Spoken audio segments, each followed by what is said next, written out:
Hello, everybody, and welcome back to another Aberration Investigator game.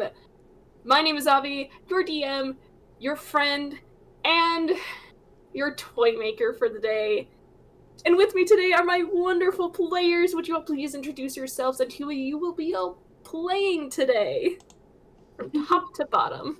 Yay, I get to start because I'm cool and I always have this because I am very clever and smart. Hello everyone. I am Noodle or Pasta or Udon or whichever variation thereof y'all are feeling like today. And once again, I am bringing back to the table a snarky British bird who I need to be less smart about playing because he needs to be dumb and pretty and that's his job. And he's doing amazing.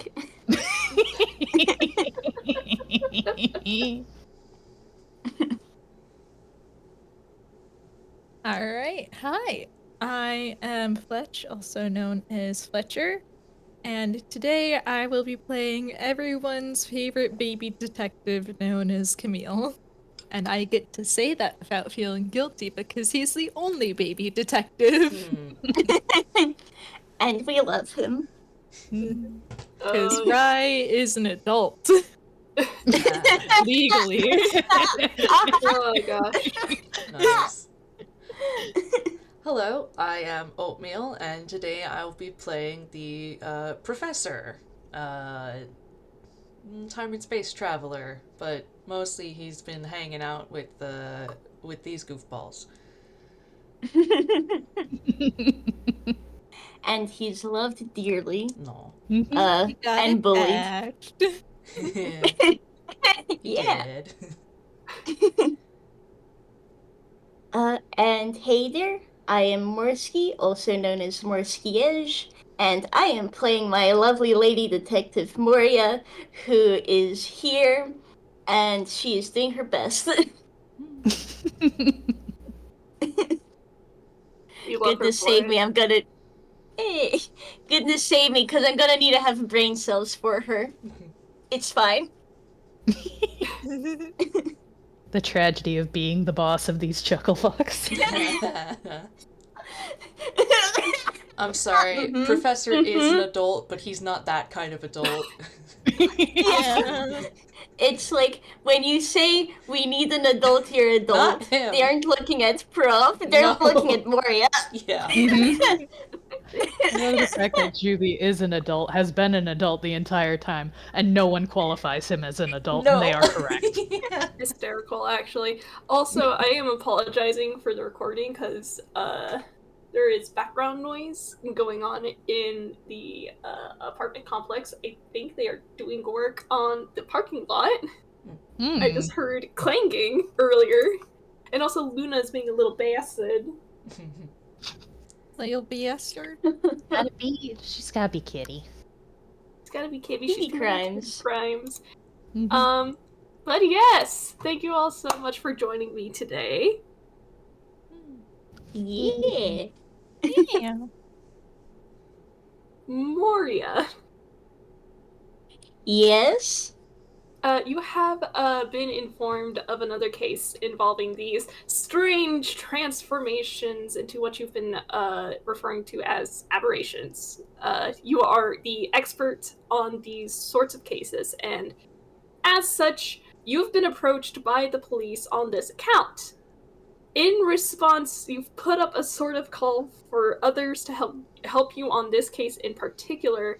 So, why don't the rest of you all tell me how your characters joined in on this case?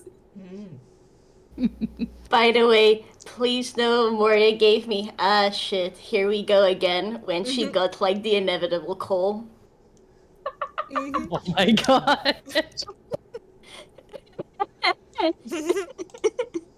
Like, I had to do it for the bits.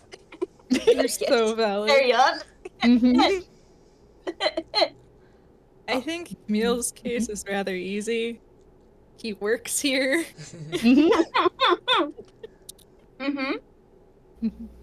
And I feel like people do kind of get on his case for doing nothing but murder mysteries.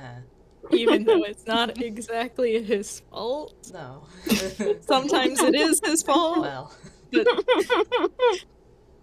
like sometimes he does run into the murder mystery instead of accidentally encountering it, but you know. So this is a good excuse to get people off his back regarding the cases he takes on. Of course, of course. Maria's happy to have him along. Mm-hmm. Professor, at least, he jumps at the chance to join one of these aberration investigations because he has not been part of one up to this point. He's heard about them. I think one or two have happened since he kind of became part of this group, but he's not been on any formally. So he's excited to see for himself how this whole thing goes, because he's heard plenty. And he's very curious. Heck yeah. Well, much like his brother, surprisingly, Juby also works here. And in spite of his actual job title being an informant, he needs to actually do his job, as opposed to just kind of fucking around like he has been. And he also needs an excuse for why he has, suddenly money these days. So, yes. It's actually still, it's kind of miraculous to me that, like, kind of amazing that Professor's still the only one who knows. The bird is very good about keeping some secrets. Some. I think he'll just never, it never came up because they had other shit to deal with.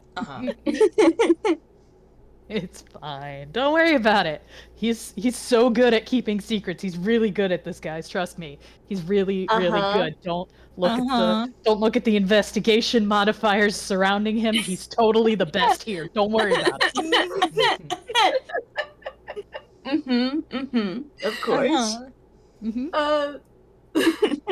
Speaking of Moria, you are probably the one who is receiving the information directly from whichever officer is talking to you about this.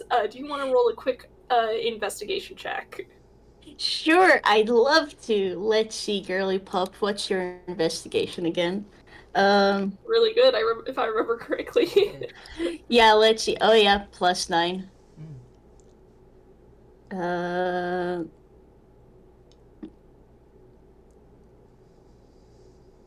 There we go, 26. Okay. Yep. Okay, so here's what you learn. The case is at a manor belonging to a wealthy elderly widower who you learn is named Mr. Trustee. Okay. And his daughter also lives there. His daughter is named Margie. Okay. The widower himself is on a business trip outside of the country, and the daughter is currently at a university abroad. The only people who would have access to the manor itself are our trustees' servants. Okay. There have been reports of animals being turned into toys when they get too close to the building. Most of the animals seem to be fine during and after the transmutation and are still able to move around. Though some of them are like kind of limited by nature of what kind of toy they are. Cool, alright. Because you rolled so high, you do find this out. One person, a police officer, did try to approach the manor But upon entry, they were also turned into a toy. Boy. Ooh, that is festive, as they say. Moria wouldn't actually say that. She sure is thinking it, though. She's writing this all down on paper, by the way, so the others can see these notes once they're here. Welp. Okay, so on her end, she would advise the police to for now keep their distance. She would ask if the one police officer that got turned into a toy, how are they doing? Is it a similar situation like with the animals? As far as you can tell, yeah, the police officer who got transformed is fine. They are mostly unharmed aside from being turned into a toy. Yeah. But they are still a toy. Cool, alrighty. She will also ask, so presumably the police officer went out of the place when that happened. Yeah. Now that the guy's further away from the place, has there been any change, or is the guy still a toy? The guy is still a toy. Festive. Okay. Moria is noting that down and thanking thanking for the information. She will see about looking into this as soon as possible. How's everyone else doing?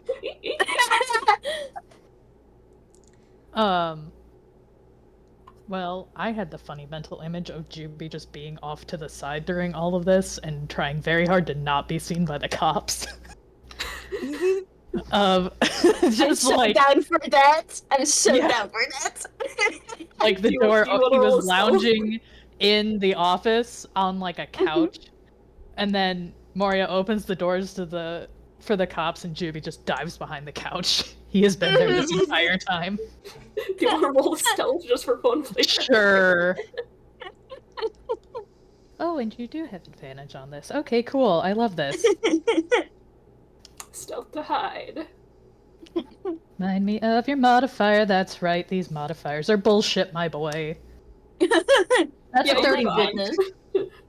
Yeah, you're good. You're good. The benefits of turning 2D. Mm-hmm. It's flat under the couch. Yeah, I can just see Camille side-eyeing Juby slipping under the couch, like, He's like, nope. if you don't want to be seen by the cops, why are you here when Moria has a case?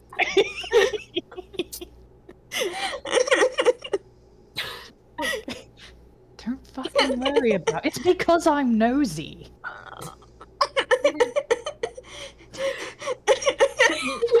By now has probably left. By the way, Yeah. Yeah, you want to roll deception on that?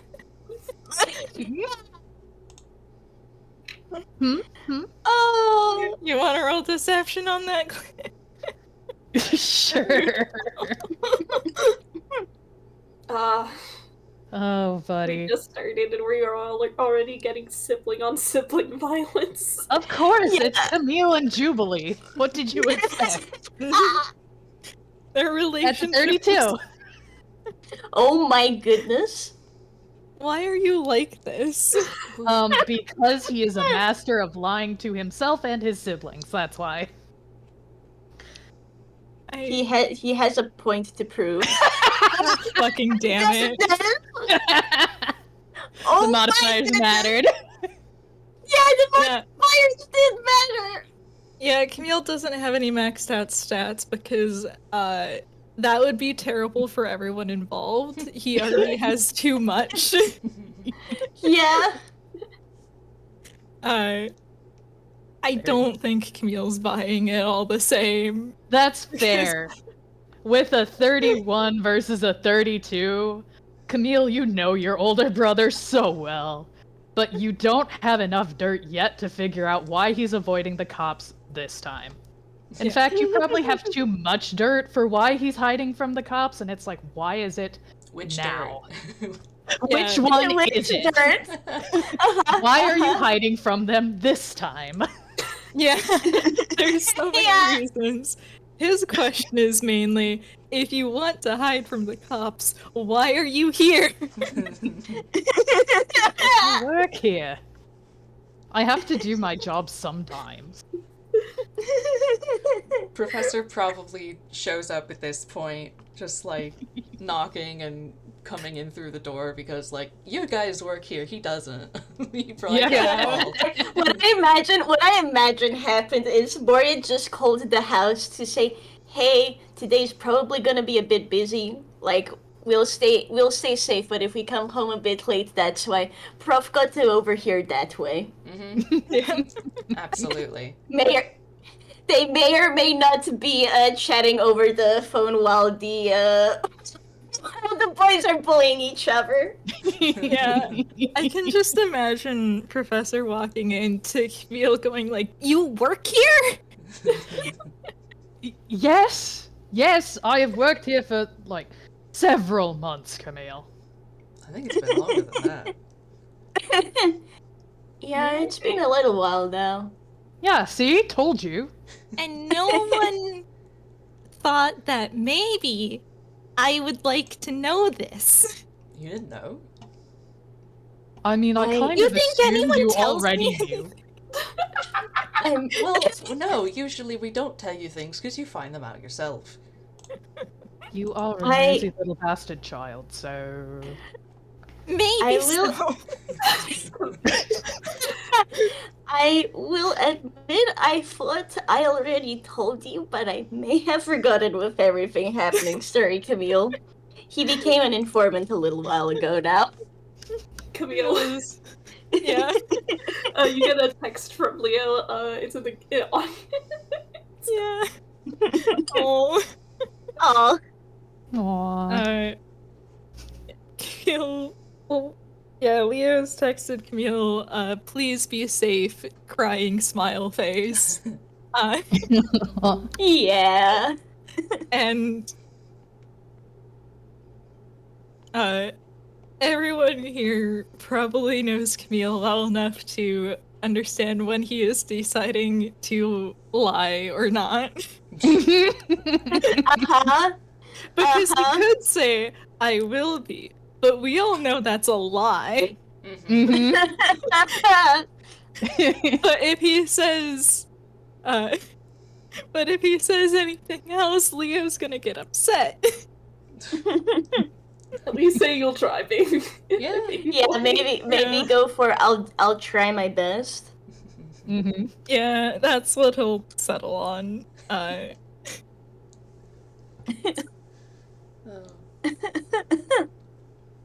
He's Luna- normal. This is Luna so... Duncan Yeah. Manhattan is now sliding. Aw. Aw. Okay, we're good. So, if this is some, rich household, some manor, Jubilee, do you know anything about it? I would be offended by that on the fact that I don't steal from every rich person in town. Just most But of I'll them. well, yes, and I'll admit I was probably scoping this place out recently. So it's just a matter of who you haven't gotten to yet. Yeah. Please, the Moria is just like she's just smiling as she goes through the papers, cause yeah, if Juby has scoped this place out, presumably he's like put down some notes sometime. I've gotten. Actually, does the manor have a specific name? It just belongs to Mr. Trustee, so it's probably just Trustee's Manor. Mm-hmm. Okay, yeah. In that case, like, she'll note out loud. Well, I think that knowledge about rich people's matters is gonna come in use here. Have you heard of a trustee? Since this looks to be his manor. You can roll a history. Yeah. Let's see. Thank Because you, Carhorn. he's very good at those. He's so good at those. Oh, he's actually decent at those today. That's a 16. Hey! Everybody's Yippee! being so nice to you on your birthday. Yeah. Yeah! Lying to siblings and knowing how to steal, it is enabling all of the bird's crimes. Good.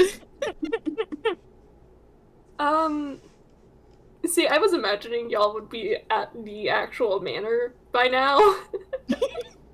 They can walk and I'm- talk. Yeah, they can walk and tell the story just like We can skip to them being there. more. Yeah. Yeah, this is mostly just getting the information first, and Moria voice says, "Detective, you want to go in prepared," Mhm. which means double checking your facts. Yeah, I think for your history roll of 16, you would know at least that as far as manners go, this one is kind of not as extravagant as it could be, because it really just belongs to two people and their servants. Mhm. Um, Mr. Trustee is like very old, and his daughter is old enough to be in college.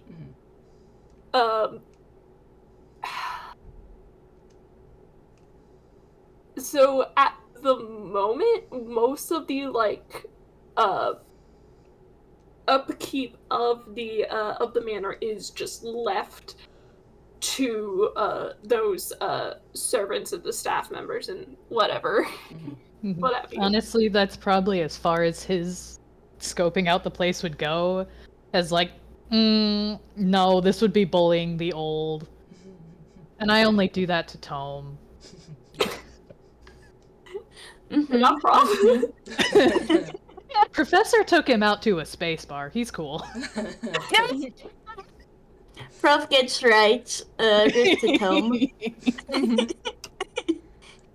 Tome, but props built different, I guess. Well, you see, the thing is that Juby is susceptible to bribery. Correct.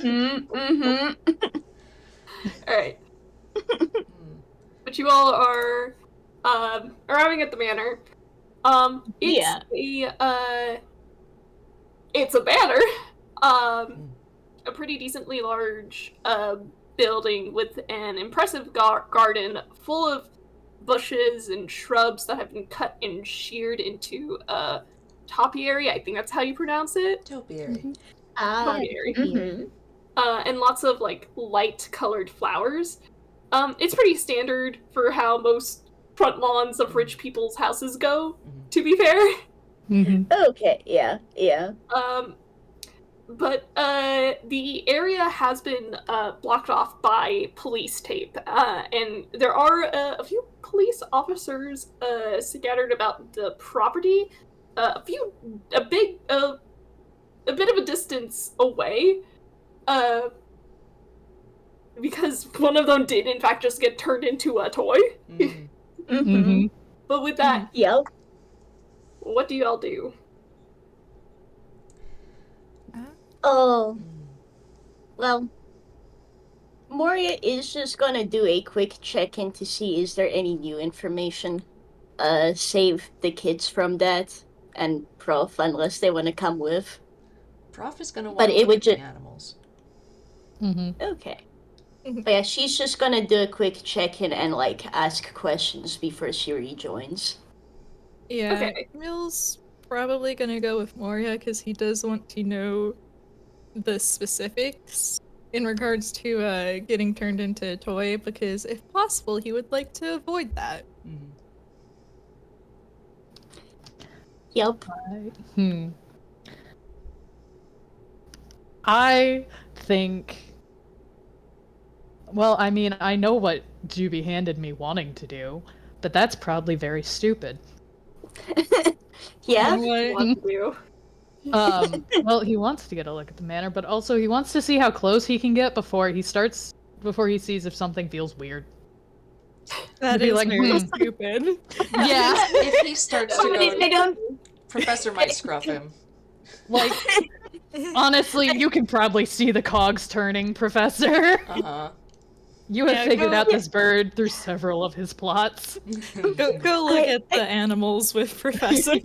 Yeah, it's Um, like I suspect there's no going back from that, until things are resolved. So yeah. Yeah, please contain him.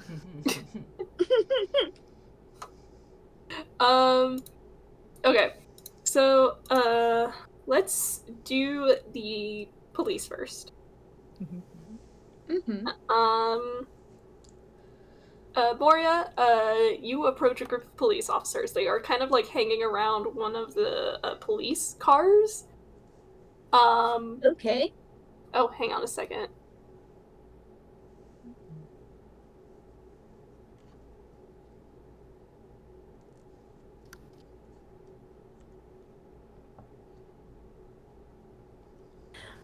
Oh, sorry, I'm still just losing it a bit at the thought of like the gang nod at each other. Camille and Moria head off to the police. Prof starts going over to the animals and sees. Juvie hesitated a moment too long and took a step towards the manor, instantly scrubbed. Yeah, yeah, exactly. His hubris has gone unchecked for too long. Yeah. Camille could hear the I heard music. voices in the apartment. Yeah, Hi. Oh. Camille could hear the music, but Professor hasn't handled, so it's fine. He doesn't need There to was get a involved. second where just the main melody of the mischief music came in, but nope, right back to normal. Mental image of like Camille turning back, and because of that, Moria turning back. There's just a beat where they see Juby get scruffed, and it's like, oh, okay, all good, back to business. Alright. So, Moria, you are approaching a group of police officers who are, hanging around the, one of the police cars that's there. Are you just going to just straight up ask if they have any information they can share? Yeah, I think so. Before she does, can she do like a perception or an insight to get a vibe check of how they all seem? She'll Sure. Okay. Since she'd like to do that first, and then she'll ask if there are any updates. Okay. Your choice of perception or insight. I can give you something for either. Okay. Well, insight has the more stupid modifier, so let's go with insight. 22. 22. Okay. Let's see. Okay. There does seem to be a little bit of tension, mostly because these police officers are just normal police officers.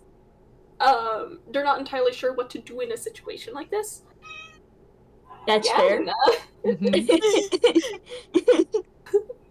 Cat comes across them and goes, meow. He's just a kitty around. There's Yeah. a cat around, don't worry about it. It's a little flush cat. Anyway. Yes. Oh.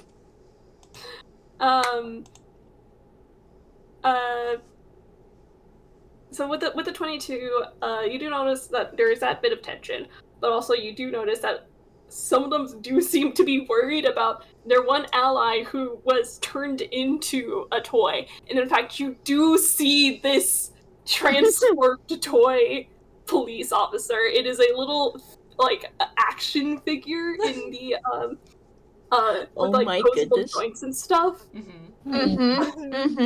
Oh my goodness. They're currently sitting on top of, like, a stack of, like, God, what can I use? Phone book.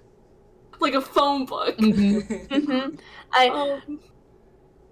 I also suggest like donut box? Phone Oh my box. God. Donut box on top. Wow. It's like just a stack of stuff so that they can be at about level with everybody else, but it's not quite working because there's still an action figure. Yeah. But with a 22, you do notice that one of them is a bit anxious because they're looking in a specific direction. Cool. Well, Moria is going to share a look with Camille and look at that anxious police officer. Just are you thinking what I'm thinking? Yeah, Camille gives her a little nod because he is thinking what she's thinking. I hope that police officer is ready to get talked at by 2 detectives. Okay. All right. Do we want to roleplay this out, or do we just want to say you talk to them? My vote is to just say we talk to them, because that would probably be a little bit faster. Okay. Yeah. Okay. Then your choice of persuasion or investigation. Both of Well, Moria Uh, is definitely going for investigation. Please don't make her do persuasion. Yeah, if we need persuasion, I can pull out Camille's baby eyes. I don't think he has proficiency, but he does have a +3. That's nice. Yeah. Yay, 24! Okay. That's investigation. Okay. Yes. All right. So you do get a general recap of what's been happening. Namely that, like, yeah, something's going on. Living creatures, it seems to be fauna and people, mostly, that are being turned into, toys. Once they get into a close enough radius to the manor.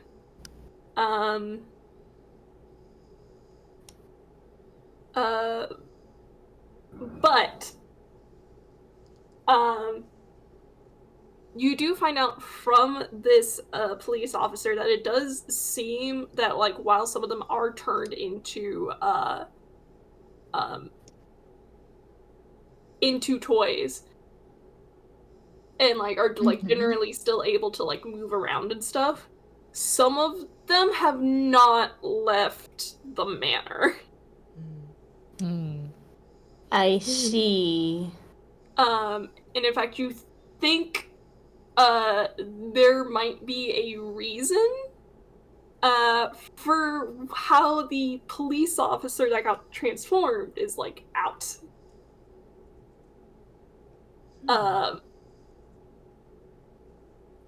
And before I forget, this police officer does hand you Moria. You are the Aberration investigator. You are the expert on these sorts of cases. This one in particular is giving you the key they have into the manor. Cool. Okay, she will thank them. But they will also point out that the reason why they are anxious is because they have been looking at one of the windows upstairs, and there seems to be movement in there. Okay.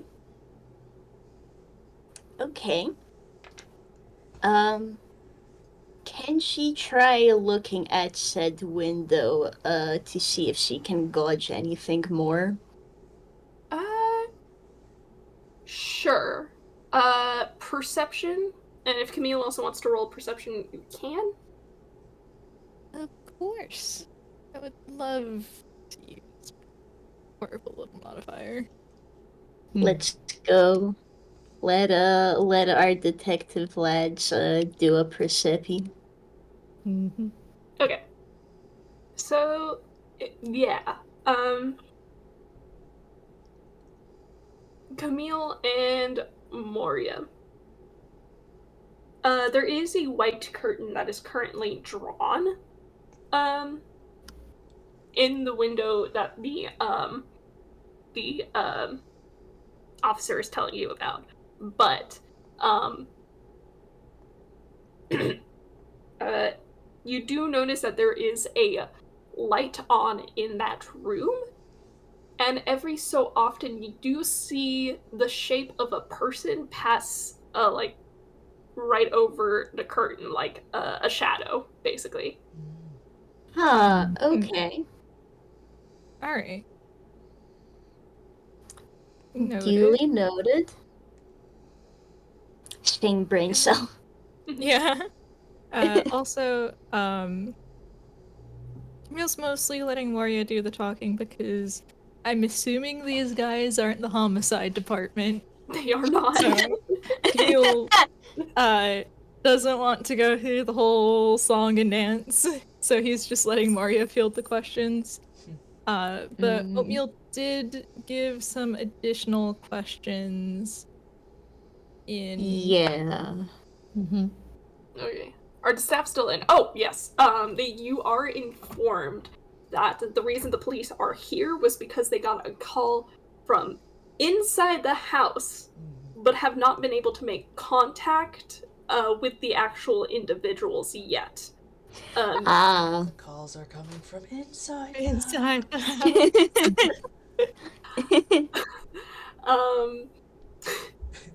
As far as the radius goes, I want to say it is a couple of, like, feet for animals and such. For, as far as I could tell with their friend who got transformed, it was upon entry in, like, through the front door. Oh, huh. Okay. For Nods. the team that's looking over at the animals, I think it would be interesting to see if there's any, like, flighted creatures there. Yeah. Because sometimes this magic, it's about putting your foot down, but sometimes it's just being inside the radius. Right. Whether it's a cone or a field or whatnot. Yeah. Yeah, it's a question of if it reaches all the way to the rooftops too. Well, this is good. Yeah. Good to know the radius, because I was like, I'm not getting any closer than like 50 feet without like knowing, but like we can get real close. So this works. I could work with this. Yeah. Cool. And we do have at least one person capable of flight. Yeah. Yeah, it has been so long since I looked at my boy sheet. But Camille, being a druid, can also go with Juby. Doesn't he also have a skateboard? He does! I don't usually use the fact that it is a flying broom. Oh! That would make it a hoverboard, not a skateboard. True. So if we decide on a flighted scout, then yeah, those two can do it. Yeah. All right. Yeah, because at the very least, if something happens to one of them, the other has a better chance of failing. Though, I think Camille would also probably want to know, kind of get a first-hand account from the transformed officer.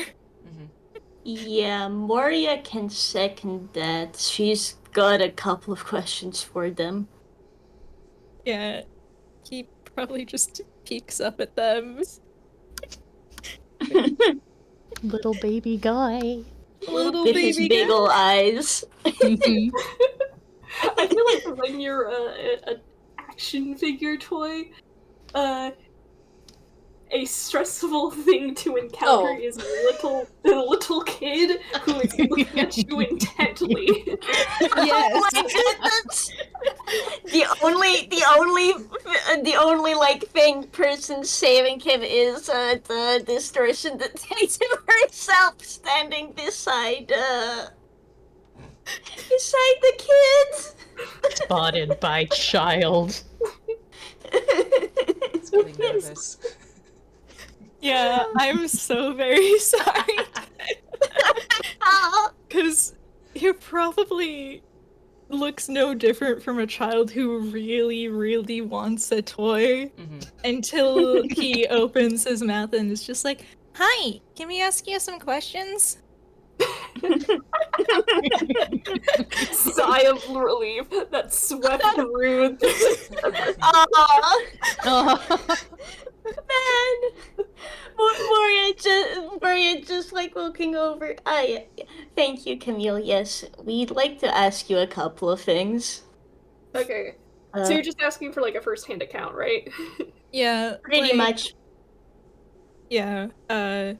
Like, what did he notice? Was there any sense of something being wrong before transforming? How long did it take? Did it happen on, like, actually coming into contact with the ground in the manor, or was it just entering the field, like entering the radius that they established? Did he notice anything off inside? And also, how did he get out? So, Okay. all normal things. Moria will add to that. Did he get a sense of anything off beforehand or right before the transformation happened? And also, did he notice anything different when he touched the doorknob to open the door? Okay. Yeah, audience, that's what's going on in this officer's head.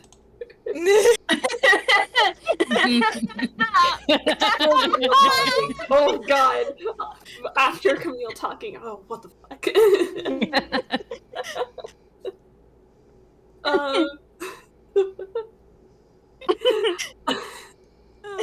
Alright, I'm trying to find the right words. Yeah. Okay. As far as the doorknob itself feeling off, he didn't notice anything with that. But right before he transformed, he did notice an odd feeling. And he admits he's not sure how to describe it.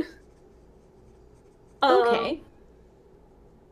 But he does apologize to you because he was unconscious when the transformation happened. So, like, while it was happening, he was not awake for it. But he does tell you that he felt no pain before or after. Alright. Okay. That's good. Am I missing anything? There were a lot of questions going around. Fair. Sorry. we have two detectives here. Yeah, okay. sorry. Kill goes there. The threshold thing? Yeah, it was, does he know the moment when he passed out? Had he, like, already stepped inside? Yeah, he was already, he does say he was already inside when the transformation happened. Yes, Luna? She meowed at me, looked directly at me, and then went to go curl up somewhere. Aww. Yeah, she just wanted me to look at her. Oh. They just want attention sometimes. Yeah. Look at me. I think what else he ends up telling you?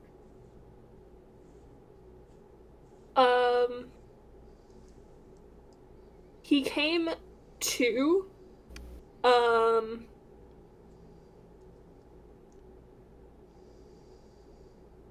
when he noticed that, hang on, let me words. You're good. Yeah. Yee. When he woke up, after he managed to regain his bearings, he did notice that there was a figure going up the stairs. Didn't get a really good look, just knows that there was a pretty fancy looking dress.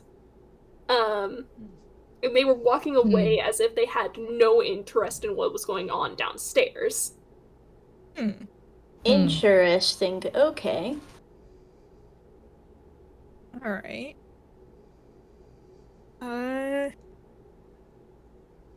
So did he walk out on his own power afterwards? Yes. The door was, closed, but not fully closed.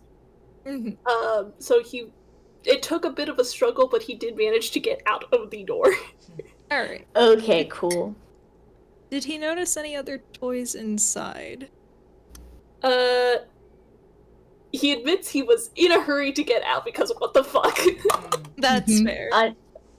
Understandable. Have a nice. That is fair. Camille kind of blinks at that because okay. Sure. Some detective you are. You get the impression that this is above this guy's pay grade. No, it's like, sorry, Camille. Not. This guy's just a police officer. He's not a detective like you and everyone else. Y'all you are built come here different. with. Yeah, we're built different. Yeah. Camille just has. He's a very special child. But alright. So much. Yeah, same. I'm glad. I think we got everything except did we get any information on if anyone who actually worked at the manor got out? Or There was a phone call, we know about that. yeah. Yeah. You do know that there was a phone call. I think the police officer you were talking to would have said that like they have not been able to make contact with anybody who was inside the the manor. When they tried, actually I might just include this. When they tried to call the house, it was a different person who picked up and said that there was no issue and everything was fine. Super cool. Yeah. Cool. Great. Cool. Yeah, we should just trust that. They were just like, They nope. said there's no issues. Yup. Call in the actual like person who knows stuff about aberrations. This seems right up her alley. Yeah, that's very fair. Yeah. I think that kind of wraps up all the questions that I have on my mind. What about you, Morski? Yeah. You've pretty much asked what's been going through my mind.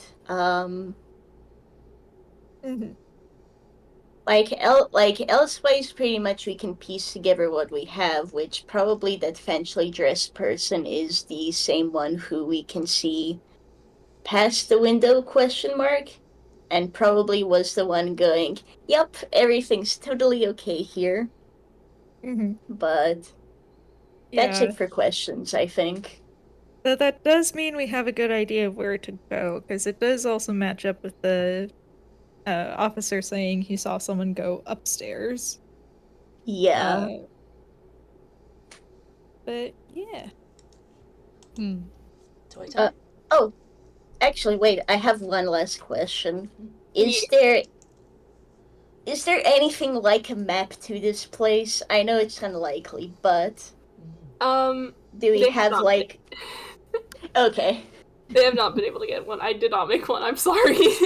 No, don't worry at all. This is just Moria saying is like, do they have an idea of how many rooms or any other such things? Okay. So, Honestly, it's reasonable that since they haven't been able to get in, they wouldn't know the layout or be able to have acquired a blueprint yet. yeah. Fine, guys, don't worry. You have a thief who scoped the place out. Yeah. They Yeah. probably wouldn't be able to acquire, like, the warrant to... Because before this, it wasn't necessarily an emergency situation. So I imagine they probably weren't able to get the floor... They wouldn't have asked for the floor plans. Yeah. Yeah. And since the guy got toyed, like, right now, I imagine it's... they don't... It's, handing it off to Moria, basically. Yeah. Understandably, they don't want to go in there. No, that makes sense. That makes sense. You just wanted to make sure. Yeah. Get toyed. Yeah. So, Moria will be sure to thanks Mr. Toy Police Officer for his help. But, yeah, that's all I can think of right now. His name is Todd. Oh, buddy. She will make sure to thank Todd then for his help. Sorry that I came up with that on the spot because I thought it would be funny. Balance. Camille also thanks Todd with a big, innocent baby smile. Sometimes when you are a toy, a child can be terrifying. He feels a shiver up his plastic spine.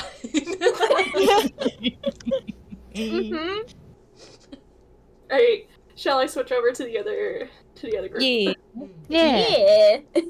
Alright, so you guys are just looking around for like the transformed animals? Yes, wanted to see if there are transformed animals, like, you know, within the sort of, you know, outside the house, like in a range that, you know, either they've moved away from where they transformed and, you know, are close enough we can interact with them, you know, give them a look over, you know, see how they're doing, what they're doing, the nature of them, how they've been toyified. Okay. I did joke about a toy plush cat. Luna meowed earlier, so I'm just gonna roll with that. You do see a feline figure roaming around. No. I'll follow the cat. I think it's fair to note Juby's probably keeping an eye out for any birds. Because he probably had a very similar thought of, well, we can't go through the door, but there are other ways into houses. Yeah. So So, yeah. Professor's gonna try to approach the cat, see if it'll, like, let him get close. Roll animal handling. Okay.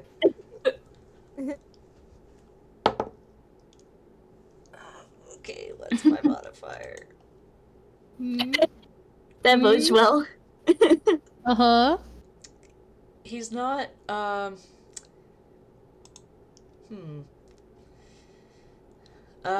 I use, what's the mage stone thing? Sure. Yeah, I think that gives you advantage. Yeah. Oh, okay, that's worse. Do I have to take the second roll? Not if it's advantage. Not if it's advantage? Yeah. Okay, then, 7 is the total. Stick that. Oh. Do you know Oh, that buddy. like, wary thing cats do when they notice you approach and they just look up at you with big ol' eyes? Right. Like, I see you. Tail is straight up. Aw.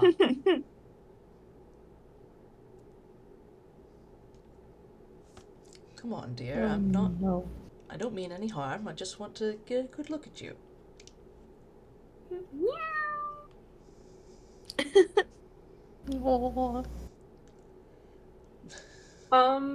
What's your passive perception? That's Passive perception is 14. Okay, yeah, you would be able to tell then that, this is supposed to be a house cat, but because they've been plushified, it is noticeably smaller than a house cat should be. Aww. Man. But given that it is walking around and it is, like, making noise, and it did respond to you, it seems otherwise fine? It's a animate toy house cat, essentially. Yeah. Now. Yeah. Change of form, but not much else. Mm-hmm. Interesting. Okay. Okay, it's still the same level of sentience and behavior as one would expect. Mm-hmm. Alright, well, that's good. Let's see. I think, since he couldn't quite, like, get a better look, he is going to not get super close to the house, but, like, maybe 10 feet away and try, let me see. I think he would try detect thoughts, to see if he can get anybody, inside in the, because it's a 30-foot radius, so that would be 20 feet inside the house, since he's 10 away from it, and any animals that happen to wander into his radius, if there are any stray thoughts he picks up. This would be the, if I can find the spell, the mode of looking for thoughts rather than peering into a person's thoughts. Okay. I am gonna ask from where you were, doing it. Like, which position from outside the manor you were doing it? I think he would do it, a lit, like, probably a few feet to, like, I don't know, let's say the right of the door, the front door. Like, not directly facing the front door, but, like, in the zone that, like, it would catch the immediate front door zone and, like, also some of whatever room is to the right of that.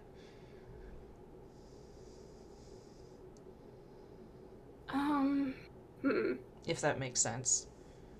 From that specific angle, you do not get many thoughts. Yeah, and probably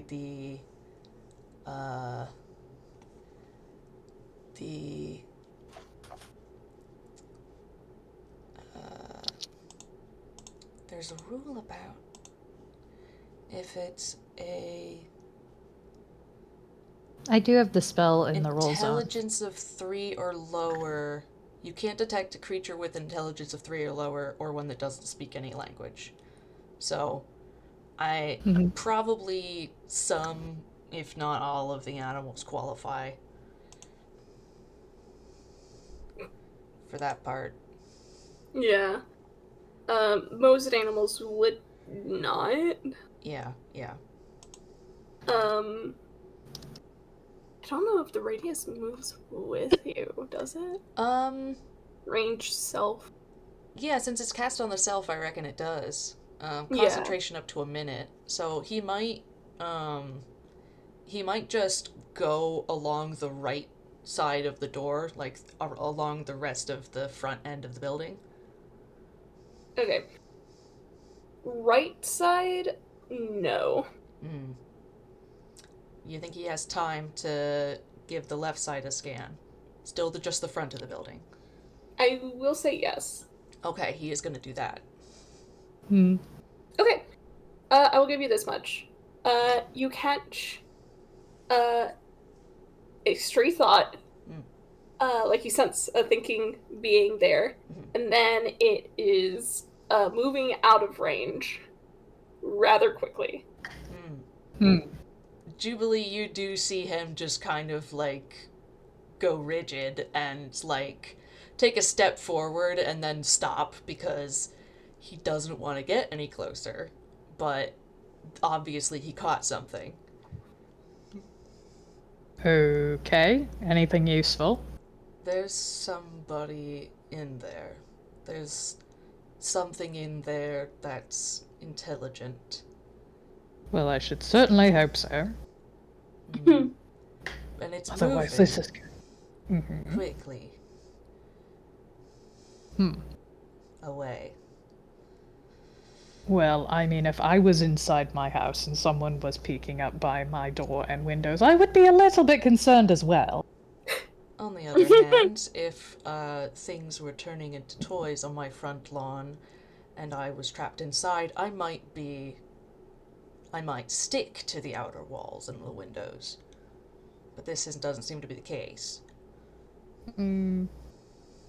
Or if I was the one turning them into toys. Again, I really wouldn't want anyone interrupting my sudden collection. So, either way. Right.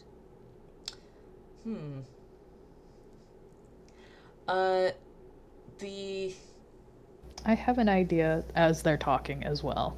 Yeah. You go ahead, because my idea will probably take longer. Yeah. So, Juby has seen that Prof is able to get closer to the house and has not yet turned into a toy. And Juby has feathers. There are definitely like stray feathers. And that he can pluck one where it's just loose. And that's also very easy to drop if something weird starts happening to it, because it's no longer connected to him. So this is a fun thing to play with then. So like if I'm following right, you are going to like try and fly overhead, try and drop it like over the No, he's still on the ground by Prof. He hasn't tried to fly yet. I think what he is doing is holding the feather out like a stick and poking. Like, you know, when you're poking trying at to something see with a stick. Again, he's following his earlier idea of how close can I get to this before weird stuff starts happening, and has actually figured out a way to not immediately put himself in the line of danger. This brings up the question of whether or not you would consider a detached feather animate. No. But I would not. But he doesn't. Just a feather. The problem is that Juby and Prof don't know that part yet. Yeah. So, well... And they're a little silly. Yeah, they are. We got the silly crew, At least he has brain cells enough to be like, I don't want to start flying because if I fall, which is also why he was looking for birds. Like if there's any we'll toy get back birds. to that. Yeah. But I will say, if you're doing your dowsing rod technique with the loose feather, it's honestly just walking up towards the house and seeing if anything happens. As far as you can tell, nothing happens to the feather, nothing happens to you yet. You are still outside. That's fine. If you are looking for birds specifically, how do I want to do this? Roll a Percepi. A Percepi, you say? Let me double check. I know that's not one of his bullshit modifiers. Yep. Okay. But Avre has the birthday luck. That's a 16. Okay. Okay, we can work with that. Juby? You do see birds. And I immediately lost all my words. Hang on. Birds have been perceived. Birds have been perceived. You do find one bird who is in close proximity to the house. It was laying on the ground, as if it had just suddenly like been unconscious, and is like now like waking up. It is a little plush toy. Aw. Mhm. Juby is going over. He Oh. does have speak with animals up. Because he gets that for free. Yay. And is going to carefully scoop up the little plushy bird. And we don't have to RP this out. He's going to ask the bird, essentially just what happened and if it is okay. Okay. Like, For essentially, the did sake it of getting fall out of information, the I'm gonna sky? say this works. Yes. He himself is bird. He's speaking in bird. It works. Bird-to-bird communication. The bird does say that it is fine. All it remembers was trying to fly over the big house. It got close to it and then felt strange and then woke up on the ground. Okay. That is all Juby needed to know. Little bird is getting placed somewhere that looks relatively safe, probably in one of the topiary.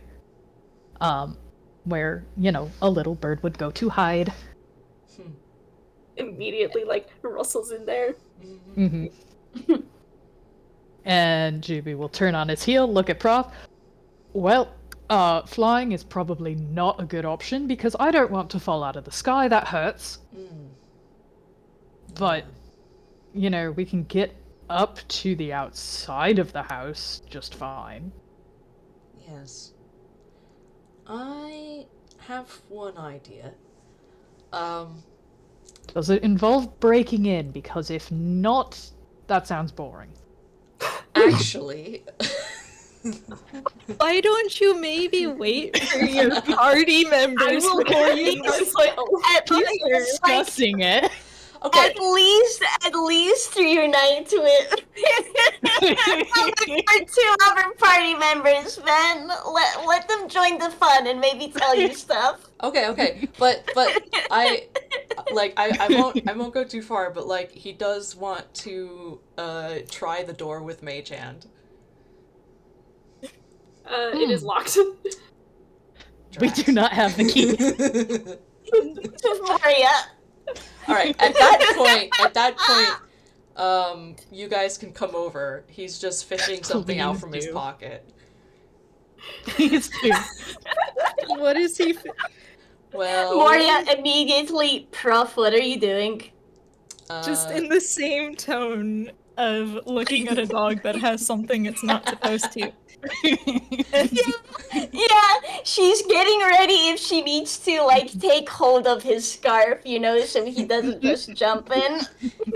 he just grins and holds out like a little copper construct, like it's canine. Aww. And why are we getting canine out? Because canine can do recon. Canine's already, well, a toy. Okay. All right. Did you miss the point where you couldn't open the door? There are So, other about ways that- to get into buildings. The door is locked. I was given the key, everyone. Oh. Yeah. Well, that works. She just pulls it out of her pocket. Shall we first just trade information? Oh, yes. Because we did find out some things. Mhm.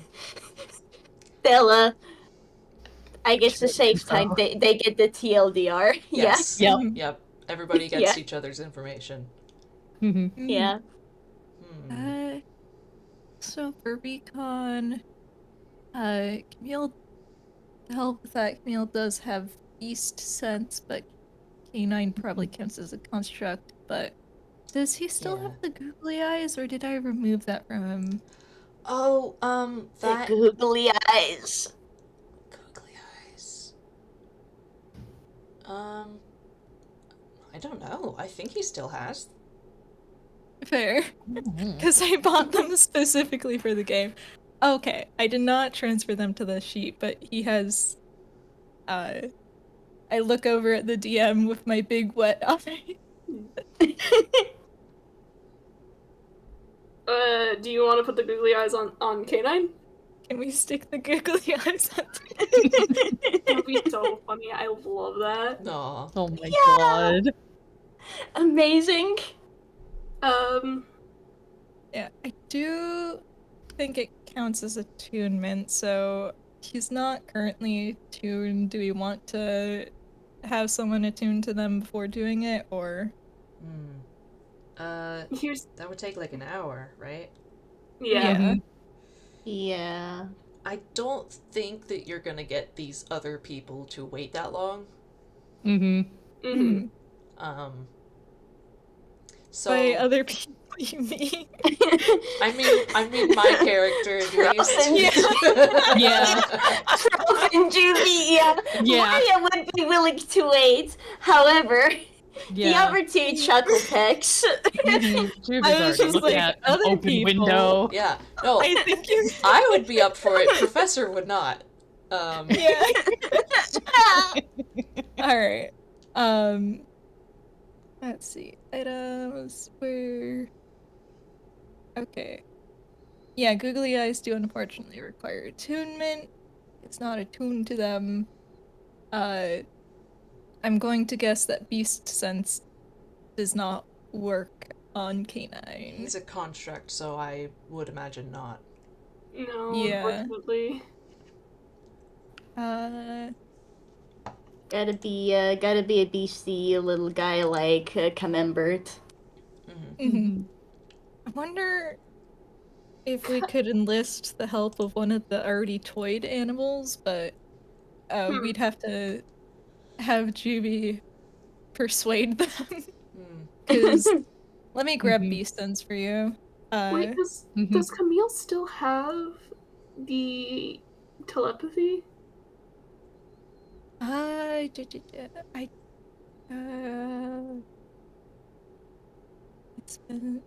He does. Right. He doesn't know that he has telepathy. He never figured that out. It has been years, Oh. and he's not.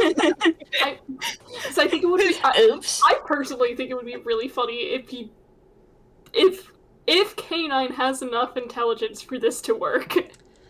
That would be so funny. K9 has.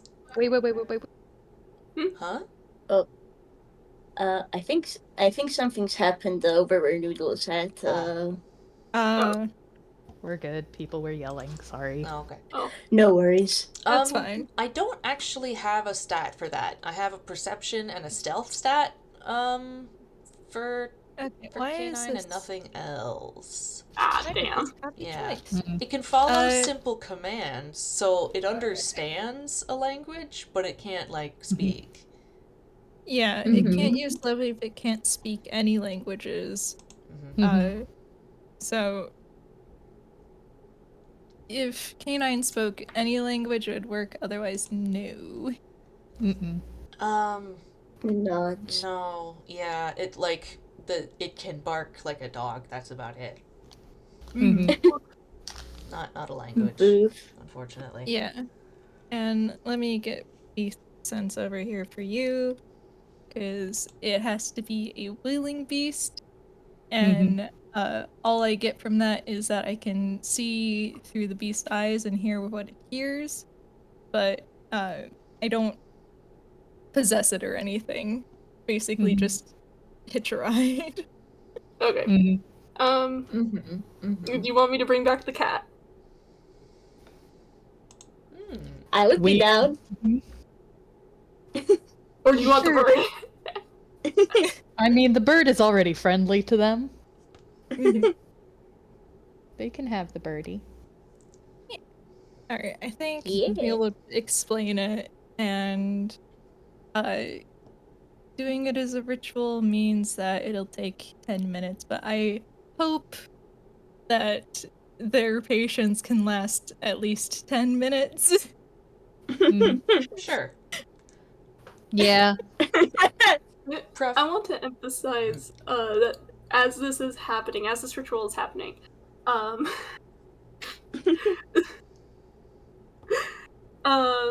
The bird still seems fine. It is preening itself normally.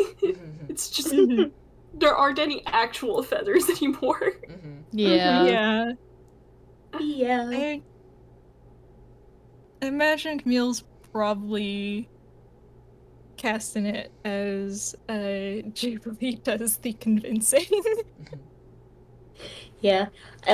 In the meantime, as this happens, Moria will like point out the window that has the mystery person, so that they got something to do in the meanwhile.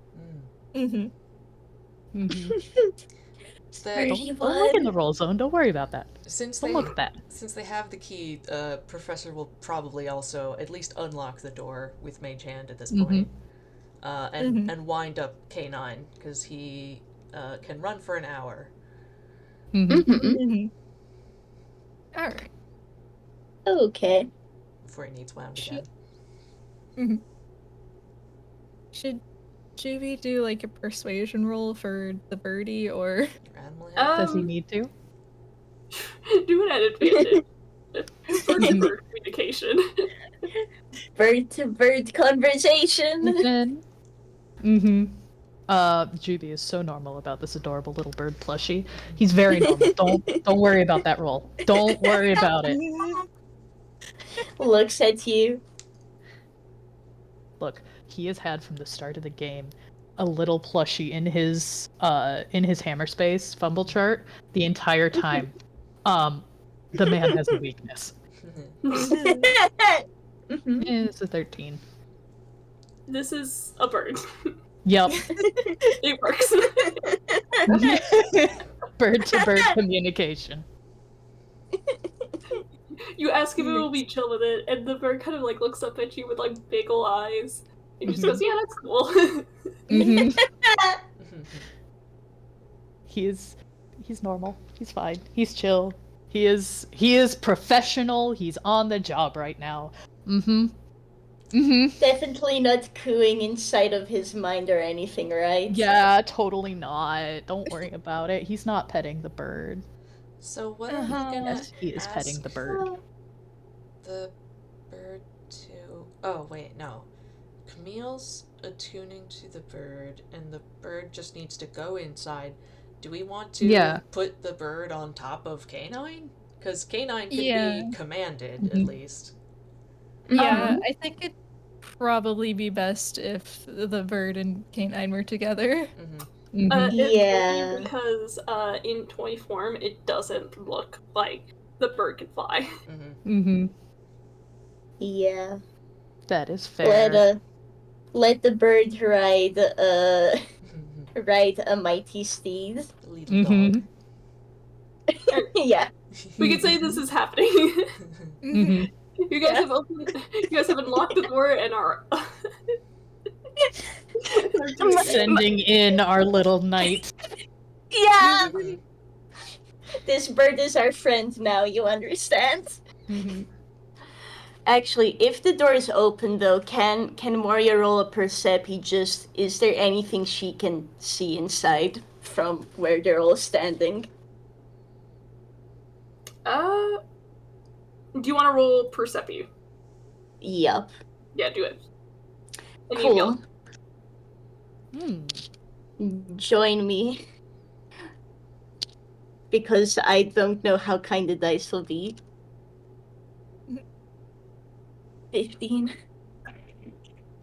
Spec, you are unmuted.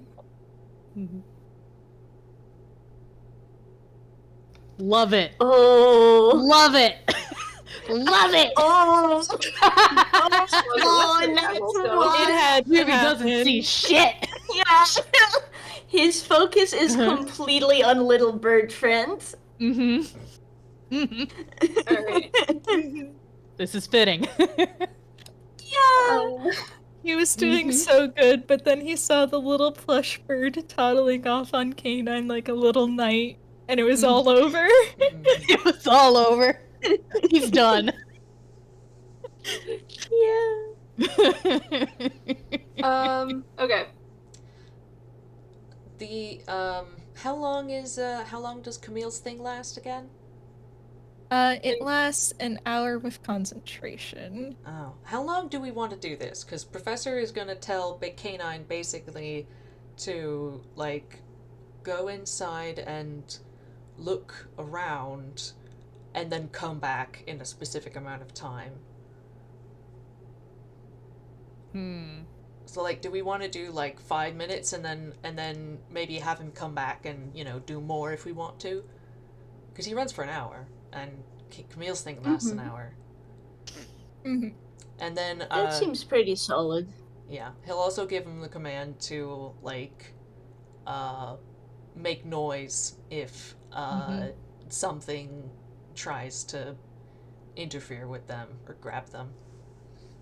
Mhm.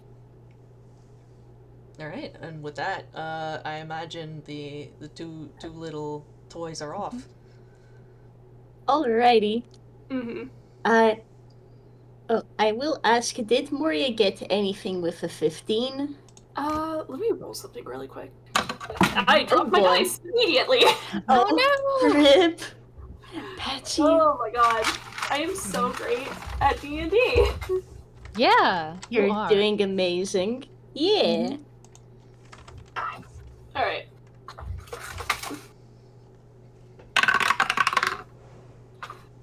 Ooh, unfortunately, you do not see anything. Ah, rip. Oh well.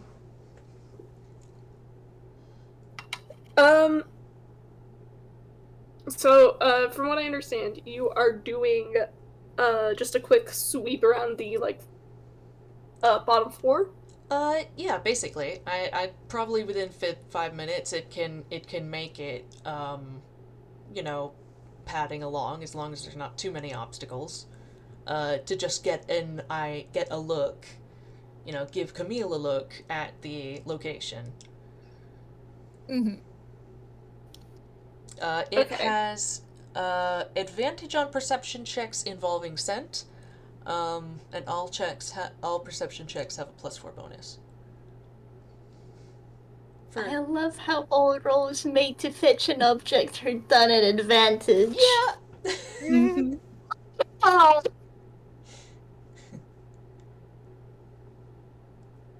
That's adorable. Yeah. Okay. So, if you'd like me to roll anything, or Camille to roll anything for... let's say both of you roll Percepi. Okay. Mhm. Alright, sounds good. Good start. Alright. I will say Camille is blinded and deafened in his own home body, so The gang's got him. yeah. So Boy. he would need the gang's assistance, though I look over at his older brother. Yeah. Yeah, I suspect if Juby isn't already holding him, I can offer Moria, okay, but that's you good. know. Oh no, I mean, I'm certain Nice Jubilee is not above a praying. Yeah. Yeah. 18, 31. Yeah, because I don't... Though it might be using the creature's modifier, it's not entirely clear in this spell. So I'll swap that modifier out for what feels right, Avi. I have no stats for this bird right now. It's a good, Fair enough. It's a good roll regardless, and K9 at least is looking. Yeah. Yeah. You're getting pointed in a direction. Prank purposes, Okay. We'll figure out what that is in a bit.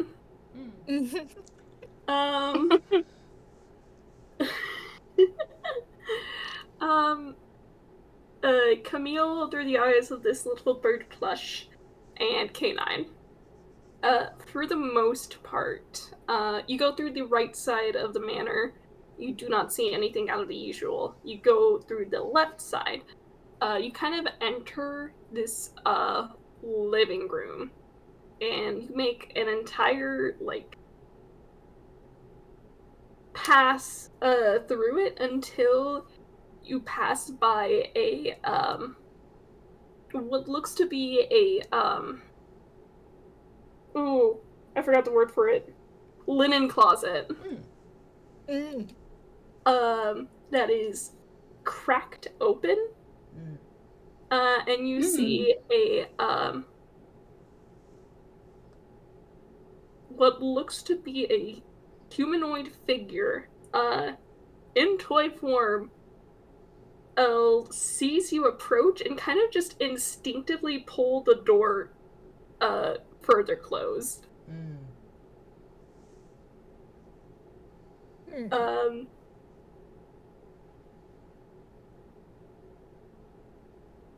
Don't worry about what I'm typing. Don't worry about it. It's fine. Well, a canine hasn't been ordered to, follow up on what he sees, just to report back. I will say the expression on this toy person's face looks a little bit surprised that there is another animal in here just kind of wandering around. Just kind of shocked and it's like, okay, we're not dealing with that right now.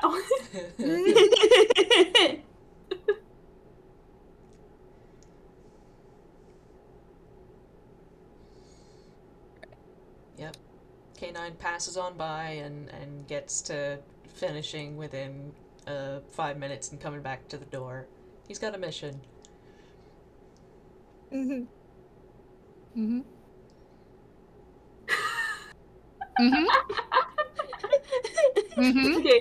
Don't worry about it. Nobody notices.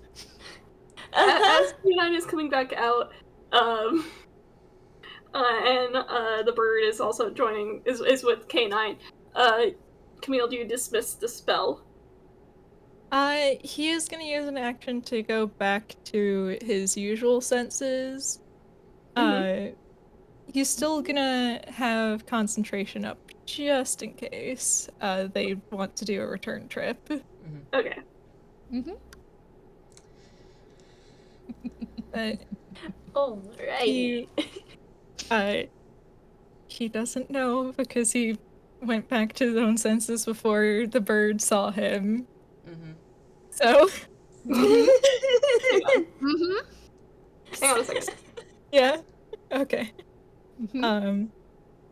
Yeah, so for the audience, would Noodle like to explain while our away? Because while everyone was being serious and doing their jobs, Jubilee is an older brother and also a little shit. So he, for sappy reasons that are not for pranks, genuinely, Juby tends to keep a handful of differently colored ribbons on him. And Camille was just sitting there. And no one was looking. So he pulled out an assortment of the most obnoxiously colored ribbons that he has, and has spent the past 5 minutes tying a variety of bows onto Camille's hat and other clever places where they would not be immediately noticed. And then has gone back to acting as if he has been doing nothing. Has been just observing, taking very seriously. And Mischief from him, never.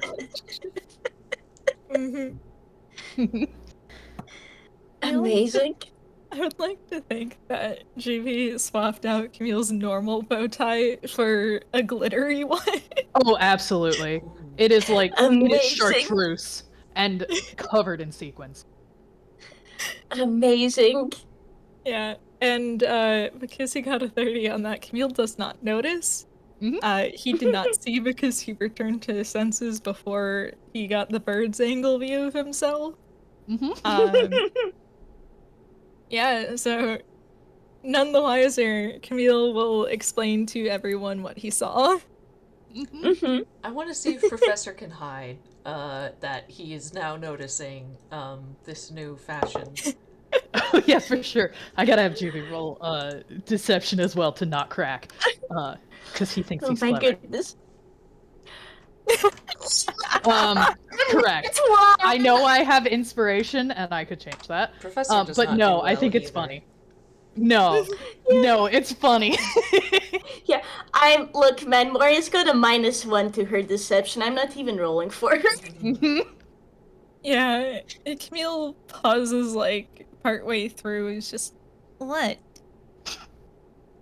Nothing. Just keep going. Just keep going. Yeah. What?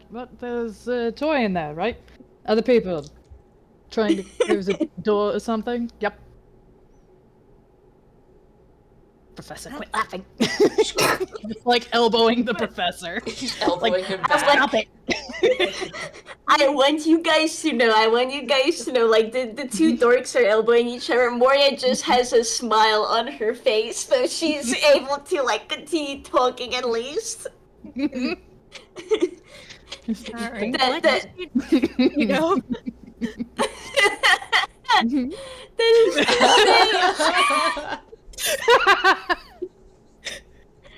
Hello, DM. Hi. We're on page 2 of my notes. I'm sorry. We need to go inside. I'm so sorry. Mm-hmm.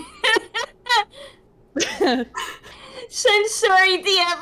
It's a lot of fun goofing around together like this. I love y'all. We can have if you want, we can have local asshole rolling with that nat 1 he got wind up giggling so hard he trips against the door because he's probably been leaning against the building knowing that leaning against it is fine. He could touch it before. Don't worry about it. If we want to have him trip over himself from giggling at his own prank and fall into the doorway, you can absolutely do that to him. Do we want to conga line this? I mean, we could conga line this because Camille, seeing Jubilee start to fall, would reach out to try and grab him. But he is very small. And so he'd just get taken with Jubilee. Okay, so Moria would also reach out to grab them. So can I suggest that Prof does so first? Because my girl has stupid strength, so her grabbing Prof means she is not strong enough to pull them all back, so she falls in with. Yeah. Prof will try to grab the two boys, and it does not work. And Moria immediately goes to grab Prof and try to pull back, but a little bit much there. She just tips over. I can just imagine Jubilee leaning against the door, turning away to try and hide his laughter more, forgetting that that the other door is open. Yeah. So he just pulls and slides and trips. Yeah. And so Camille, of course, would grab on, but Okay. it's just a spectacular trip backwards with the two of them now, and Professor They trying to reach in and snatch them without going in, but that doesn't work. And then finally, last but not least. To make this more cartoonish, odds of Professor tripping on his scarf. Oh my god. Hi. Good. Yes! Okay. I'm kind of imagining that Jubilee's hand was on the door handle, the doorknob, as he was falling in. So I'm assuming that as he slips, it's enough momentum to start to swing it close as you guys are coming in. Oh, for sure. He has his Yes! wings are probably flailing as well, trying to catch himself. He can, one of his wings can absolutely knock into the door. Yeah, and if not, I could imagine Moria accidentally kicking it closed when trying to get grounding. Yeah, exactly. Kind The of, comedy of errors. Yeah, like when you accidentally get your foot around the door to like pull it closer, that happens by accident when she tries to get like purchase and then falls over. Yeah. Mhm. Uh, um. So as this happened, as you guys enter the manor, you feel an odd feeling. Uh, a sort of pinch and a pull from the core of your very being. And then all of a sudden, your vision goes dark. Well, Well, Can I get, Oopsie. time Can to I get roll up a all- new character. yeah. Yeah. can I get all of you to do a con save? Yeah. Oh Oh boy, boy. I'm so good at those. Oh boy. I know, right? Nope. That number This is too not high. anything for damage. If it raises concern, this is just to see who wakes up first. For once, Professor actually gets to make use of his decent con modifier.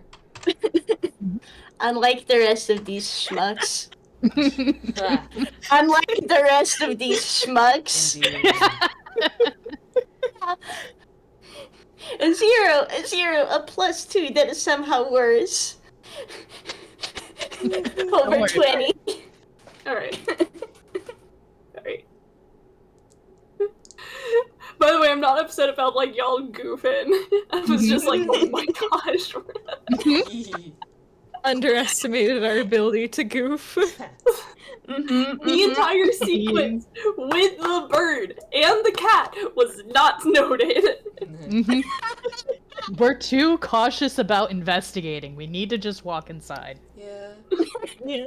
I mean, we did know that walking inside would turn us into toys, so we were gonna try to avoid that. Yeah. True. Yeah. Keyword is try.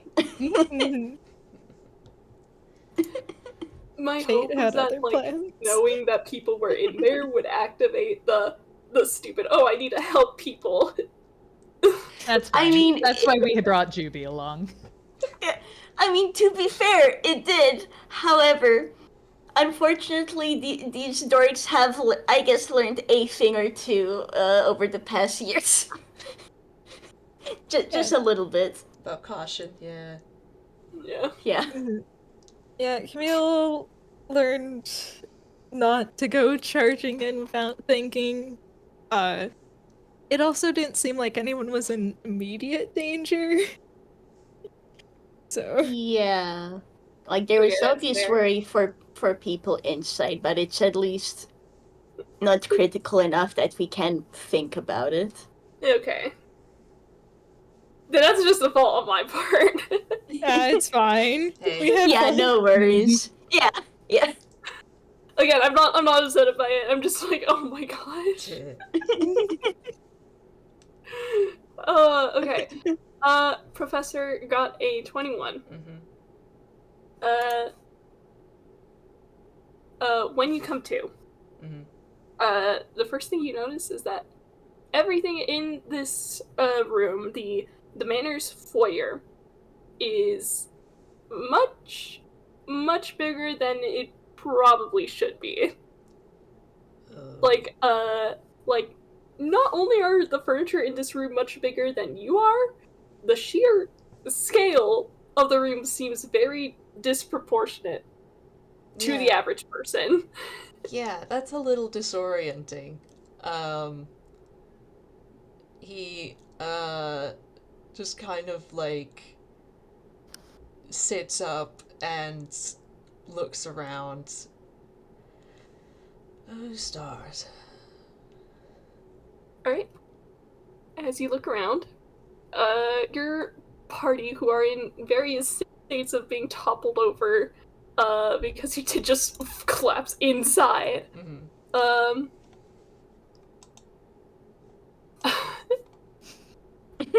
You notice that the rest of your party has turned into toys.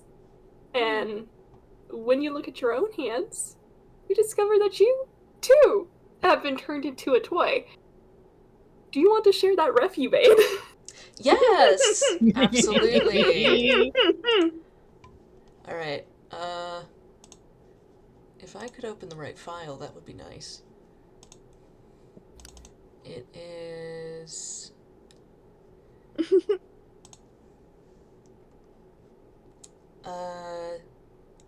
let's see, should I do the... I'll do the transparent one. I like that one.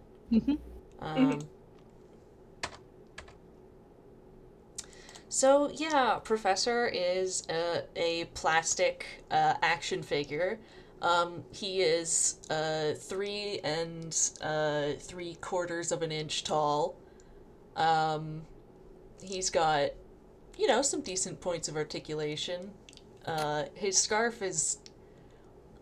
it's still knit, but, you know, it's probably... You know, it's scaled down. Somebody had to knit something for a tiny toy. His, the skirt of his, coat is fabric, and he's got some, kind of typical, a few visible plastic seams, and, the, sort of painted / printed on bits, you know, his pins, the plaid on his shirt, his necktie, aren't like 100% on the mark where they're supposed to be.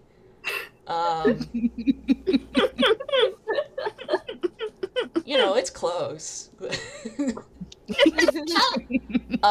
And he does squeak slightly as he moves. Oh my god. Oh. Amazing! I do want to emphasize that I love this design specifically for the tiny details on the bottom of Prof's feet. Yeah! That's right. One of them on the soles of his feet, there is a funny symbol where you might find a copyright symbol, but it's not the copyright symbol. Some numbers, and then on his other, on his right foot, there's made in Faligree. Oh my god. Oh my god, I love this already. I love this so much. Moria, you got a 13. You're waking up next. How are you feeling? And do you also want? Well, I imagine Moria's just kind of face down on the floor, especially since Rob's got it up and is probably having a moment. Yeah, exactly. That's correct. That's correct, Noodle. Yeah. And she doesn't know why, but she gets a vague feeling like something's different, so it takes her a few seconds before she shifts and tries to move her hands to look up. And then she realized that, so she has that sort of neck scarf thing of her own, right? Normally, it would move. Normally, she's not a toy, because currently, right now, it's more like a pattern on her, little thing, and Would you like me to put the file in? Yeah, one moment. I do actually have... I saved this image, of course I did. Nice. I just need to figure out how here we go. Because this is very scopo, but, Oatmeal did an amazing image of this. She has been turned into a marketable plushie. No, don't turn us into a marketable plushie, no. So, her scarf doesn't swing because it's technically a pattern on her clothing. At least she doesn't need to worry about her coat coming off. But it's a little bit more stiff with the way it is. Mm-hmm. And I think she's realized this. She's looked up. She can feel like the little thing where I believe it's like that thing where you'd put a keychain, as is it's Oh my currently God. empty, so it looks like an Afogare or whatever. A pause. She looks at the currently unconscious boys, and she looks at Prof. Then I think she's doing the prayer hands emojis. That's how she's doing. Mm-hmm. Professor gets a look at her and just covers his mouth. Alright, Juby. Yeah. Yeah. Well, I'm just gonna post the image there. That should. Yep. Juby, who is probably still sort of flat on his back, realizes he kind of rolls up and blinks, looking around, realizing, oh, he's very small. He has not been this small in many, many years. And the first words out of his mouth are, "Oh fuck, I'm Camille sized." Before looking at the rest of him, which is now a very, very soft, very cute, mostly fabric, save for his compass, plushie of a very grumpy owl. It's so round. And as said, his expression goes even flatter when he looks way down to see the others, because Jubilee, compared to them, stands at, just over a foot tall now. They are all much shorter than that.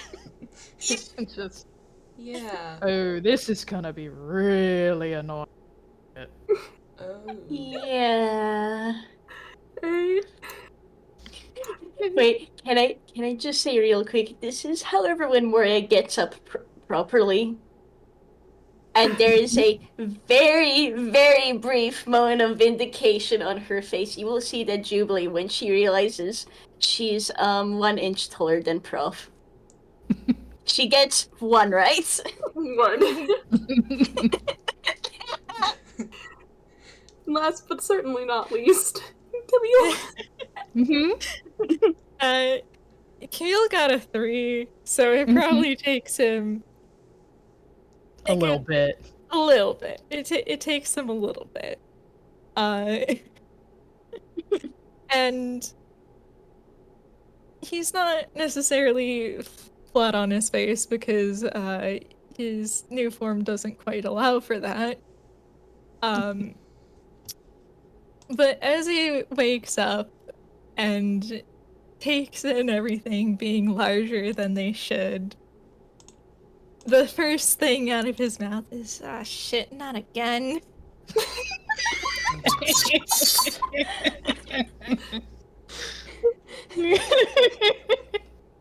Okay, that another just snort from Moria. Yeah, unfortunately again. At least this time it was painless. The only thing is your pride. Yeah. And that's about to be a lot more wounded because he does not have I don't believe he keeps his saves, and even if he did, I'm not using it for this because it's funny.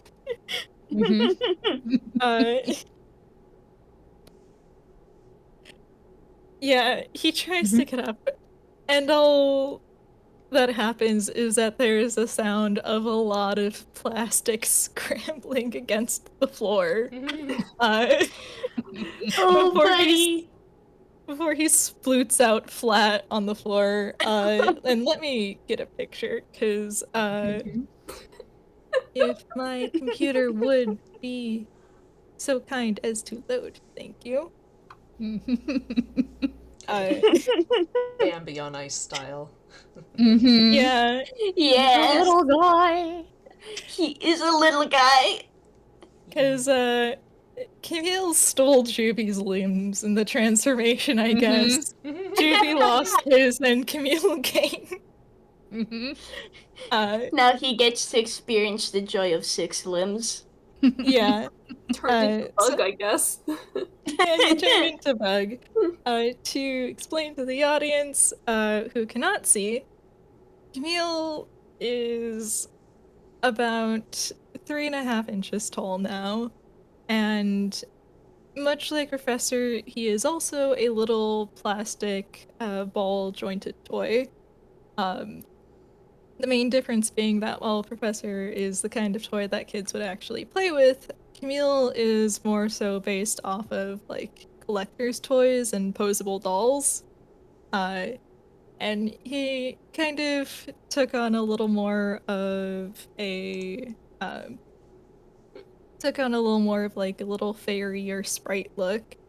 And with that comes the fact that instead of having 2 legs, he now has 4 with little bitty paws at the end of them, which are not very good for having traction on tile.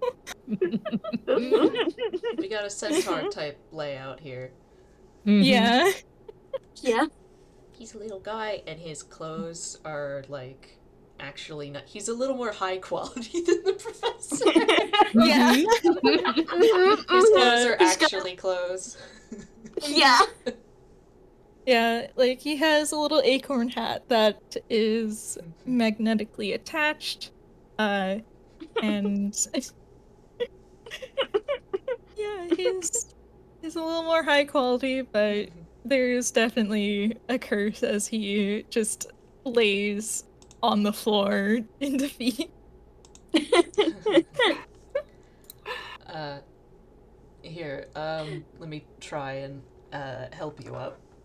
The Thank you. professor's going to like grab his hands. I have a very important question as they're doing this. For the DM. Are the ribbons from the prank still there? I think it would be funny if he... They are... Okay. They are not proportionate to Camille anymore. Oh. They are laid across him. Oh my god. He's under them. Oh my Oh, goodness. he definitely got tangled up in the ribbon then. Yeah. My hard work. There. Moria will like. It takes her a moment because she's now a soft plushie, so she wobbles a bit. Mm-hmm.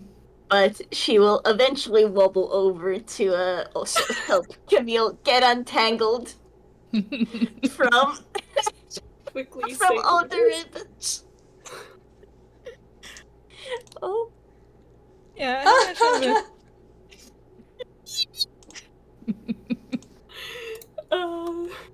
imagine with Professor Moria's help, he does manage to get on all 4 of his feet. You know how, like, newborn deer and horses look when they can stand, but they've been living for, like, 30 minutes, so they're not really good at it? He looks a little bit like that, as he gets to his feet, as he's just like, thank you, this is new. And then he looks over at Jubilee. It's just, why do you get to be tall? Because I'm built different, obviously. You're the one who got us in this mess, and you get to be tall? You were already the tallest. I mean, this is a bit extreme, Juby. Well, now it fits my ego, obviously. I wish I could say the same for... You think there's stuffing in here? Oh, hell no. Hot air, more like It's all it. ego? Obviously. And as he is, being a little bit of a egocentric prick, just as he shifts, like, his wings, he just sort of winds up having the compass bounce once on that white patch on his belly, and there's a squeaky toy noise as it does so, and he immediately freezes.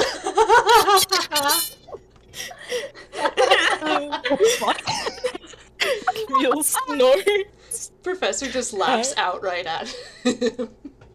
Moria just gives a knowing but non-judgmental look. Well, at least now you know how it feels. No, I don't. I mean, you're still far tinier than me. I will never understand your experience. I don't know. Didn't you say? Didn't you say a bit earlier? Fuck, I'm Camille's size. No, I don't. I would never say that about my most beloved little brother, who is. I would never. I resent that fact, actually. I am taller than that. I don't know. This seems about the perspective I'd imagine. Camille is going to grumble, take a few test steps forward, and then he is going to run a Jubilee full tilt to headbutt him in the stomach. Yes. Of course. Okay. With your new stats. I guess this would be a strength attack. Love that. Alright, so this is to hit.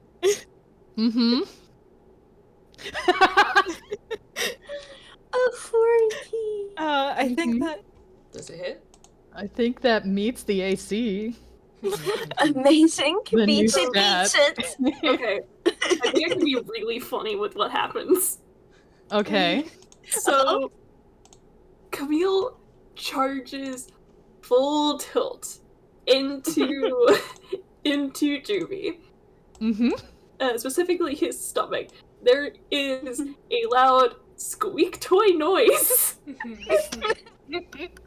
Juby, you are back on your back. You prick! He's able to get back up. Because, again, Toon physics, he is very toony right now as a plushie. And is able to hop back up and dust himself off with his little wings. His ear feathers that are, again, still very soft, very fabric, are all just tilted down and back and like, it is not nearly as intimidating as it usually is. Yeah, so Moria laughed a bit. She's also gonna help the two get up if they need any help. No, Judy's good. Yes, as your shenanigans wind down, can I get you all to roll me a perception? Yeah.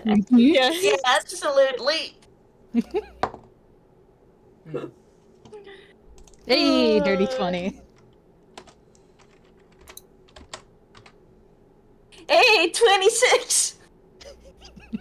Another dirty 20. What is with you guys? I got a 10. I mean, Camille also did not roll great. He just has stupid modifiers. Yeah.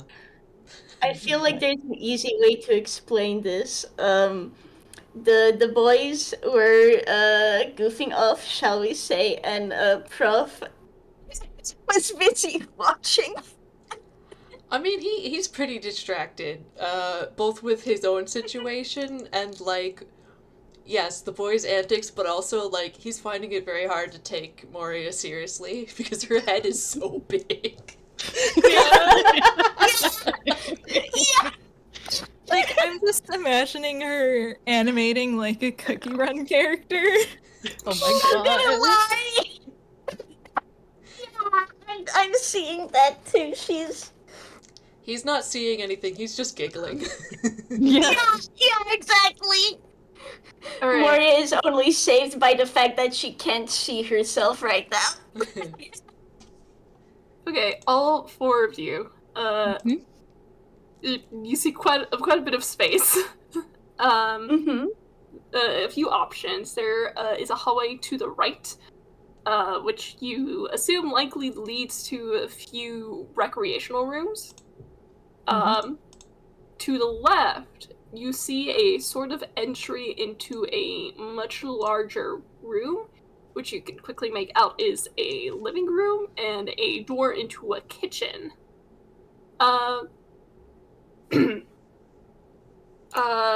Everyone but Prof. You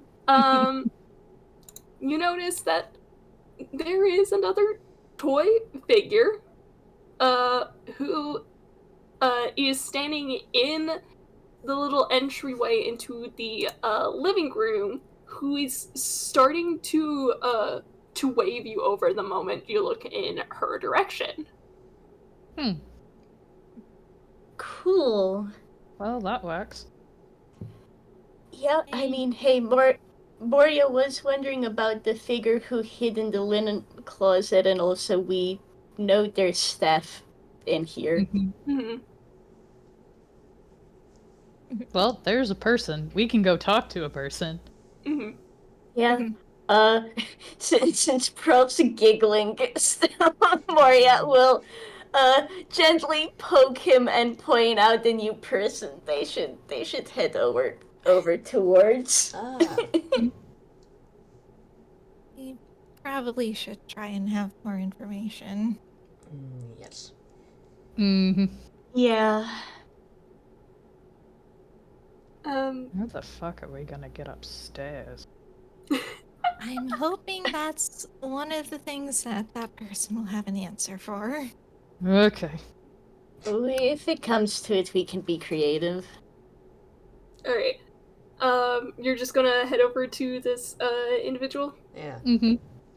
Yeah. I forgot to get this person a visual ref, but I did write down what they look like. They're kind of like a Barbie doll. Oh. Okay. Kind of a Barbie doll, plastic figure wearing a maid outfit. And she kind of makes a gesture to, like, keep your voice down as she, leads you into, the linen closet, in the living room. The door to which is quickly shut behind you all.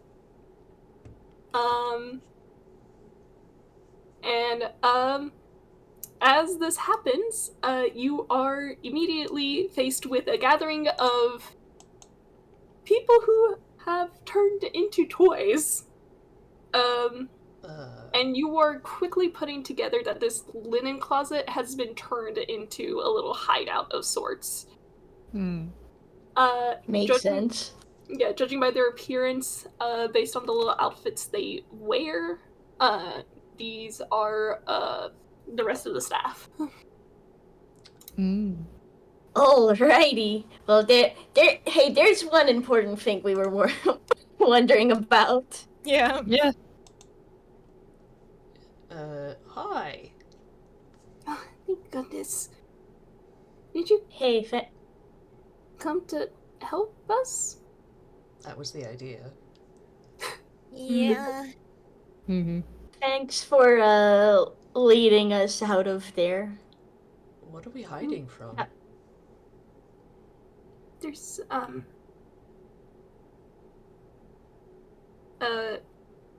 she kind of shifts and she says, there's something upstairs that's been picking up the rest of us and taking us up to one of the rooms upstairs.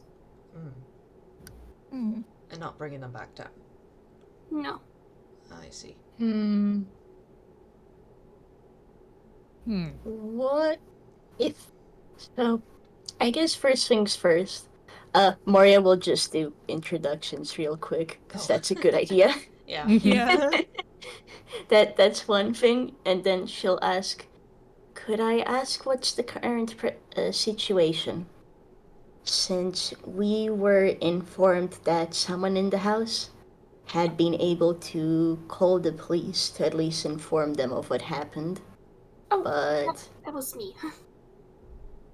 Thank you.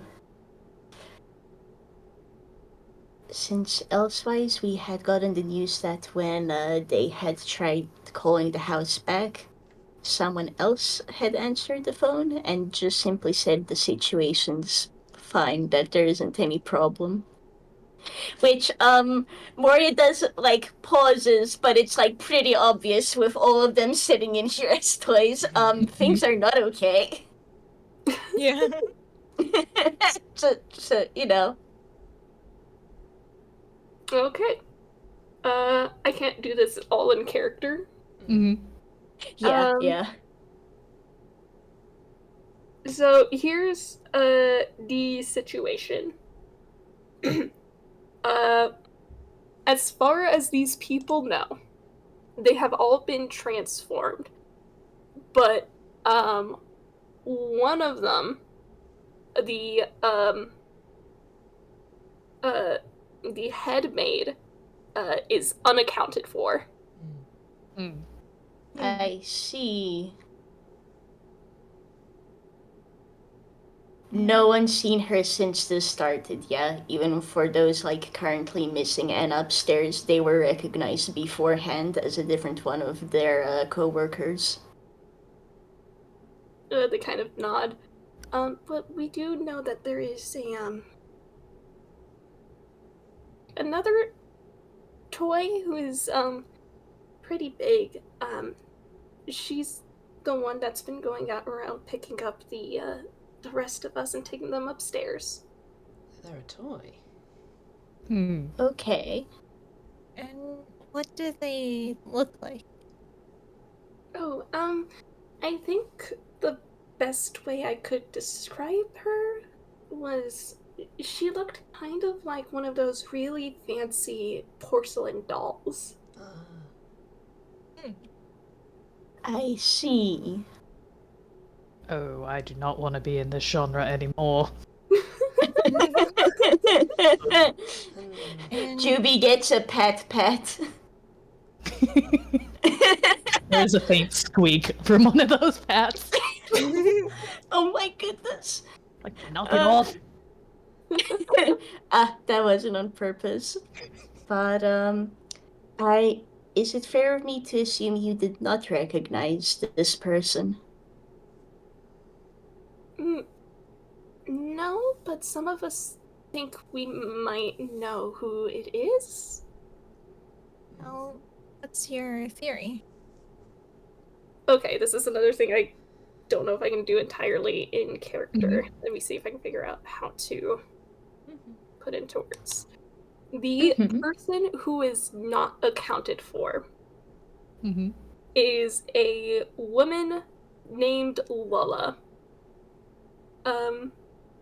who prior to the widower's daughter moving out to university, she used to be Margie's caretaker, tutor, and piano instructor. But now that Margie is a young adult, she has taken up a role as the head maid. Mm. Huh. Okay. Interesting. Not. We'll look over at Moria because this does sound like it could be one of. Sounds like this could be one of the people that would be likely to become an aberration. Yeah, Moria is giving a nod to that. She's definitely seeing it. A caretaker and a head of house. This is a person who likes to care for other people and likes to be in control. Well, Lella has always been rather nice to the rest of us, but she really did care a lot about the young mistress. But ever since Margie moved out, she's been rather despondent. Ah. It doesn't have to be the bad sort of control, it can just be the sort that when you lose it, it doesn't. You can sort of feel a bit desperate.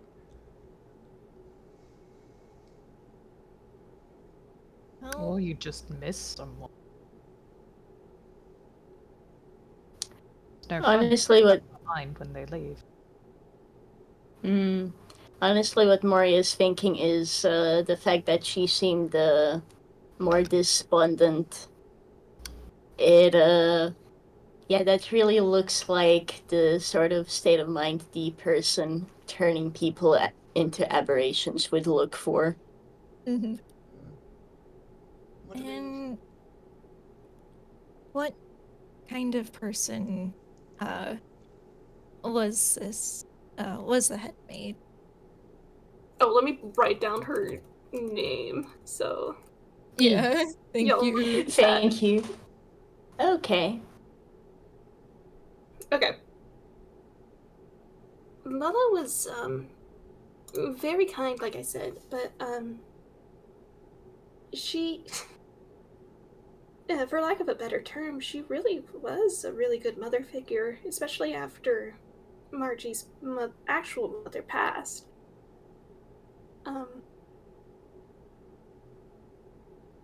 But she liked helping others, and she liked looking after the young mistress. And I'm trying to figure out words. Hang on. You're fine. No worries. Take your time. And when she moved out, Lola's been, I suppose you could say, trying to look for things to do to keep her mind off of it, but I'm not sure if any of it has been working. What kind of things has she tried? Well, she did take up a role of head mistress, so she's been trying to head maid. God. There you go. Okay. No worries. Okay, I can't do this anymore. Most of the stuff she's been doing has been like keeping the house ordered and organized and clean. Mostly going over things to make sure that everything is like as presentable as they can be. Especially now since Mr. Trustee is out of the country. Professor had been like kind of fidgeting, just like rocking on his heels, like actively listening, but just for this last bit when she's explaining that like she was this person's mother figure and she's left and she became despondent like for that reason. He kind of just stops.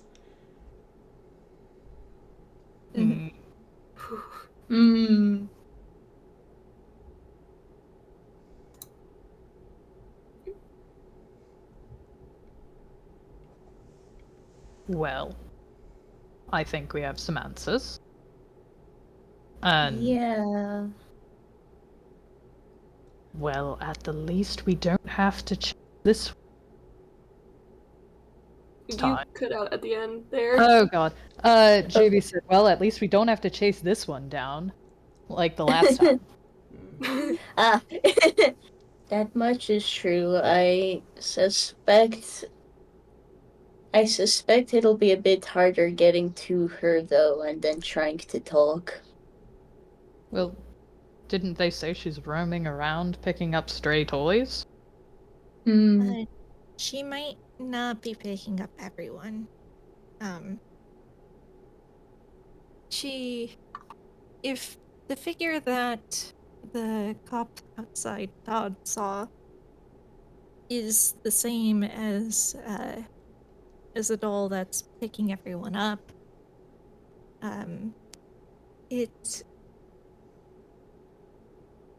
she would have had the perfect chance to pick up Todd, but she didn't. So there's probably something more to it than just getting a new toy for the collection. Maybe it's just people she knows and cares for. I wouldn't be surprised if that's the case, especially if what led to this is because she's not able to keep as much contact with someone she cares for. What do you lot usually do when you've identified the person? Well, sometimes we don't even identify the person. It's just a matter of reaching them and, well, Moria can probably explain it a bit better, because Camille doesn't know how to politely say, we get to them. We beat the crap out of them, Yeah. and then we have a little heart-to-heart about it. Yeah. Like Moria pauses, and then she says, "Sometimes, generally, our goal is to find the person and talk to them and help walk them through their problems. Sometimes it just means that before we can get to that point, things are a bit more rough." You can roll an insight, prof. He can, but I think at this point he's remembering, like, what Roboto has... Okay, that insight is nothing. That's You can get 6. advantage. You can get advantage. You know Moria. Okay, that's that. In that case, that's a 23. Yeah. She says it gets a bit rougher. You have heard her complain about cases before, and you have talked to people about cases. Yeah, sometimes it means you need to beat the sense into a person just a bit before you can actually have a heart-to-heart. In fact, I'd say usually you have to beat some sense into them. Yeah. He just sort of nods understandingly and, like, figures out how to detach the two weapons that have transformed with him from his, like, holster. Alright, I'll need these. Oh shit, where's Wisp? I think Juby pats around. I should probably roll this for fun and flavor. Good, he's able to get it. What he pulls out is not a fan, but is instead a fanciful conductor's baton that is softly glowing pink and blue along the end of it, and just to be. Really? I can deal with being small, I can deal with not getting to fly, but this, come on! Wait, is that? That's supposed to be my sword. Oh. This is not a sword! No, I was wondering why you had a conductor's baton. I don't have a conductor's baton. You know my very fancy sword that I have. Yes. Ugh. Yeah. You go. Maybe we should just double check what we have on us. That might not hurt. Yeah. Does it still work as a sword, or is it, I mean, I can find out. But I don't think there's any volunteers around. Professor just turns and looks at him like... I feel like you can probably find that out without attacking a person. Yeah. He is sulking to the point where, like, again, full of stuffing. He is deflated to a point where he is not nearly as large. He is sulking. My sword. We'll see. We can figure it out once we make some more progress. So, That's it. The boss fight, and I'm getting my bloody sword back. Of course, dear. I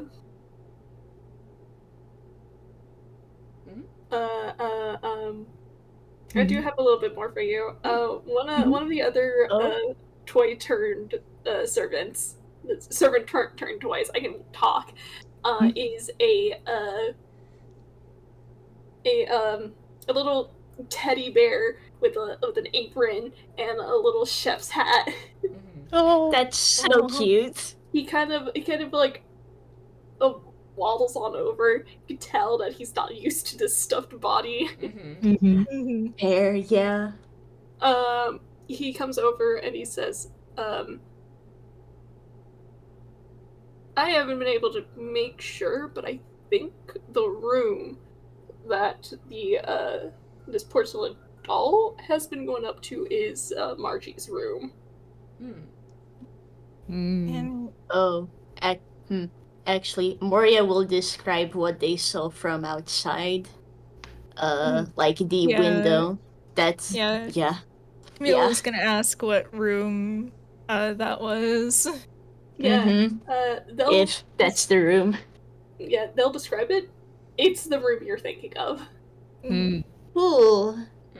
Upstairs and to the right, then. that works. The door is usually locked, but I believe there is a key in Mr. D's office. And that is where? He's just gonna tell you it is the hall down the right that you saw earlier. Okay. Yeah. Oh, okay. Oh, this floor. Good. Nods. Oh, actually, a thought.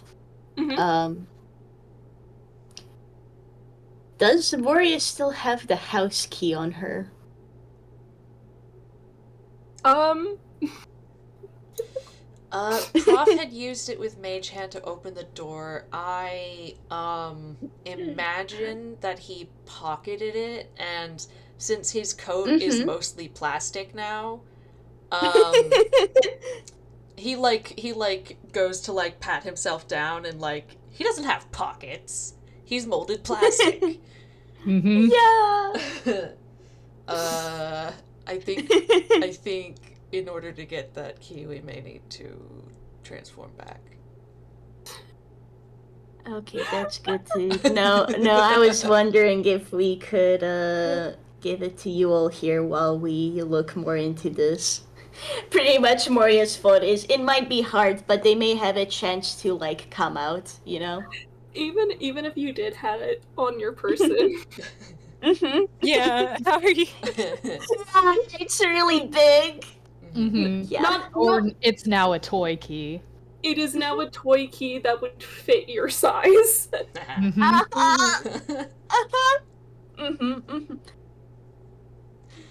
Okay. So, office, get key for the door. Go fight the boss, get my sword back. Easy day. Let's go. You know, I wonder, and the professor tries to cast Mage Hand. Does it work, Avi? You do not have access to your spells right now. He just sort of tilts his head and tries the gesture again, and all right.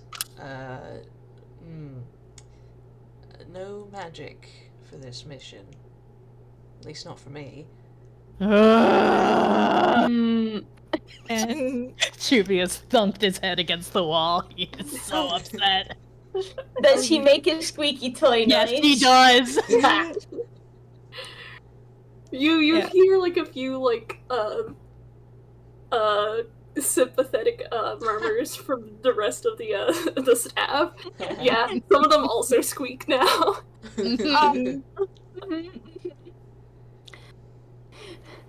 Moria tries to do the equivalent of she can't quite, snap her fingers considering she's still a soft plushie, but this is her way of trying to use prestidigitation. I think it's fair to assume that doesn't work. No. No. Yeah, no dice. All right then. Professor claps and his hands kind of click together. Let's go. and he's going to move to leave the linen closet. Great. Mori just does a last check-in to make sure everyone's okay, and she is going to pull out her lens, which looks like her lens, but is now like a plastic version of it. What were you saying, Fletch, earlier? The Oh, time yeah. for it has passed. Oh.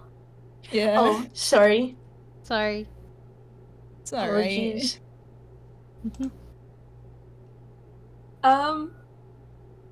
If we are leaving the linen closet, I do want to ask, it has been 2 hours.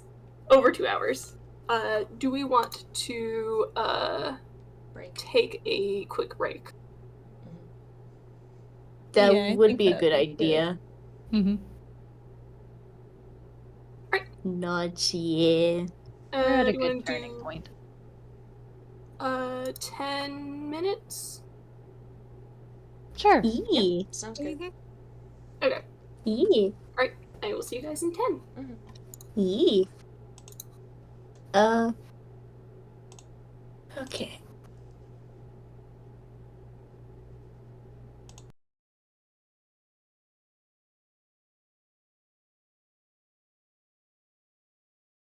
Just kidding, audience. I'm still here. I just had to get a big drink of water. Hello, everyone. How are y'all doing? I need to catch up with the gallery.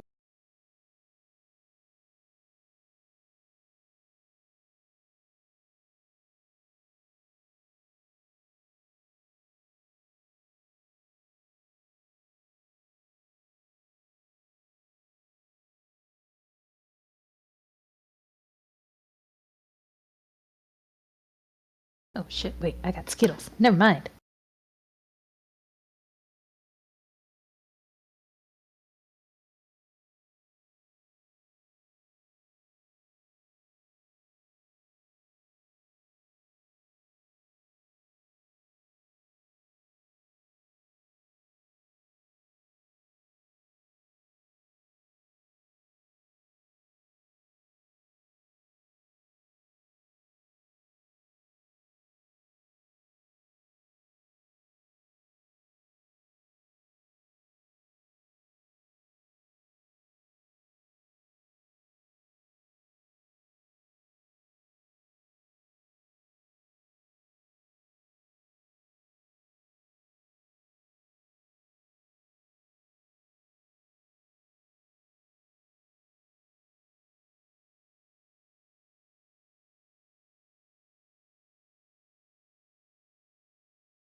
Hello. Hello. Hi. I got grapes. Hey. Nice. I have made myself some more tea, so Mm. Hey, bum bum bum. Got any food? No. No. No. Not today. And Luna's also in my lap. No, Luna, you Aw. have grapes.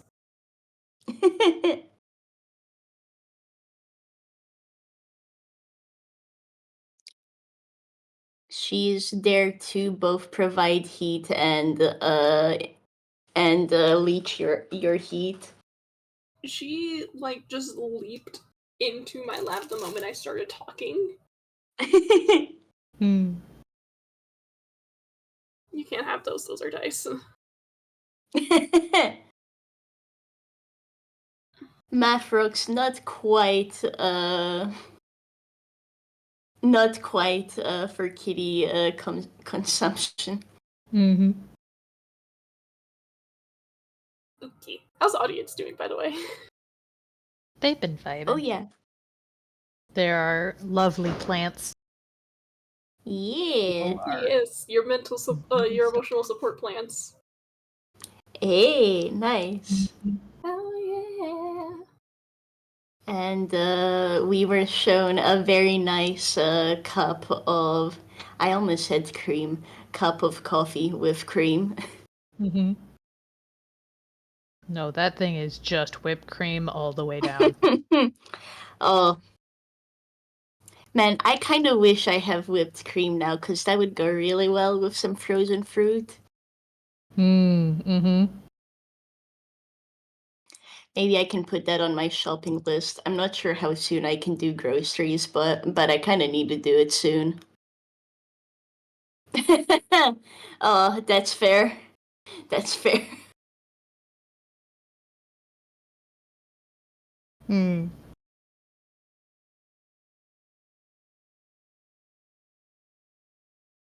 I might have to ask for one of the backup recorders Mm-hmm. to get the audio up, because of how much background noise there's been on my end. Oh, I don't fair. know if it's picking up, but there is uh some leaf blowers going on outside. Mm. So the good news is I at least haven't heard any noise from your end along those lines. Yeah, but I think I keep looking over at OBS. Even when I'm not talking, it's kind of flickering on. So I'm just like, well. Ah, Mm. fair. Very rude. Mm.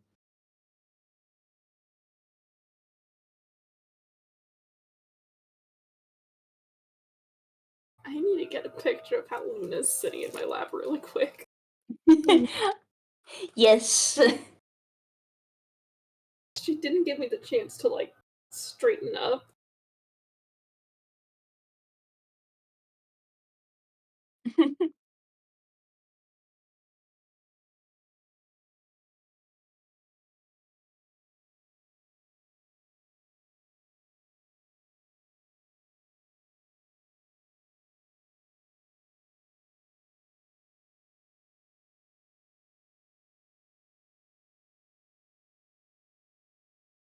This is what's going on with me right now. Aww.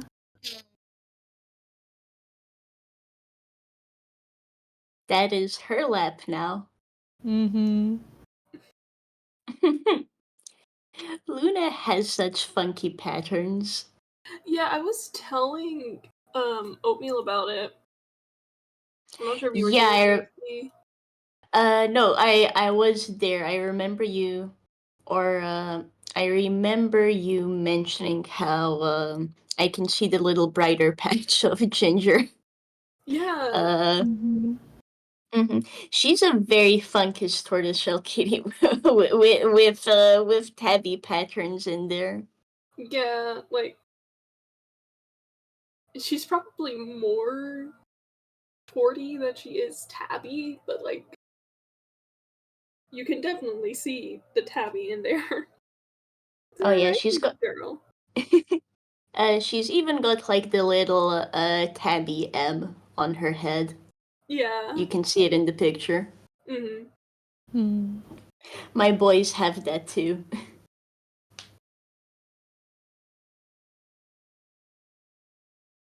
Are you gonna fall asleep here? Are you gonna sit here and let my legs lose feeling? Them's the rules, Abby. Mm-hmm. I'm petting her head, and she's just like not responding at all.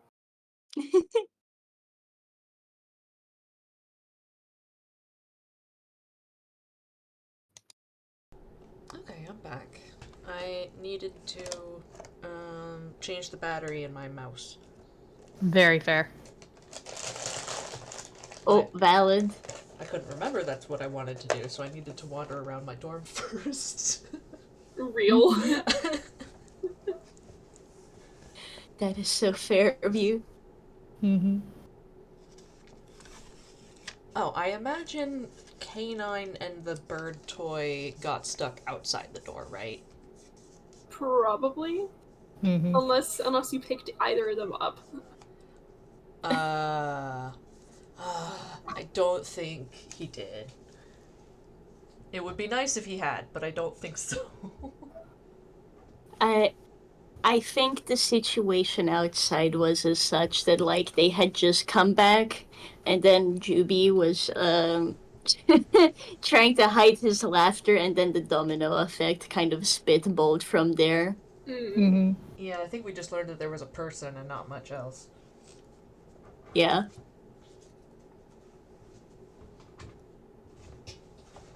Which, hey, we're talking to those people now. Yeah. Mm-hmm.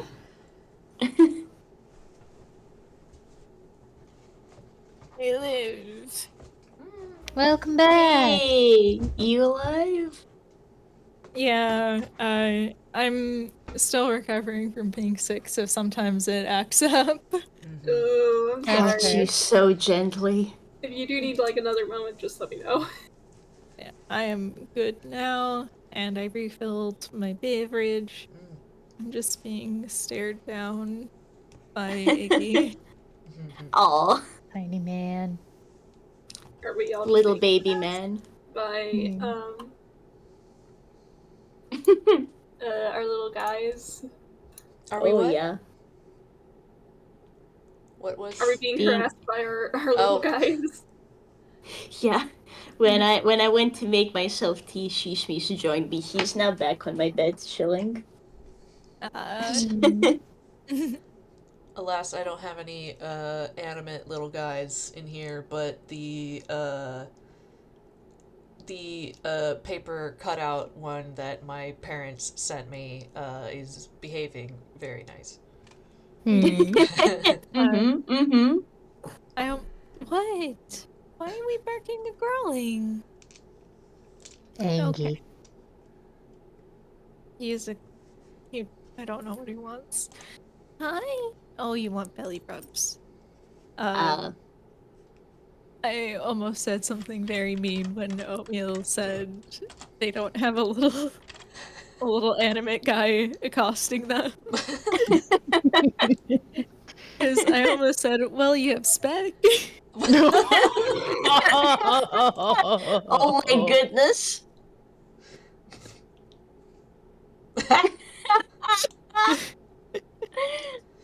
And yes, this is in retaliation for the whipped cream comment. Well, Maui then. For those watching, please know that spec went in all caps. I knew it. The moment you started talking, I knew it. Oh, look who brought their starfish. Yeah. That toy is like a third his size, isn't it? If that's the one that was in the video earlier, yeah. Oh. It's a very big starfish. Oh my god. Okay, there's no way that leaf blower is not getting caught on recording. I'm sorry. It's okay. When No you're worries. at least on this end, it's only when you talk there's like a behind your voice, but it's faint. Mm-hmm. Yeah. Yeah. See, got that at least. I just hope I can like think through it because it's like right outside my window. Yeah, That's so rude. Aren't you? That is very Oof. rude, yes. Oh gosh, the streets are starting to become crowded again. Pat you. It's Monday. Why are you all partying? Because it's my birthday. Okay, now it's picking That's up. why. It Mhm. wasn't yeah. earlier. It See- definitely is now. Okay. Oh, That's you. pat you. Yes, they're Who's all out wearing here green? celebrating Noodle's birthday because Noodle's birthday is a national holiday. Correct. Exactly. I am Alright. special. I deserve special treatment. Are we ready to go back in? I'm good. Yeah. Yeah. Oh though, god! What the hell? oh no, I pat you. Pat you so gently. Who's wearing green? Okay, but why does That's wearing not green how matter? That's not how that It's because it's works. St. Patty's Day. It's The opposite. reverse. It's the Oh. opposite.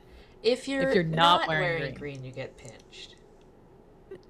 Oh, well, I got I'm wearing green.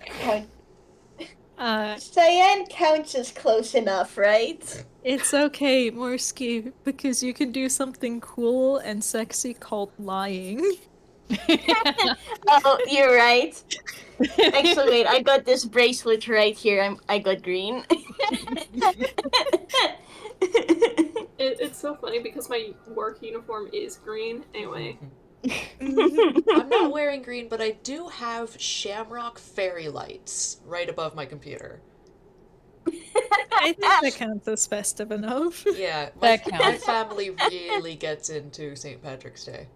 It's Okay. not even biting spay. It's Incorrect. Alright. It is not, Let's apparently. Yeah, alright, let's get back into it. Though, Okay. can I Okay. ask for, because I went and died, could I ask pretty please for a refresher on, what the game plan is? Okay. So you guys know that you guys have heard from one of the staff members here, someone you can assume is a chef just based on the outfit he's wearing,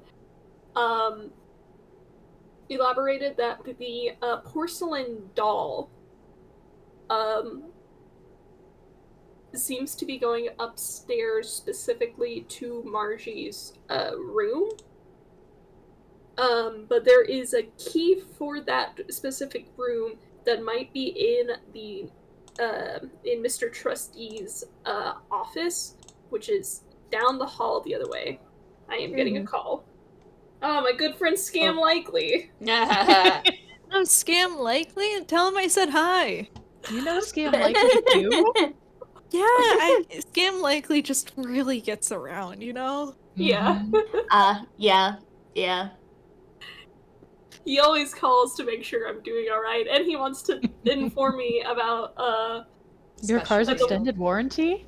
yes! Anyway, so basically the game plan for you guys is to get into Mr. D's office. So you can get the key.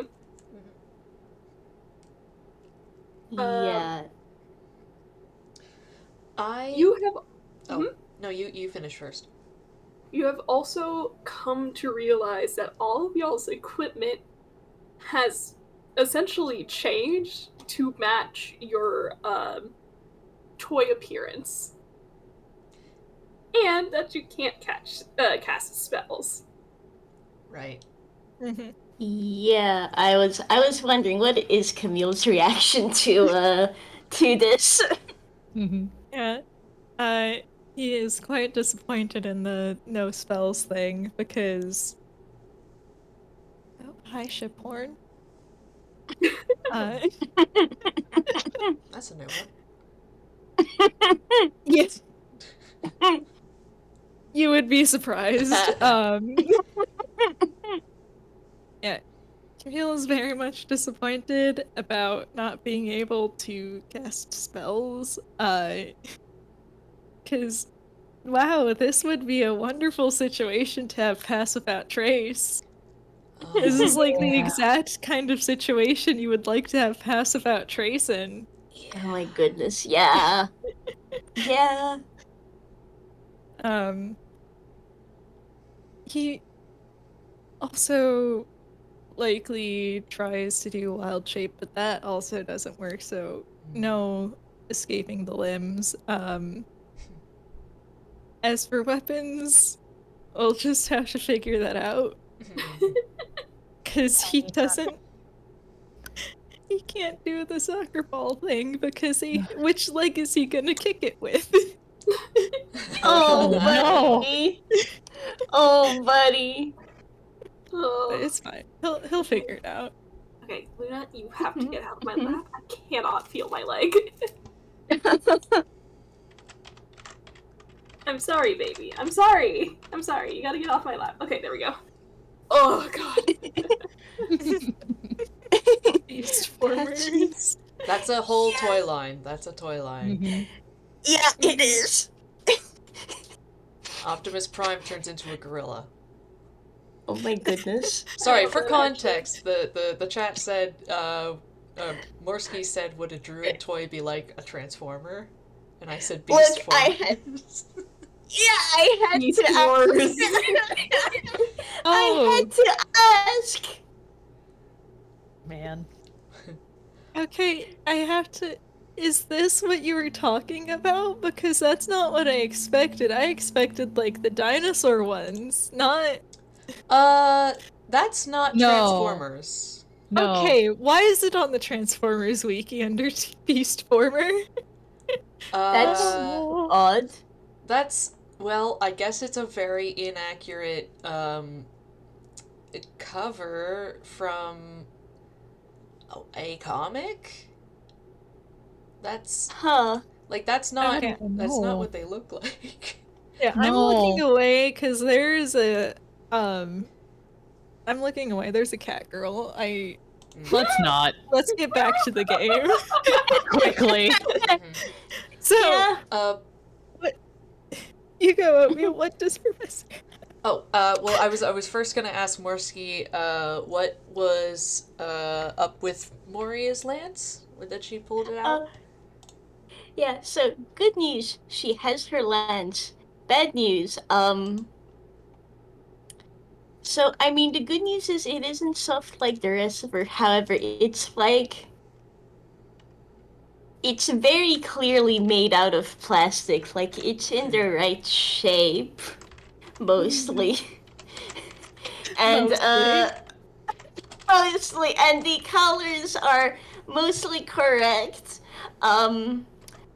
But can you please imagine like plushie Moria holding this like plastic little spear, like someone holding a plastic fork? Nice.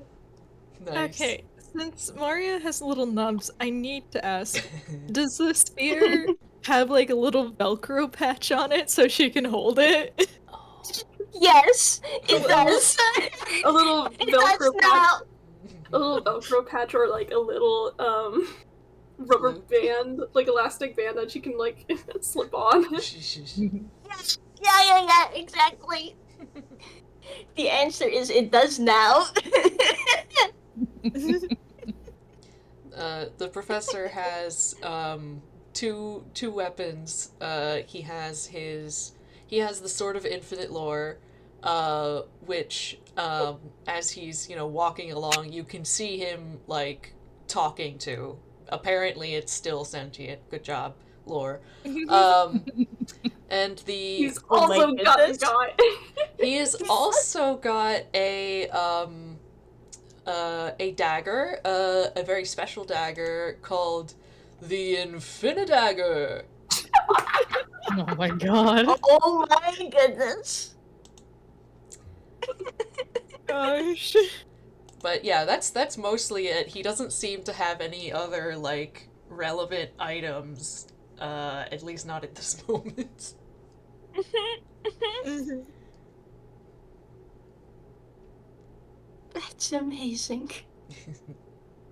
Wait, I need to ask. I know there's the trouble of Camille doesn't know which leg to kick the football with, but does he have like a little plastic football with him now? Let me. I guess it would probably still be a hammer space roll. Oh gosh. Bouncy ball that looks like a soccer ball.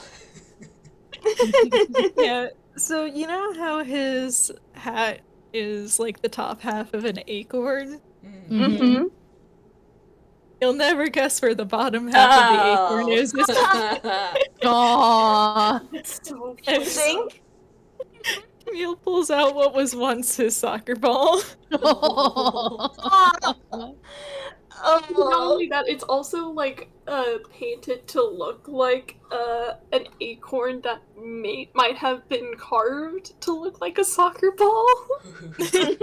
Oh my god.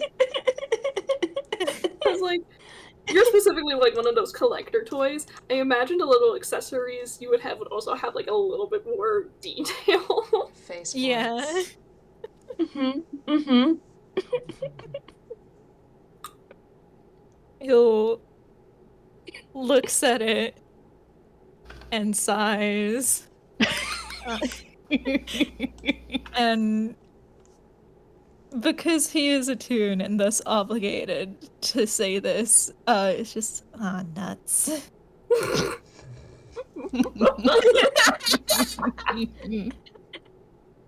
Okay. Amazing. Are y'all heading out now? Yeah. Mhm. Yeah, we all good to go. Okay. Yeah. Gotta go to the office. Should we stealth? Yeah, Should we stealth, guys? we should probably Probably. try. Actually, thought. Mm-hmm. We are all mostly very small. Is there... Could we pull, like, a Toy Story 2? A box? Yeah. Oh my god. Oh my goodness, do this like Snake. In the linen closet, is there anything which could, perhaps cover us? There's a wide variety of like towels and blankets and whatnot.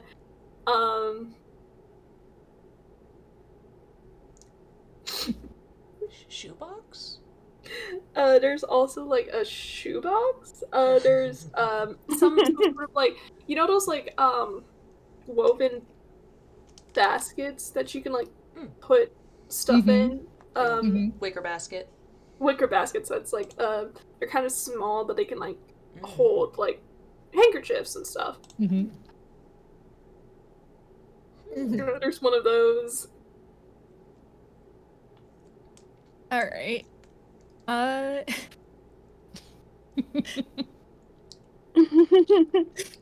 Maybe. I don't think I can push the shoebox by myself. Maybe Camille, you come with me. Moria gets the wicker basket. I See. This is a bit of difficulty here, considering Juby gestures to the all of him. Yeah. How A blanket? A towel? if I may ask, how big are these like baskets and everything? 'Cause I would say okay, I would say they are big enough to cover you guys, you, Moria, Professor, and Camille, if you needed to hide from something. Mm-hmm.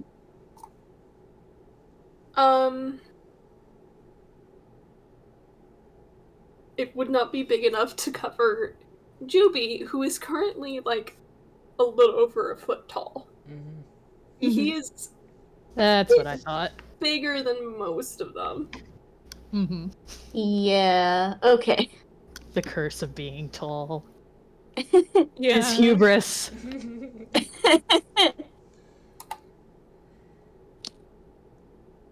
I mean, I can just try and stay out of sight. I know we're looking to avoid a porcelain doll. Mhm. Maybe we could. Maybe we could do something with the towels. Yeah, can we at least put one on you? Sure, I guess we can. Might be a little more obvious then, but why not? Well, if you flatten yourself out, I think you're lumpy enough to make it as a pile of fabric. I take offense to that, I mean... but I don't have a better plan, so fine, I guess. At least... Yukon, that'll cover. That's all out of Camille's mouth, but he is speechless because why are you taking offense? You're not normally a little plush toy. Yeah, but right now he is. I mean, hey, the good news is you're more on the lighter colored end, so it's not like she shouldn't see you past the whiteness of the towel. You know, if you have a dark object. True. Mostly. He is, in fact, in grayscale, but he's like, we're gonna roll it. Yeah. Well, I think the professor's going to try to put the shoebox upside down, and possibly use. You know how there's like a hole in the side for like gripping it? Oh, yeah. Use that as a peek hole, so they can see where they're going. Yeah. And we are keeping our proficiencies, right? It's just a stat. Cool. Yeah. In that case, Moria will be able to move the box. She still has a +10 to athletics. Oh boy.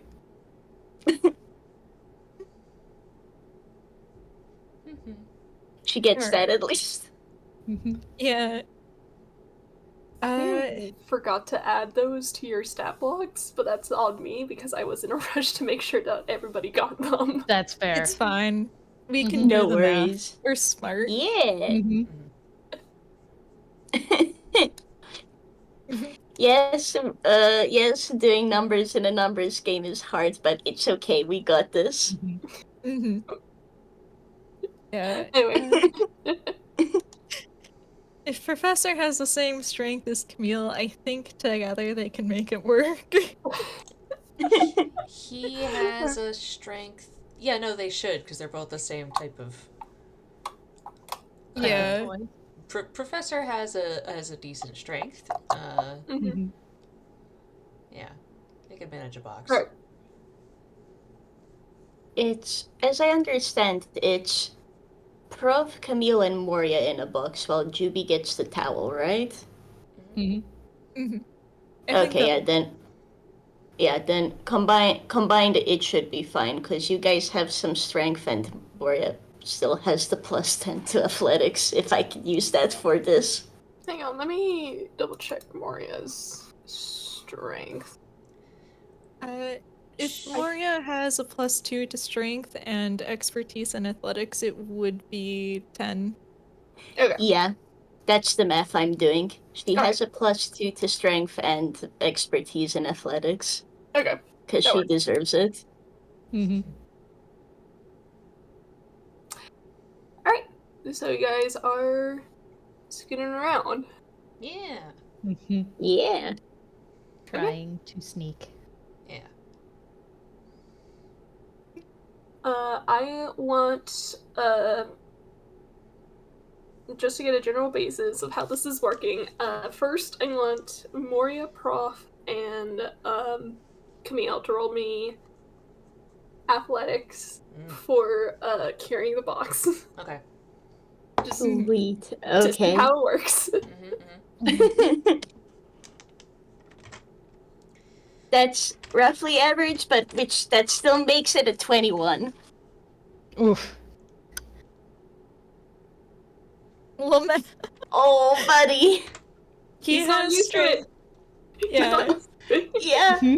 but Yeah. I'm just trying to make sure I have this right. It's twice my proficiency bonus because I have expertise and my strength modifier, right? Mm-hmm. Yes. Okay, then it is this. Camille's still not used to defeat. Thank you, Fletch. yeah, No. Oh, buddy. it's okay. But Tile slippery for little guys. Yeah. Okay. Camille is doing his best, and between Prof and Moria, I think they have this. It is really good. Okay. Now that you guys I mean, it's not like a 6 is gonna bring that down by much. Mm-hmm. So, like, Camille is trying his best, but the floor is slippery. You're more focused on staying upright than you are on carrying the box. Yeah. Honestly, Prof is a more, like, rubbery plastic than Camille, so he has probably a better, like, foot grip. Mm-hmm. yeah, Oh, yeah. Oh, that would make sense. yeah. Camille's like a very smooth plastic, but that does mean that it is slippery.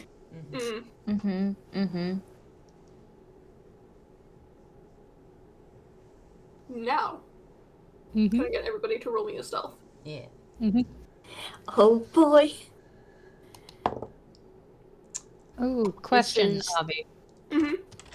Because, what are the specific, again, what are they called? The Boots of Elven Kind gave Juby advantage on his stealth.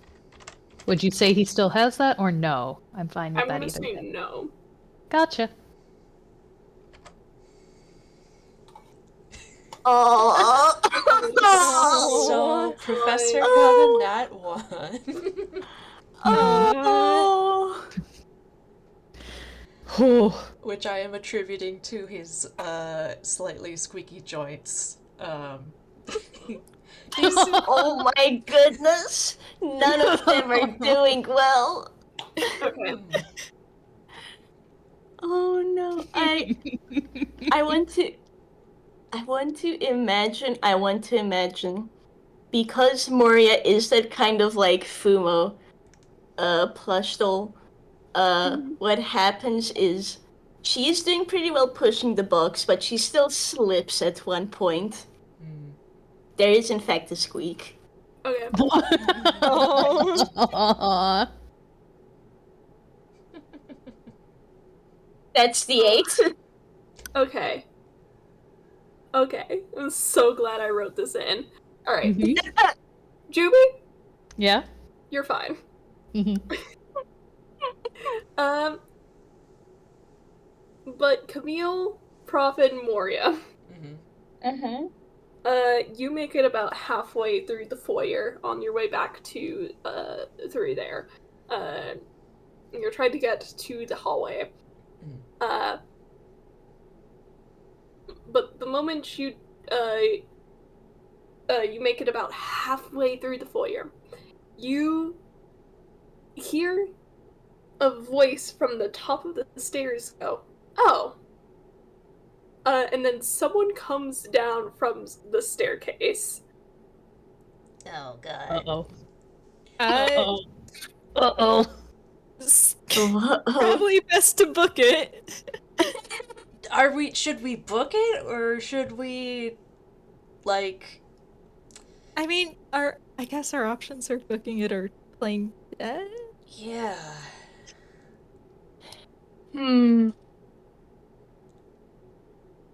Okay. You gotta make a decision because they are coming over to you now. Yeah, Yeah. I'm like, what on earth would be a good decision? What would Moria suggest? Prof would... Question. Oh. Prof would go for either one, honestly. Unfortunately. I think he might lean towards playing dead. I was actually gonna ask, like, we're in the middle of the foyer. How close are we to, like, anything else, if I may ask? Not very. Oh, yeah, if... You continue. Okay, thank you. If we're kind of in the middle of nowhere, then Moria's gonna lean towards playing dead. I think if we are gonna play dead, we should probably grab on to, or like, brace ourselves against the ceiling of it as much as we can. Oh my god. Yeah. Hide in the box. Hide in the box. I love this idea so much. Like they lift the box and don't see anything? Like, is that the idea? Yeah, like, break either, like, hold to the top or, like, hold to the corners, so that we're in the box when it's lifted. You're essentially pressing yourself into the box as it's being lifted, so that as it lifts, you're being lifted with the box. Okay. Yeah. I would say that's a different option from playing dead, but that is a decent plan. I guess, what's your thought for playing dead? Literally just pretend to be an inanimate toy. I think if they were to play dead, Moria would pull the face down on the floor. You know that picture you drew Okay. from earlier? I'd bring that out. That's what she'd be trying. Okay, so would we like to hold on to the box or play dead, because it seems like running isn't an option? At least not a good one. I kind of want to try the box thing.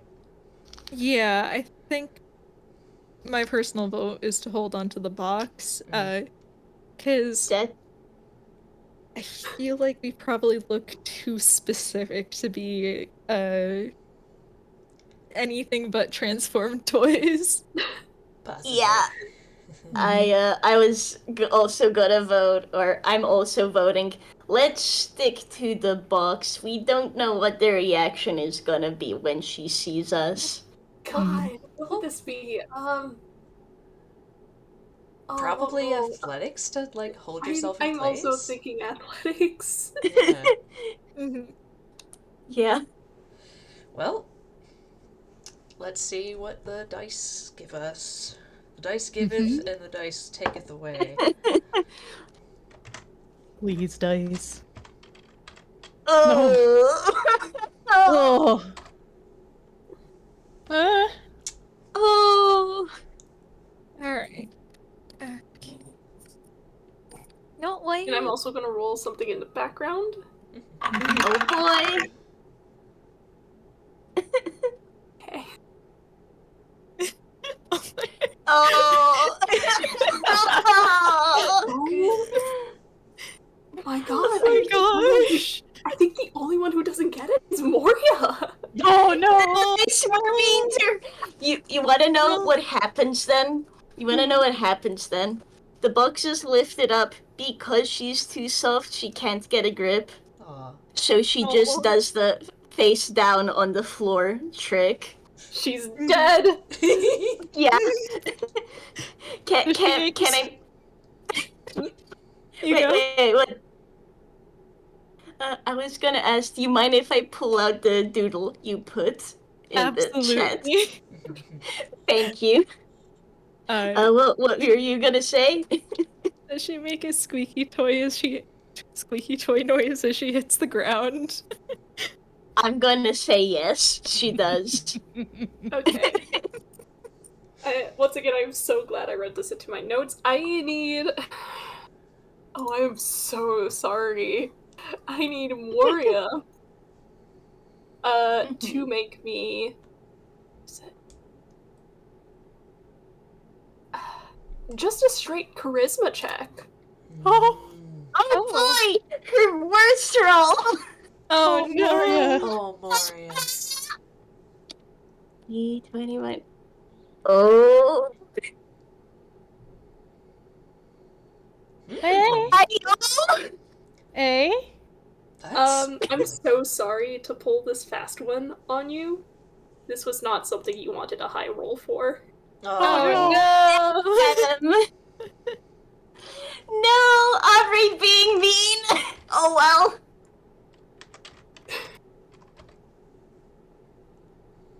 Well, let's see how badly this goes.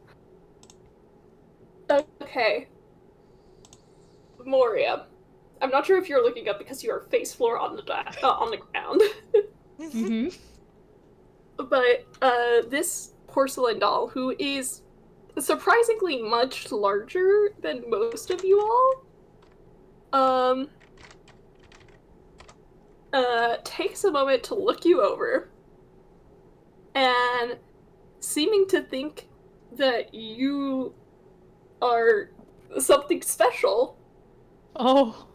picks you up, Oh. places the box back down, and starts to carry you up the staircase.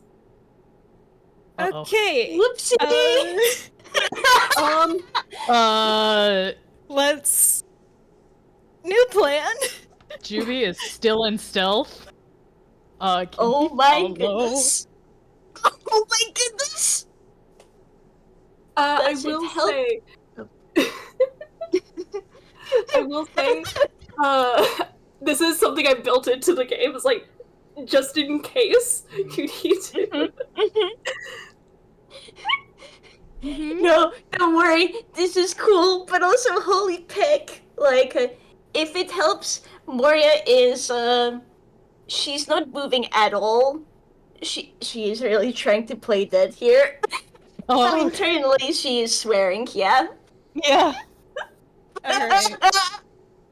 Alright. Okay. Not the boss. Not the boss. Not the bus.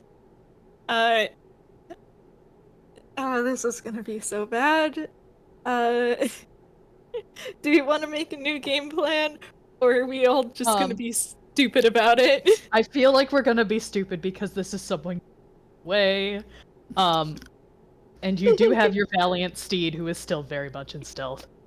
Yeah. If you want to get pulled into the towel. Okay, I'm not reading the... what are we doing? Okay. So as far as what I am suggesting is trying to follow after I think this is Lala, the porcelain doll, who has Moria right now. And Juby is bigger than the others, and I know we were making jokes about a valiant steed. So if we wanted, I would be willing to burn birthday inspiration to sneak over and get Prof and Camille into Juby's hidden blanket as he is their steed. Okay. Yeah. And they would... What would they do after that, though? Try and follow Lala? Try and follow. Okay. Mm-hmm. Yeah. You want to do you all want to follow Lola then? I mean, Professor doesn't, but he will go with the majority. Like, his idea of of what would be a good plan is to stay and, like, continue and get the key. Like, they'll end up there, and they'll help True. Moria. But Yeah, this is. Uh, I'm going with what the party wants. Yeah, I must say, I'm sorry to say that Camille's handed me what he wants to do, and it does not match up with those at all. oh my gosh. Okay, Oh, okay. no. What does he want to do? Camille wants to, Camille wants to save Moria so that way she's not separated from the rest of them. Mm. Because Oh, even Camille. if no one's been hurt, they kind of need all the hands on that they possibly can have. Mm. So his first thought was to kick his quote unquote soccer ball into the porcelain doll's hand to make her drop Moria. Mm. And hopefully if Jubilee is close enough, Jubilee can snatch Moria up. And then Camille's just gonna make a break for it. Oh my god. Oh my goodness! I think this is insane.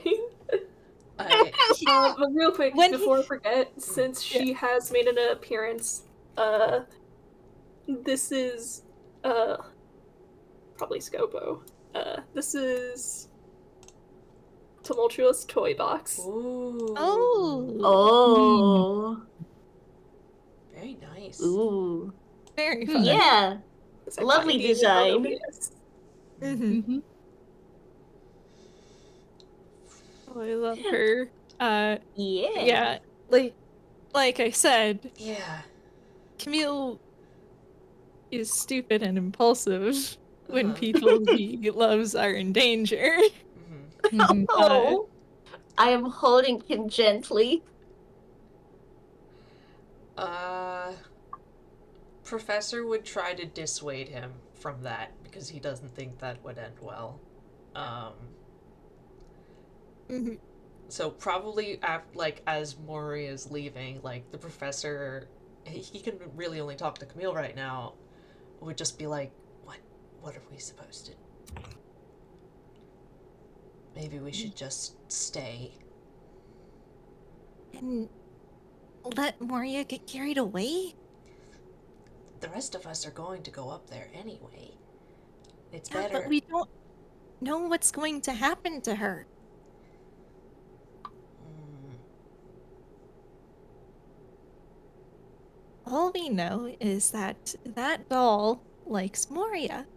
But that doll doesn't have any, if that is the head maid, she doesn't have any actual personal connection to Moria other than liking how she looks.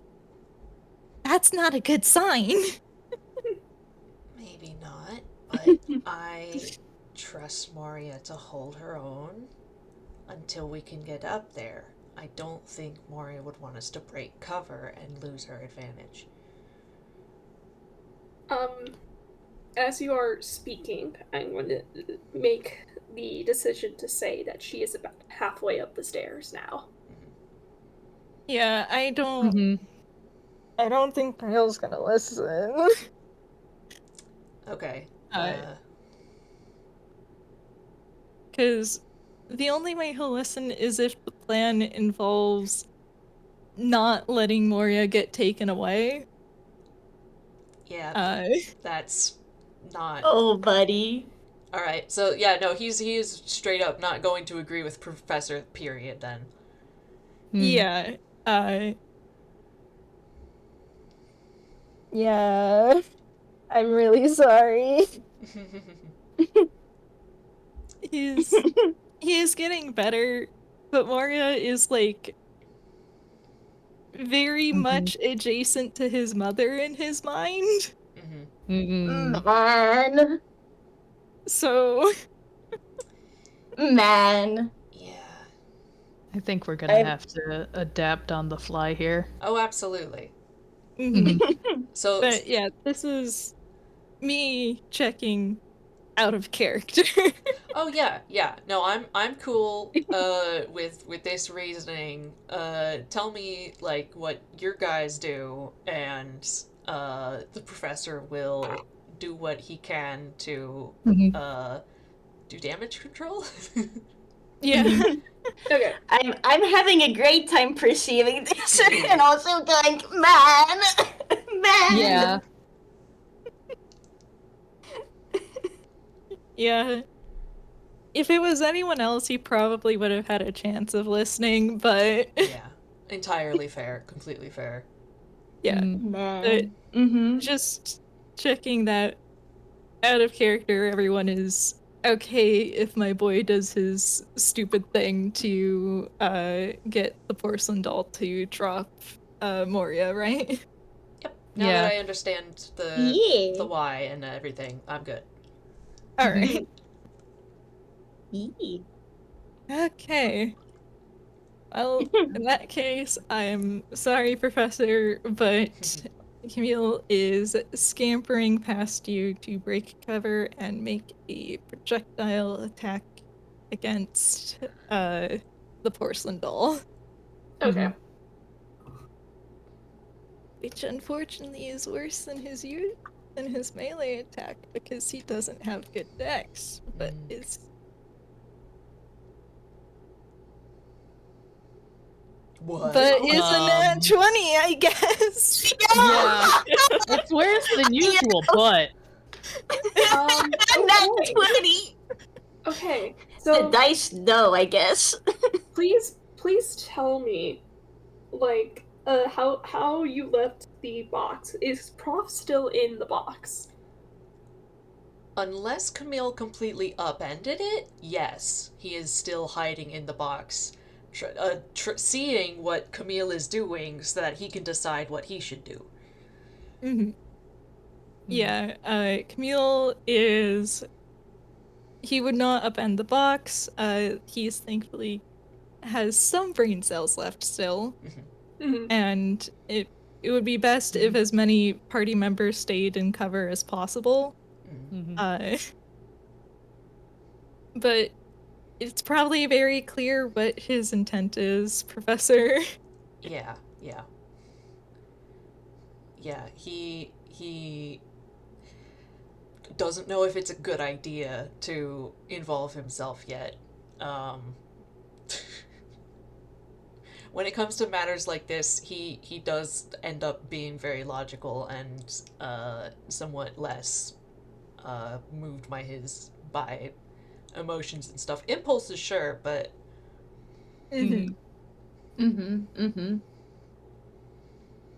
sorry, Prof, you got the emotions crew.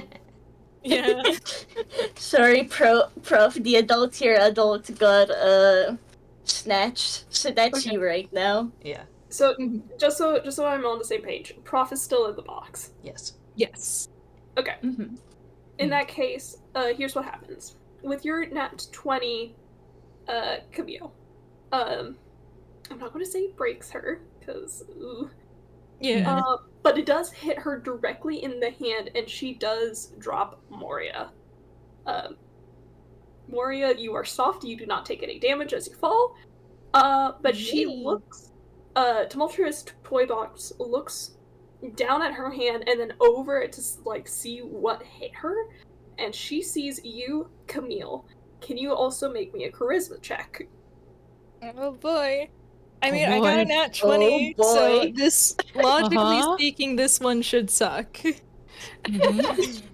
Jinx yourself. It should... I'm... Please.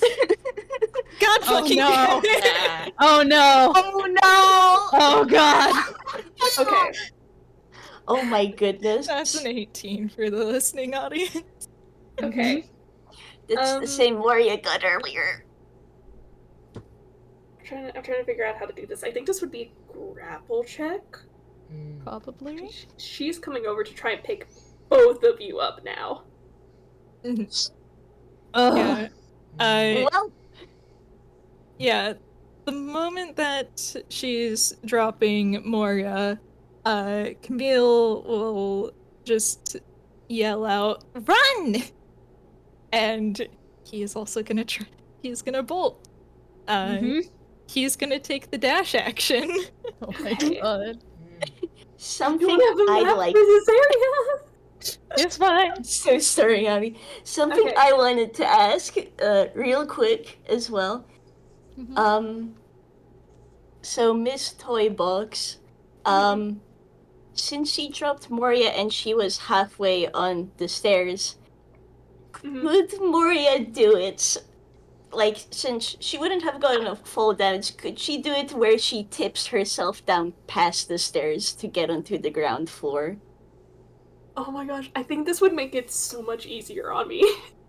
Yeah. Yeah, Mhm. because look, Camille got her out, so she would try to pretty much aim her roll to then have her fall down past the stairs, and then she and Camille can book it. Yeah, you fall through the railing, and down to the floor. She is running down after you. She like hikes up her dress and comes down the stairs. Go, Um, go. I actually, you know what? Both of you make me a dexterity saving throw. Okay. Oh my! Well, at least there's proficiency. Do we keep our save proficiencies? I'm gonna say Oh yeah, yeah. Okay. cool. 1 + 4 is 5. I have something that can be done to assist if it looks like anyone's in danger. Alright. Yay! Okay, so that should be a +6, I think. Or is it?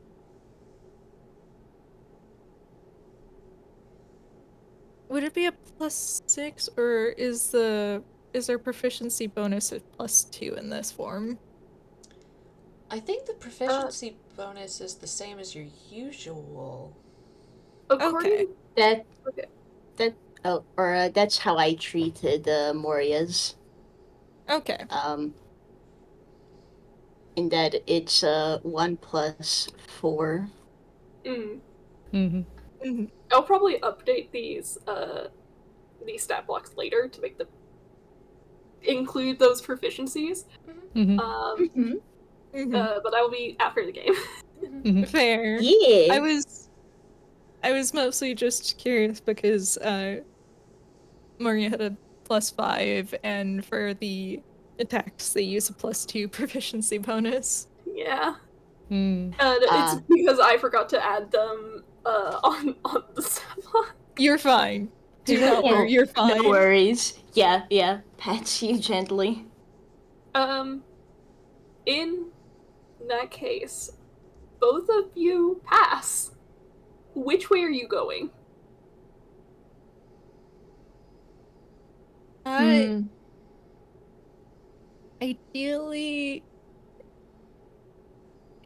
they should probably go different directions. Yeah. And not Camille's towards the linen. Yeah. Camille's not running towards linen closet. He's also probably running away from Professor and Jubilee. Yeah, I would ask how the area looks. I'm sorry, Avi, because Moria is Imagine the foyer of a pretty fancy looking house. You have the staircase going up, sort of in the middle of it all. You have a hallway to the right, which is where you were trying to get to. There is a few doors down that way. You figure these are recreational rooms, but also the office you were trying to get to was there. To the left is the living room, which had the linen closet and the kitchen. Okay. I'll say so. Moria is handshaking Camille and would not go close to Prof or Juby. Would also not go towards the linen closet.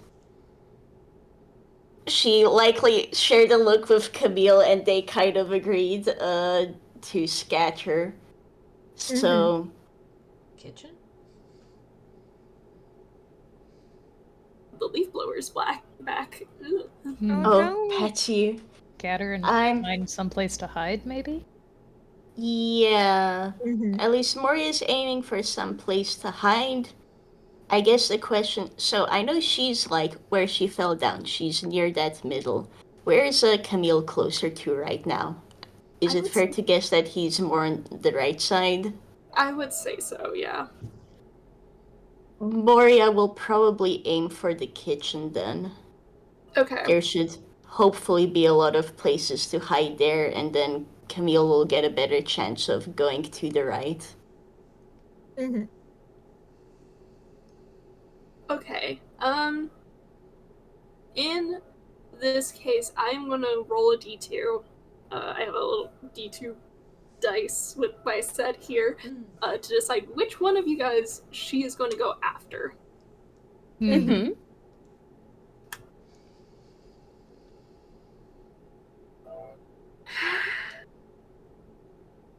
Okay, Mm-hmm. Camille, I Yeah. need you to make me a stealth check. If you're going into a place to hide, she is coming after you. Okay. Well, Cool. Okay. You got it for once in your goddamn life, Camille. God, I want to help. come on, I come know on, ways you to can help. do I it, could lad. help. What do You can do it, lad. Because Juby's been in stealth this whole time. Mm-hmm. And as far as I think the Tumultuous toy box knows, that's just a towel. Yeah. Yeah. If Yeah. Camille gets flushed out and they end up circling back, might he might go for GB's hiding spot. Yeah, he's trying to have been somewhere that is easier to reach for their comrades. Mhm. Because Mhm. he is also equally worried. Yeah. So if they end up having to circle back, he's definitely the ideal spot. And I think Camille might have to Oh. end up circling back. Oh, buddy. Ooh, buddy. Ooh.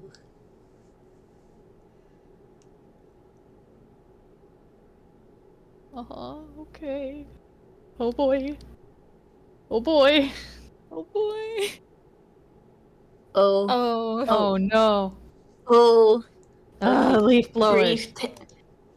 Brief technical difficulties. Mm-hmm. Man. Man. I need to call that I- the start chat. I need to. Hmm? Fletcher. Oh my god. Yeah, I'm Okay. Bouncing squish. I do have a thought in that because she went after Camille, Moria has the thought. Like since Lady went after Camille, Moria's like peeking just past the door to watch things. If Camille like runs back towards Juby, her thought is to maybe see about getting a plate smashed on the floor to help draw attention away from that that she hides proper. Yeah. Mm-hmm. Cause like even if she doesn't go over there, it's still gonna be a loud noise. Yeah. Or just get something to clatter really loudly. Mm-hmm. Mm-hmm.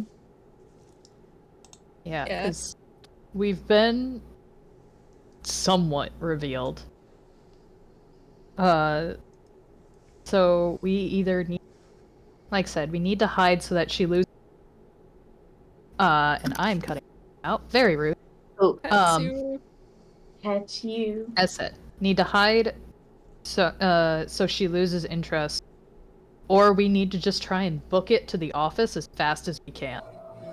Alright, hopefully I can talk Yeah. over this. I can hear you guys now. Hi. Hey, Hi. that's Okay. you. We've mostly been discussing our options and ideas actually.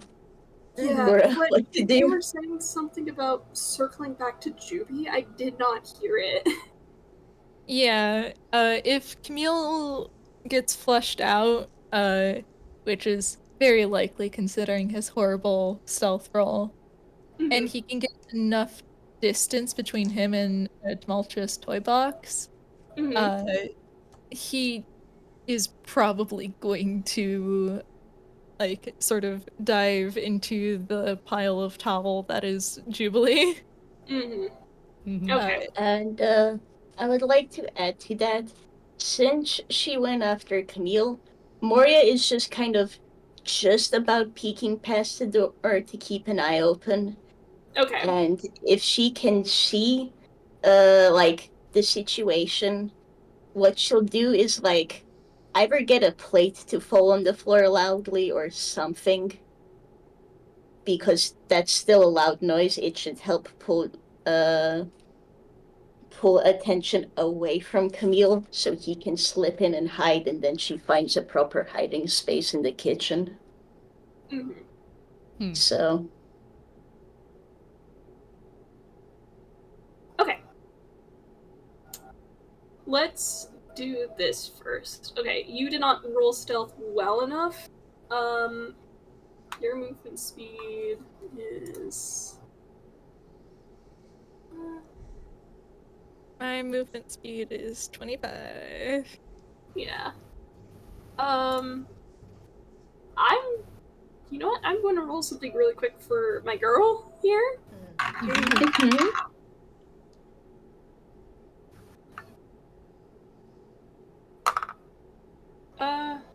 Okay. Camille. As you are trying to run away from her, you are not quick enough to get into a proper hiding spot, but you are able to. There is a bit of a size difference here. For a porcelain doll, she is still pretty large. Hmm.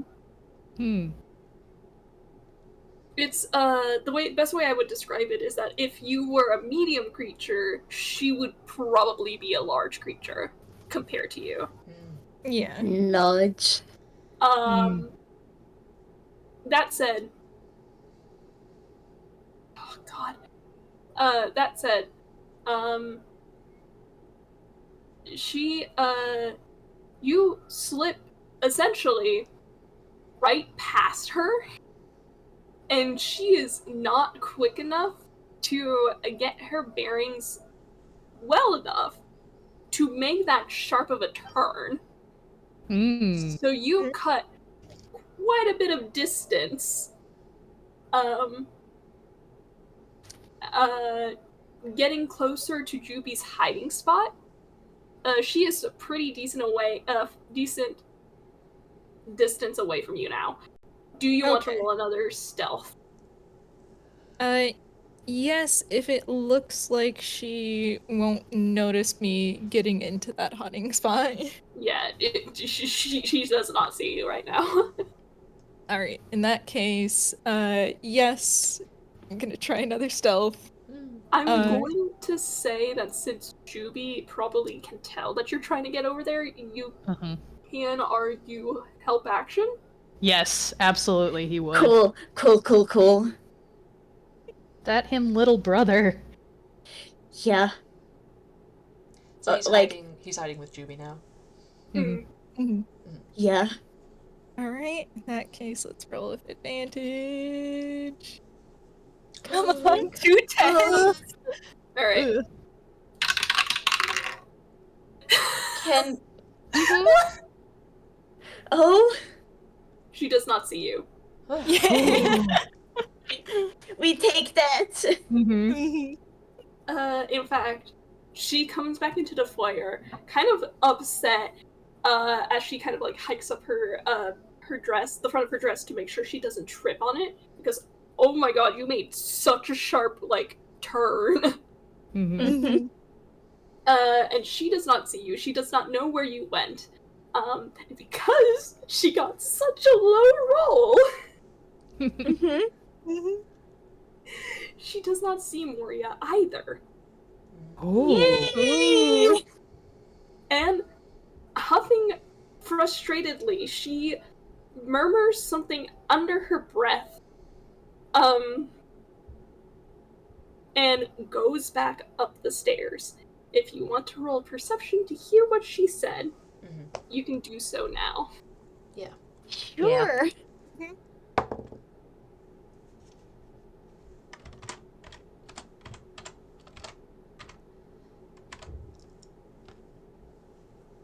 Delightful. Aw. Thank you, Juby. I know why you are not paying attention.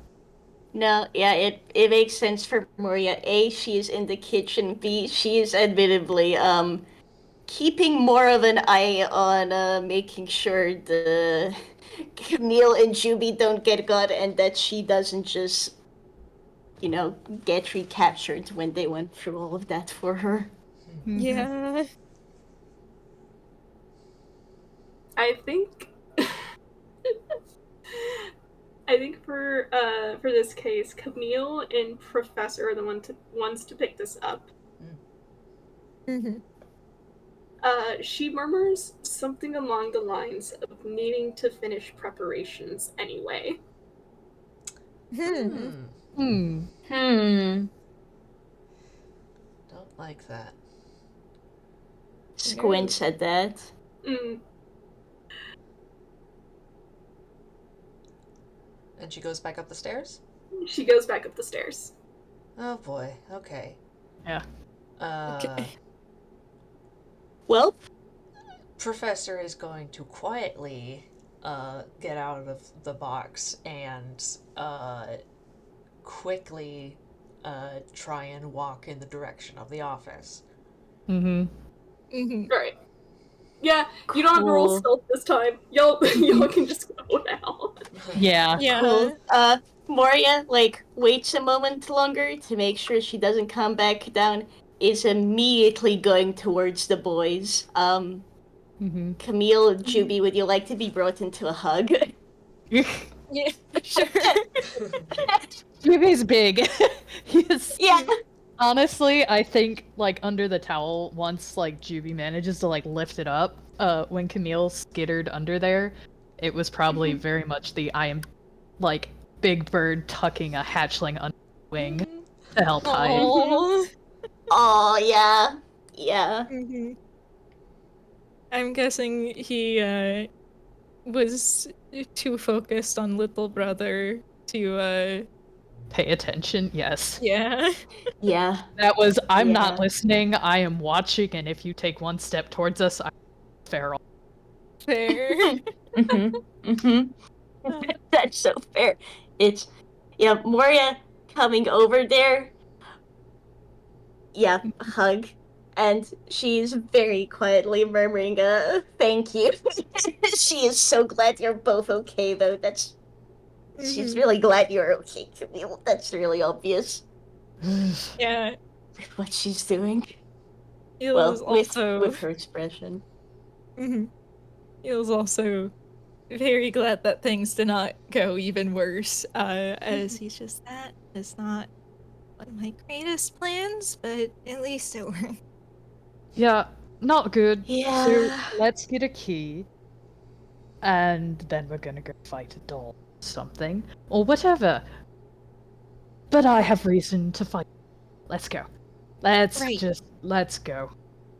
Yeah, she did say Yeah. something, so I'll tell you on the way. You don't want to let Professor get too far ahead. Right.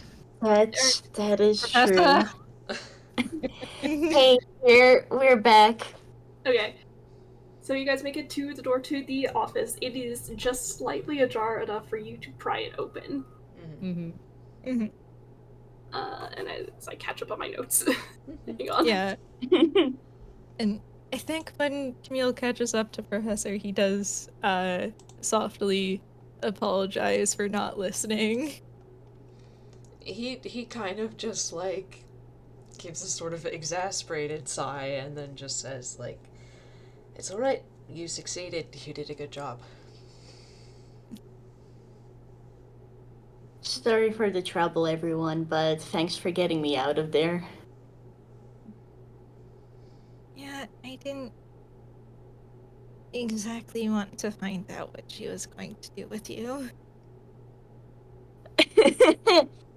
I can admit that I appreciate not having to find out either. Thank you. You guys are going inside the office? Yeah. Yep. You all Oh. manage to open the door to the office, and you quickly pick up on the fact that even if you were at your normal size, it would be a pretty decently large office. Hmm. There's Huh. there's a big desk that takes up the back portion of the room, right in front of a window that overlooks the garden. There are several filing cabinets and other such furniture, and on the wall are several awards and pictures. Hmm. Can you make me a perception check? Yeah. Sure. Could I just ask for a moment? Something is happening with Shishmi, so I just need a minute to see what's up. Yeah, take Me. your time. Thank you. I'll be right back. Juby, my guy. Juby. I know how to flavor things. I know he is probably distracted by not what they should be looking for, but this is the office and he is a thief. He has his habits. He knows what he usually looks for, which is probably not plot relevant at the moment. Well, Professor rolled really well. Yeah. Mm-hmm. Oh, yeah. He's kind of locked in. Yeah. Yeah. Ayo, Moria! Yeah. Hey. Let's go. Hey! The adults are We paying are- attention, and Camille. Yeah. we are back in the game after that close save. Let's get this done properly. Okay. Alright. Camille, Professor, and Moria. As you guys are coming into the office, you notice that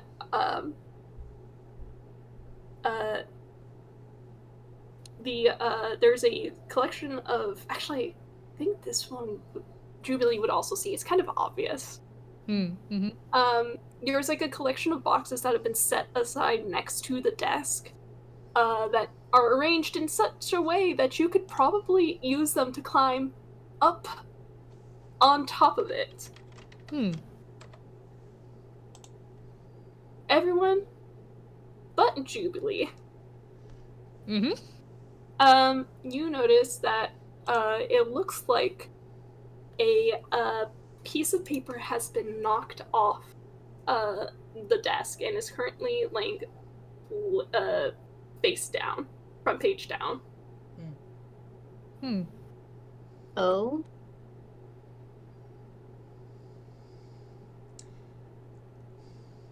Well, could we pick up said piece of paper, potentially?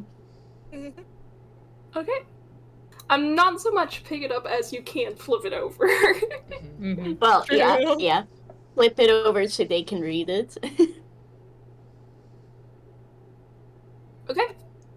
I'm gonna read this out loud, and then paste it into the chat. You quickly realize that this is a letter. Hang on a second. Oh? Actually, I'm just gonna post it and then we can read together.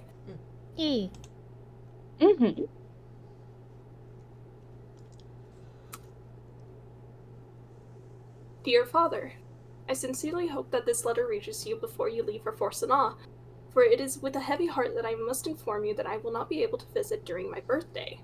I am far too involved with schoolwork as is, as well as entertaining several extracurricular activities. I must ask that you inform our staff of this. Surely Lola would be pulling her hair out in order to provide me with only the best celebration, and I would rather not have her stress over something that will not happen this year. I'm certain that she will be very disappointed, but my education takes precedence.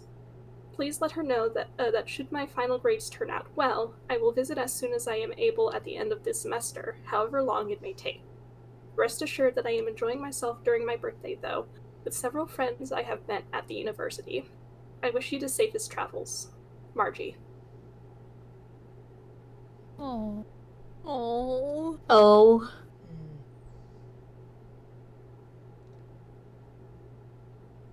Well, that might thing.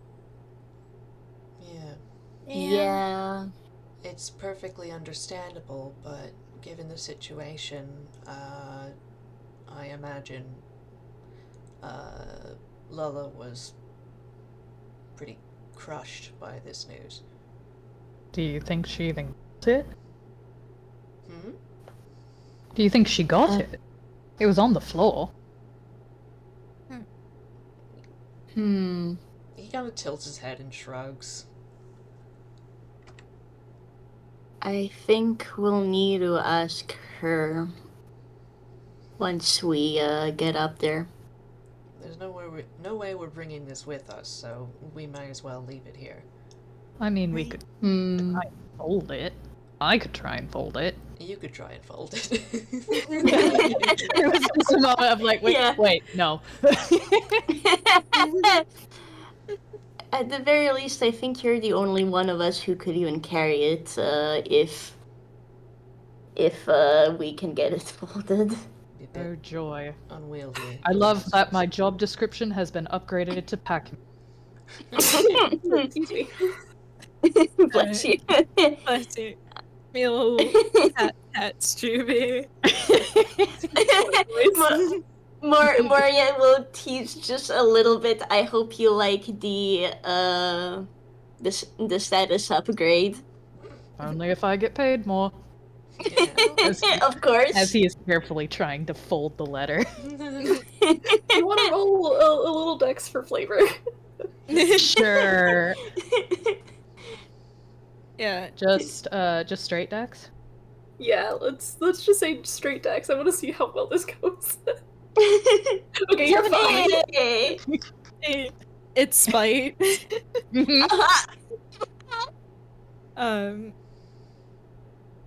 No, I think as GV is rolling, Camille's probably doing a little thinky think. For he looks over at the others like, do you think the preparations that the doll was talking about, do you think they might be the birthday preparations? Oh. I could see that. Probably. Hee-hoo. I mean, that was kind of the idea. It would make sense, especially if it's something she's stressing over. Well, excuse me for making sure everyone's on the same page. No, that's fair. Usually we have a couple of idiots around, myself included. I think Neil pauses and then looks down at his hands because that is the second pun he has made today.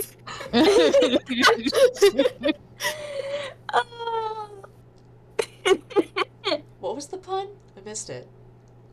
Same page as Ow. Jubilee is literally folding. Got it. Yeah. I love you guys. Especially layered because they likely when they are reading it were all standing atop it. Yeah. Yeah. Yeah, exactly. I think, since they've read the letter, Professor is probably going to try and climb those boxes to get a better view of what's on the desk. And if there isn't a clear way, because he's very small, to do that, his idea is mostly to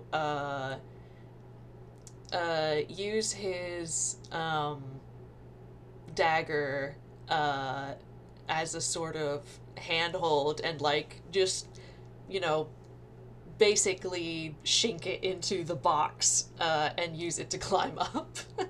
I think you would be able to climb up. Like, there's like probably some sections where you can make it up, and then there's going to be some other section where you're probably going to have to use the makeshift climbing pick, I think they're called. Yeah, something like that. Yeah, we could probably also give Professor boost. Yeah, Moria would come help him with that. Yeah, teamwork. Teamwork. Yeah. Because I mean, we could climb atop Juvie, and then Camille can like bracing himself against the desk. Mhm.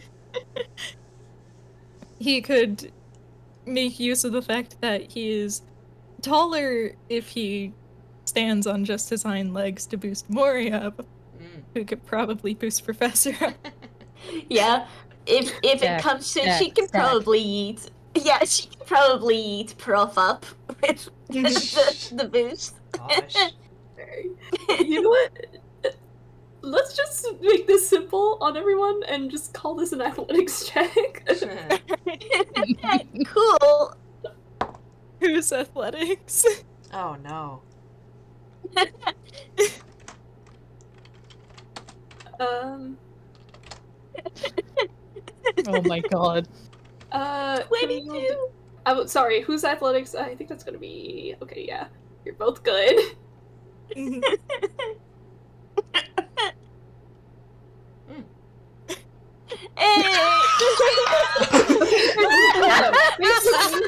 That's what I thought.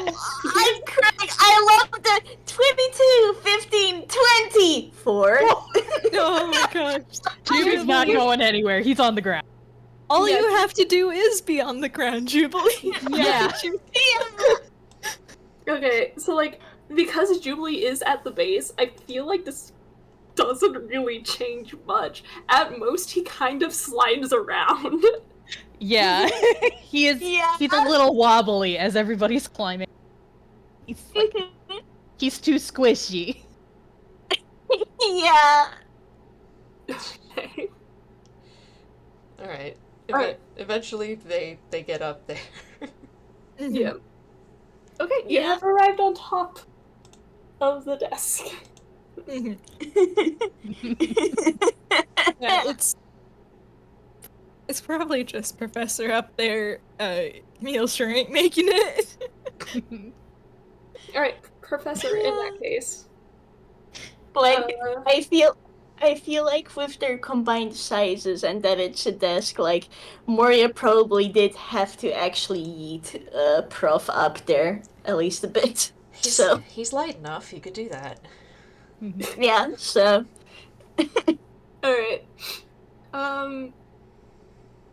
Professor, because you're the one on top of the desk, you see, well, for starters, an empty envelope.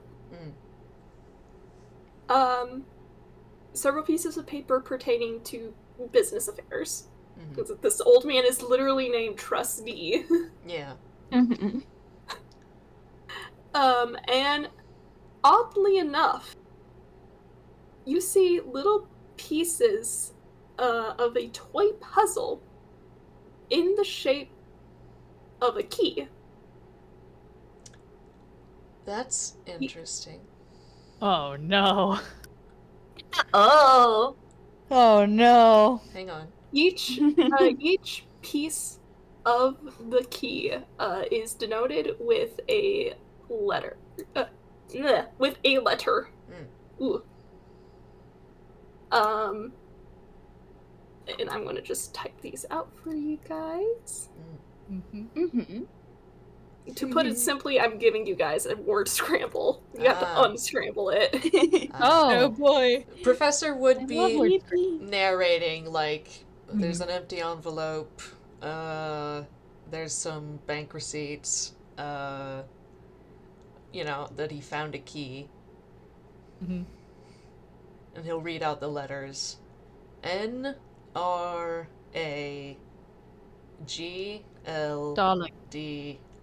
What? It's darling. Ah. D-A-R-L-I-N-G. Darling. Yep. Congratulations. Wait, what did Camille say? Please let him finish. Well, I'm sorry. Get out. I rarely get to feel smart around people. Don't worry, you're doing amazing. Moria's being genuine. Can He is. Congratulations, you solved my word scramble. nice. Can Professor, I guess, rearrange it so that it works? Yeah, so you put the pieces together. To close that window. Once you put it together, in the proper order, it transforms into an actual usable key. That's weird. It's a normal key now. He's going to pick it up and toss it over the side of the desk. It's magical technique. Okay. Well, Okay. we are both. Well, Mhm. oh, Moria was just gonna say, well, it's not unusual for these sort of things to happen in cases like this. The important part is that it works. Alright. Jubilee, Yes. would you come down to about right here, this position down here? Yeah. Mhm. Mhm. Go ahead. Professor's gonna jump off the desk and land on Juby. Lamau. Squeak toy noise. Uh-huh. Yeah. There's a loud squeaky noise. He just sort of Okay. pats him on the head. Thank you. So glad to be used. Not wait till I am done squeaking. I don't know. I think it fits you. Okay. Okay. Look, look, Moria can't say anything. She now squeaks as well. Okay, because you guys have derailed my game so much, Sorry. Our talent. I am making the executive decision to skip over one of the puzzles.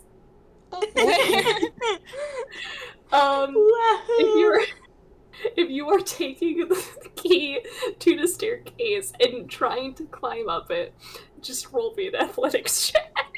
Okay. Consider Alrighty. we all hop atop Jubilee. Oh my god.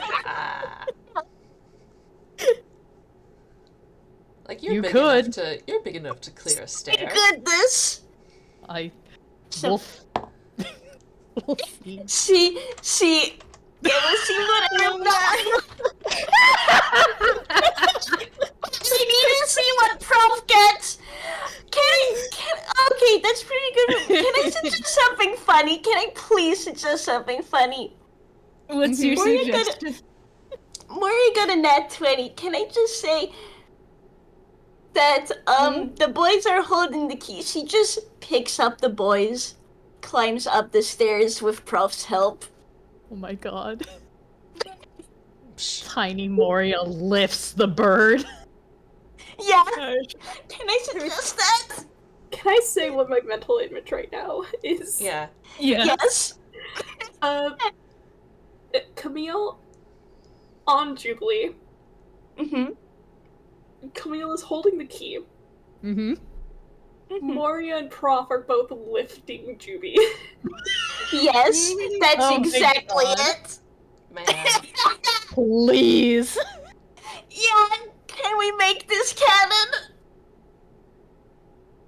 Can't we, Abby? I am down.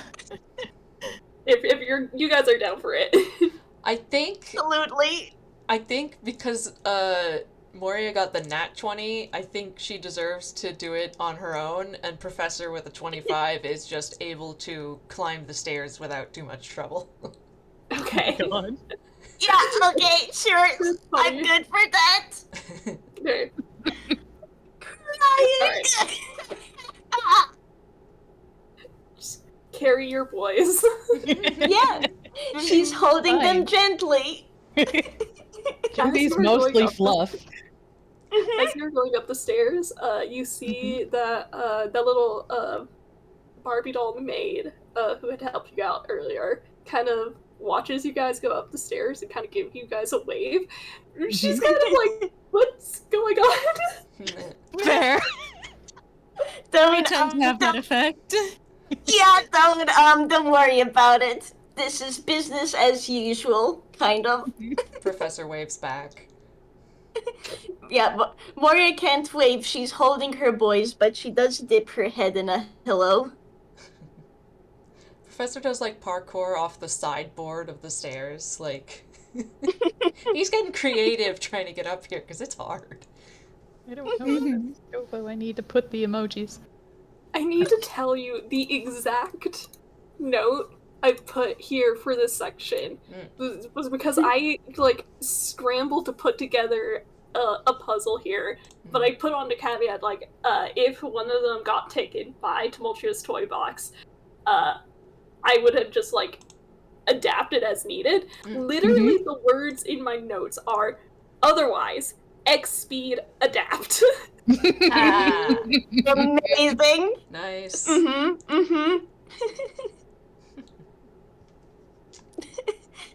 I mean, that definitely happened. You cannot say that did not happen. It's fine. We're able to get up the stairs, get to the door. We have a stack assembled. Can probably reach where the key is supposed to go. Yeah. I think this is funny enough that I'm willing to let it slide. Moria lifting Juby holding onto Camille. Camille can get the key. Yeah. Fine. Camille can hold on to the feather on top of Juby's head like a tether. Steers him to grab the Professor is glad he doesn't need to breathe right now because he would probably be pretty out of breath after that climb. Oh no! Fair, yeah. Welcome to the nonsense, prof.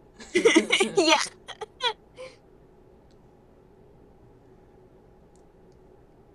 Hang on a second. Yeah. No worries. He just rolls his shoulders like, that's one way to break in the new body. You good? Fine. Okay, I was going to say if you need a break, you could probably just No, rest with the boys right now. I don't. Okay. I'm made of plastic. I have no mortal needs. I don't know. You might still have old man bones. We'll just squint. Like, I think this might be starting to get to you. That is one way to put it, for sure. Look, the fact that he said I'm plastic, I have no mortal needs. Now, does that not sound a little ominous to you? Yeah. I mean, that's concerning. Just a bit. It's true, though. I'm made of plastic. Well, Yeah, but when you phrase it like that. like, It you sounds good? a bit ominous, dear. All right.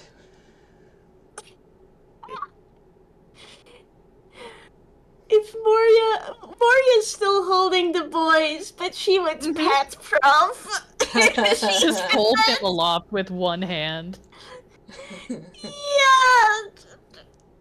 Yeah, you know what? That is in fact what happens.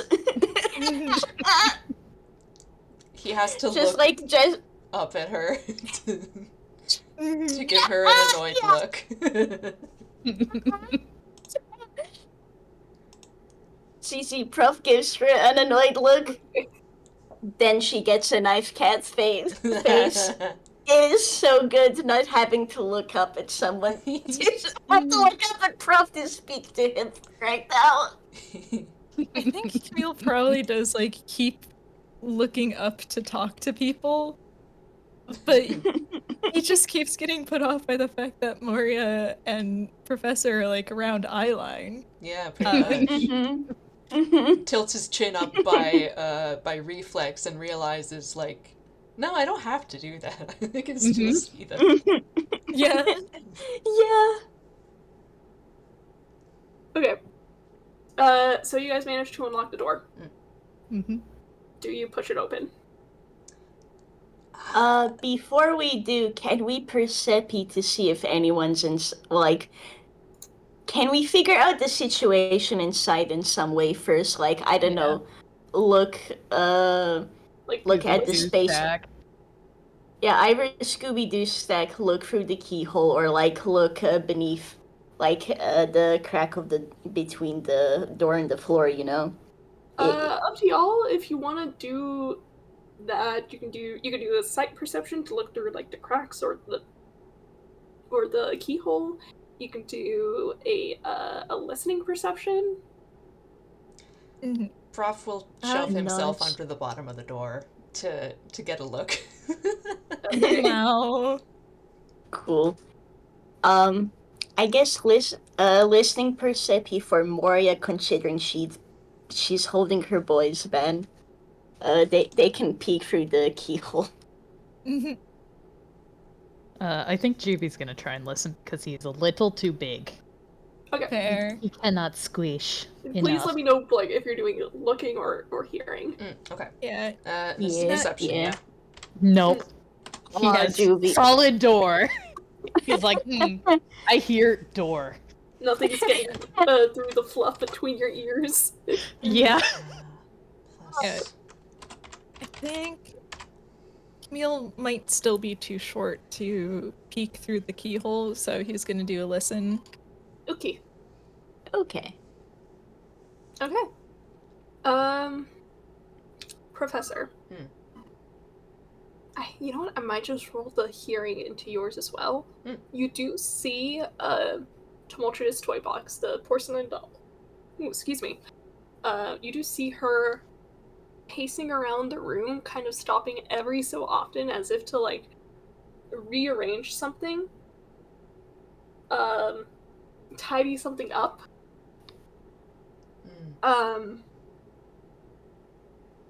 But everyone but Juby can hear that she is singing softly under her breath. Huh. Genre, tone of song, lyrics? I would say something along the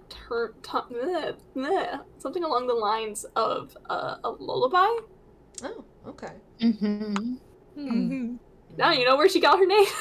Yeah. Yeah. Ooh. Okay.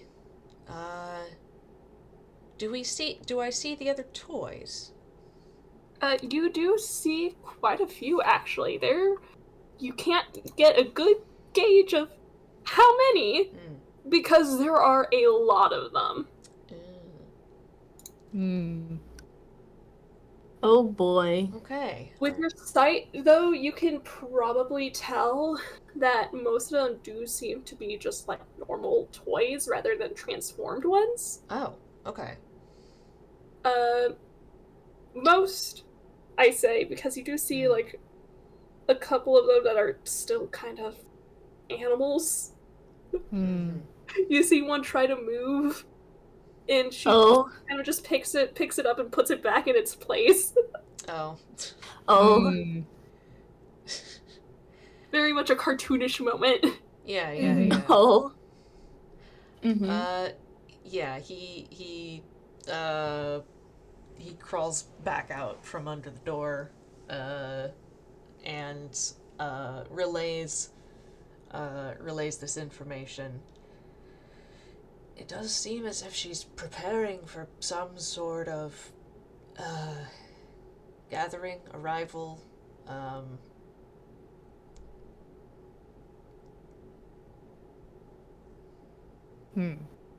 homecoming. Yeah. But otherwise, it's just she's just in there doing her thing. We could. He kind of looks to Moria like, what? Do we just go in and start talking to her and things go from there? I think at this point we have two options. Okay, so do you want to say Fletch? Say first, Fletch? I think it's probably best if Moria deliver the news about beating the shit out of Yeah, so if we go in there, I imagine we are going to get an encounter and we'll probably have to fight. Okay, you So, imagine she'll attack us.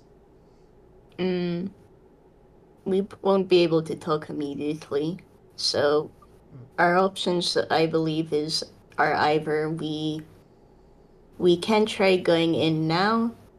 We could try going into Margie's room to This see if is we can Margie's get room. any. Yeah, this is Margie's room. Oh, okay. Never mind. Sorry, I'm awake. Mhm. Right. No, in my that. God. Oh, Art. oh. Sorry. One moment. Fletch drew Professor landing on Jubilee's head. Quickly saving that. It's amazing. Oh gosh. Rip Juvie. Oh, The yes. the squish is important. Mhm. No, and okay, no, in that case, now pretty much then she's gonna confirm that.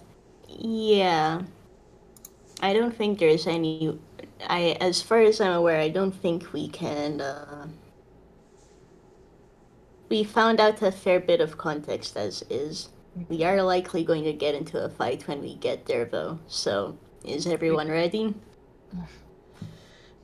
Professor I just mean, yeah. takes his weapons in hand. We can certainly try to talk first, and who knows, then fight, and then, well, talking is Well- going to happen eventually. It's best to try it, but if they're beyond reason, you have to slap some sense into them. Mhm. All right, I guess we make our entrance then. Mhm. Let me just, and she will put the boys down. Mhm. Thank Were you. she carrying them this entire time? Yes. Yes, she was. I love that. Actually, that's so funny. Just showing Right. off her strength and holding her boys. Mhm. She's allowed this, okay? Let her have this. She got a nat 20. Yeah. Okay. All right. Sorry. Luna woke up from her lap and decided to in my lap now. Noah. Oh, Aw. She is a little purr baby. Okay, thank you. I don't want you to trip on the cable. There we go. So you're going in now. Mhm. yep. Okay, I can give you a better description of this room. E. Yippee. It is frighteningly well stocked with a lot of toys. You see rows and rows of little dolls, a massive piled stack of plush animals, an assortment of figurines, rubber balls, and yo-yos, and so many other kinds of toys that it is kind of overwhelming. The room itself does not look like something that would belong to a young lady that has made it to college, but rather it is decorated into something much more befitting of a little girl who is very much being coddled by her parents. Oh.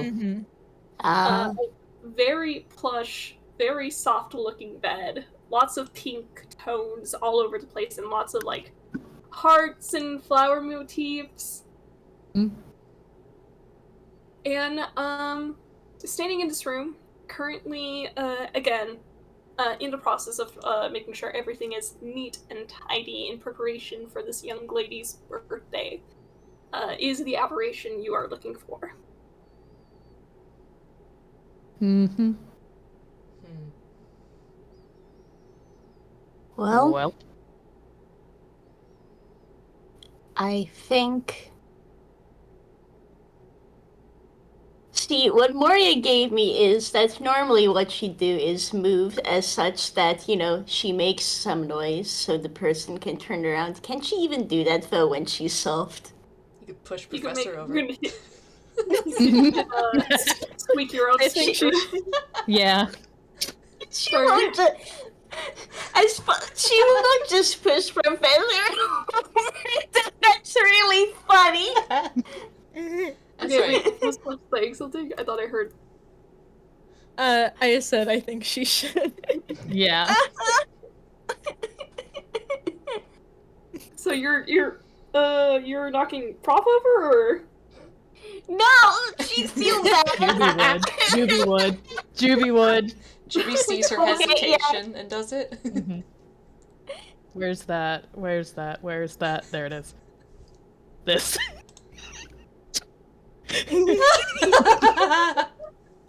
Okay. That is precisely what Juby does as Professor by him. Oh Yeah, my you God. know what happens? Juby, you see Moria step forward, make no noise, and you can read from her expression that, this is gonna be harder. And you realize that she meant to make some noise so that this aberration turns around. I got Then- you.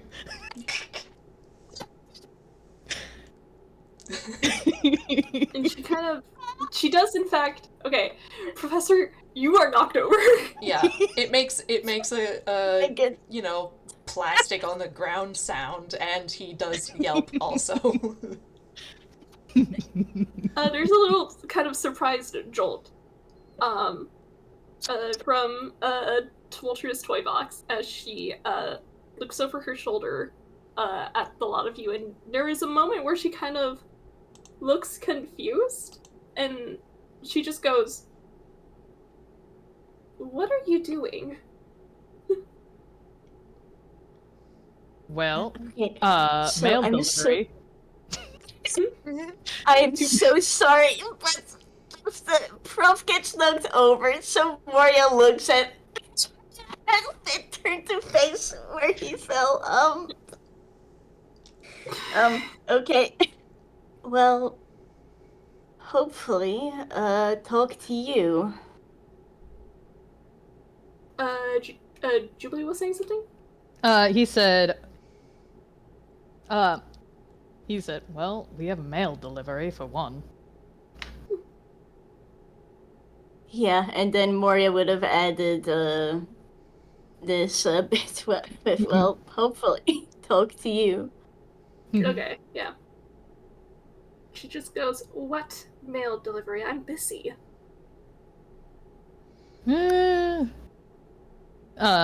He'll move forward, and hold out the letter. I think no, I don't know. Young mistress or whatever. There's a letter that you should probably read. I am not interested in lies. I'm getting ready for her birthday. Do you understand that? Well, Not even if it's a letter she wrote? mm-hmm.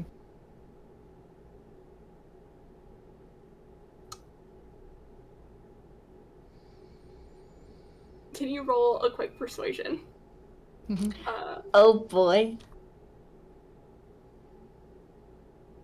Moria's best roll. Mm.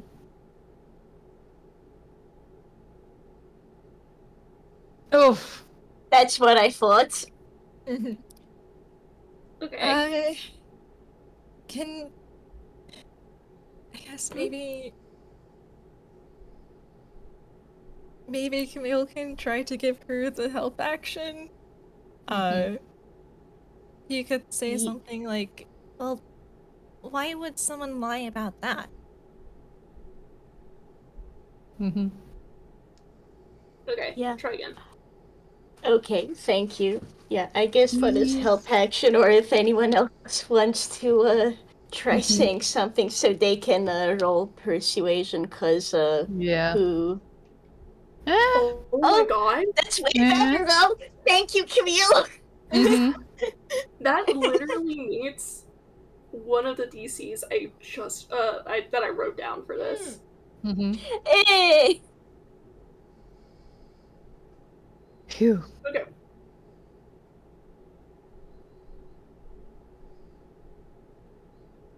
Mm-hmm. So, Okay, let me figure out how to flavor this. Mhm. She kind of Mm-hmm. flinches back when you ask that, Camille. And she says, "She told me herself she would be visiting." There's a letter right here from her. Again, if you like to read it, I'm certain someone who helped raise the lady would be able to recognize the handwriting. Do you guys want to roll insight? Sure. Sure.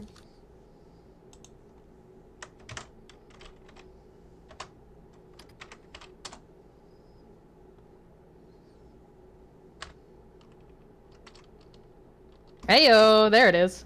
Hey, I have Hey. been coasting on modifiers all game. That nat 20 was the only good roll I've had. Oh, that's you. No, it's fine. He deserves this.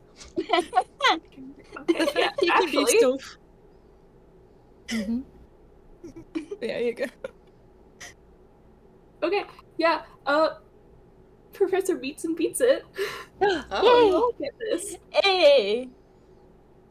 About the letter, Mhm. when she is saying that, she calls lies, she says that, Margie told her that she would be coming for her birthday. She is in denial. She has read the letter and she is in denial about it. She is deep in her denial. Mm-hmm. Ah. that's kind of what Professor was beginning to suspect. Yeah. Mm. Okay. The letter is getting placed.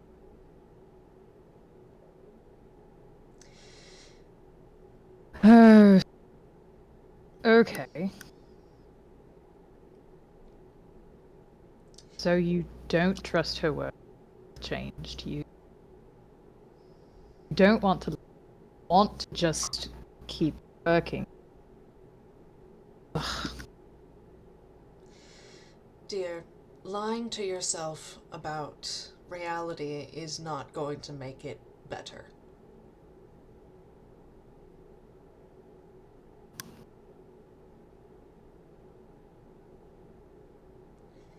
She will be back at Oh. the end of the semester, Mm-hmm.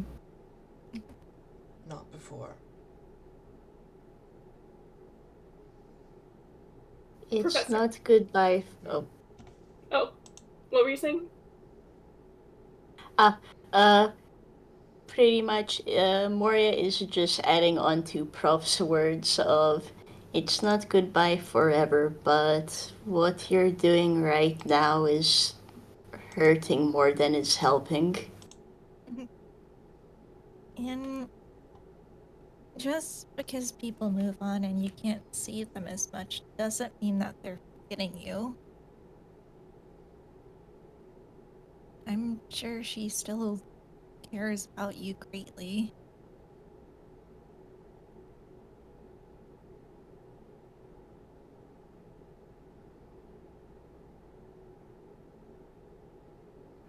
I'm trying to figure out who should roll the persuasion here. Mm-hmm. Professor. Yeah. Professor Jubilee, please. Yeah. Please let it be Prof or Juby. Camille and Moria can do the help action. I do have one thing I wanted Juby to say. Ooh, go for it. That I am not trusting my mic right now. Oh god, I hope it gets picked. Oh no! But Juby does tack on to the end. Look, I get it's probably hard. Young screw. Oh no. No! Oh, fuck. It was Well, spoken into existence. yeah, Dang well, it. okay. I will talk normally then, because it doesn't Man. like when I'm doing the voice. No. Offensive. Juby says, Birthday. yeah, on my birthday, very Man. Juby Man. says, look, I understand that it's probably very hard, young lady you raised, and leave the nest. But that should be seen as something to celebrate in itself, not hold on to the past, because if she can spread her wing like this, shouldn't that be seen as something success? It means you did your job right.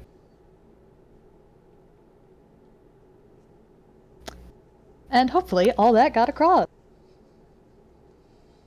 No, yeah, it We got most of it. We got all pretty much the broad strokes, but like we put together Yeah. everything. I If see. it It's, helps, we got the important parts. Yes. Yeah. Okay, It good. started- Yay. Yeah, Very it started cutting out a little bit, but like we could hear you for the most part. We got the idea. Good. Alright, I'm rolling. Yeah. Very rude.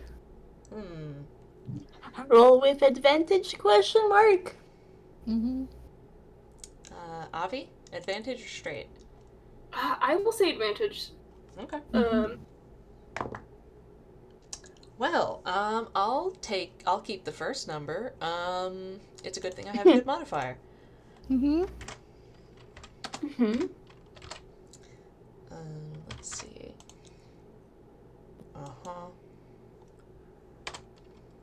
That's a 22. Okay, yeah, that's the second. Hey. Mm-hmm. You can see now that she is kind of crying. Mm-hmm. Oh. Aw. Kind of lifts a hand up to like kind of rub at her eyes. Probably makes not a pleasant sound because she is still porcelain right now. Yeah. Mm-hmm. Ah, yeah. Mm-hmm.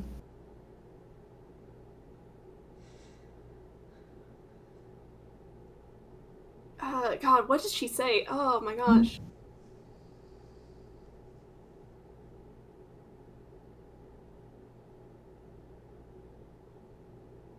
I think she says something along the lines of, I just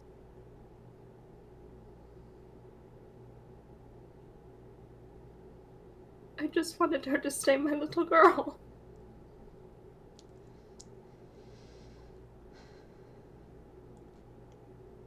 I think that's a common sentiment for all parents. But It is. they have to grow up. In some ways, she'll always be your little girl. But even if things change, that doesn't mean that she doesn't care as well. And nothing stays the same forever. People grow and change, and your relationships to them will change as well. And at some point, if you keep clinging on to what you had before, you lose the ability to appreciate what you have now. Thank you, Iggy, for your enunciation. One of the transformed toys just barked. Don't worry. yeah, there's a toy dog in the room. Mm-hmm.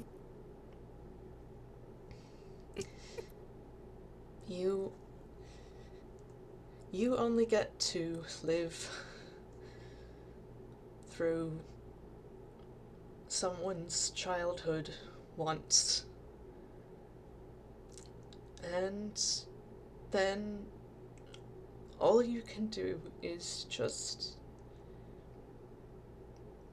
keep it in your heart. Because you can't go back.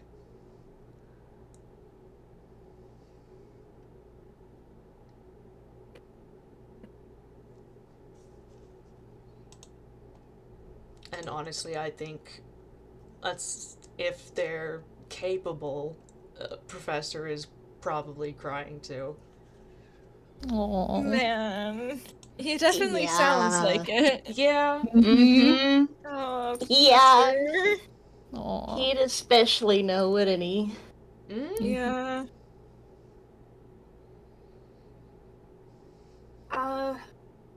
In that case, the professor already rolled. Does Jubilee want to roll?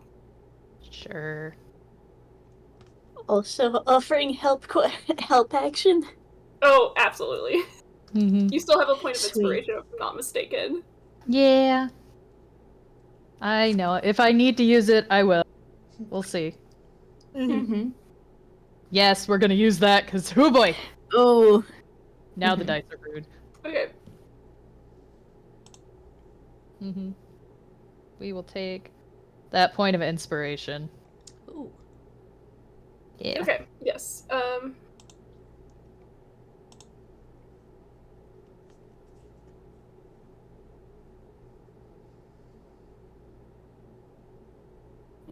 You know what? I think that does it. She kind of.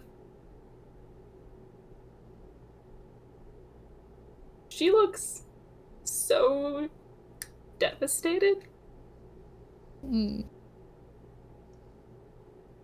She misses her girl. Yeah. And she kind of just collapses onto her knees. And just starts crying. Aww. Yeah. Juby will go over, making sure that I don't know if Camille was still on top of his head. We never said Camille got off of his head. It's fine. Camille probably got down at some point because it's hard Yeah. to, you know, emotionally Be taken connect. seriously. Yeah. Yeah. Yeah. Yeah. Yeah, Juby will go over and gently pat her arm. Just like, I know it's hard, but she'll come back. She's not gone forever.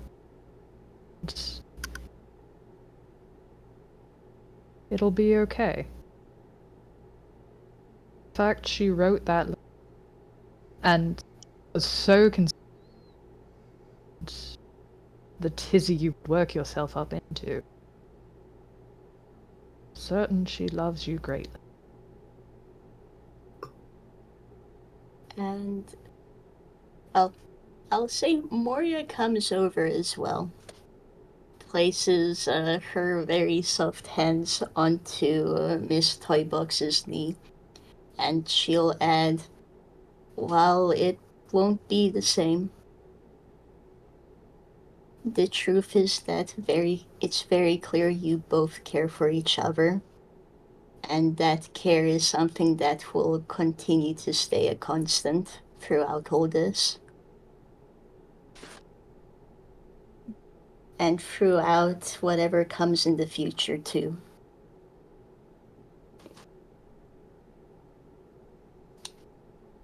Yeah. I think Camille joins in on the little approach train and is just, if you keep fighting so hard to cling on to a person that's grown beyond what you've seen of them, then you might lose them forever. But if you let her grow and let yourself be open to the new kind of relationship that would open you up to, then I think no matter what, you're always going to be a big part of her life.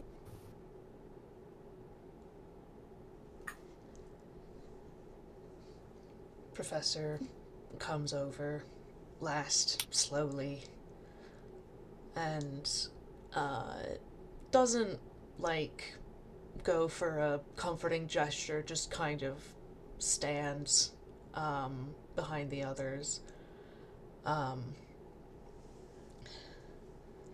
He's right. You should make the most of what you do have.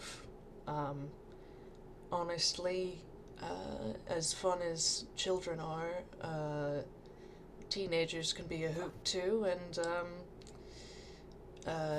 it's really nice when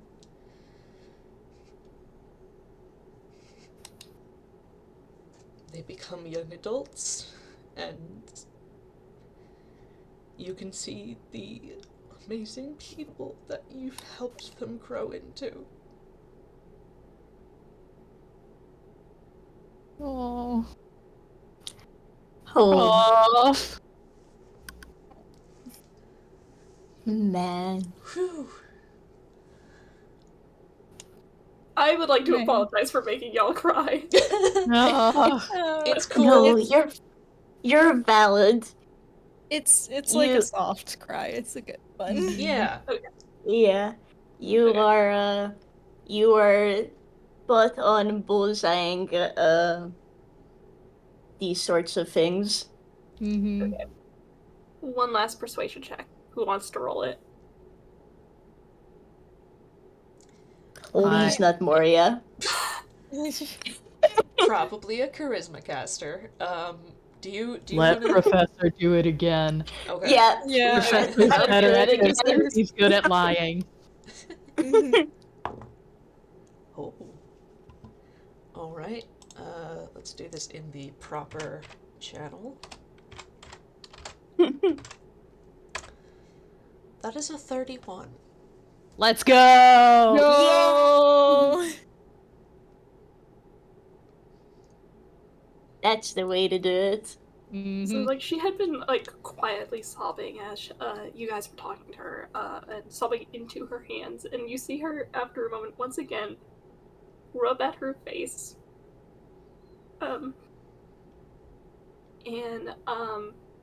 And she goes, she'll come back. End of the semester. Yes. Yes. Yeah. She will. It would probably be nice to have a celebration then. Mm.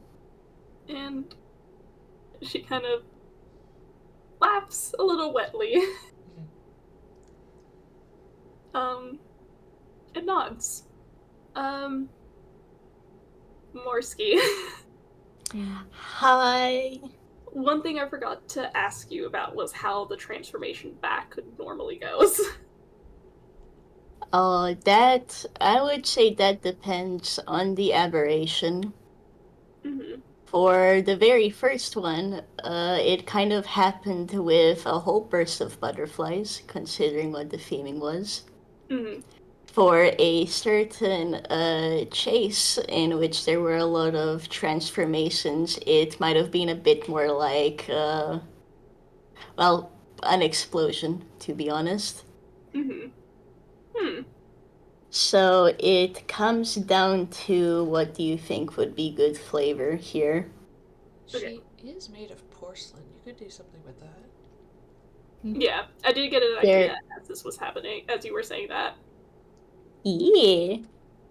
And I think for that flavoring, as Luna starts to scratch at the chair, baby girl, distracting me. You hear a soft crack, as small pieces of the porcelain start to fall off of her. And it's a very slow, very, almost like a cascade, where it starts slowly and then, like, all at once.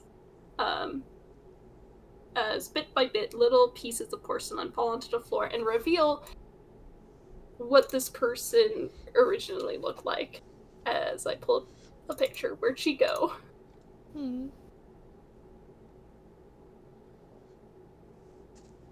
Oh.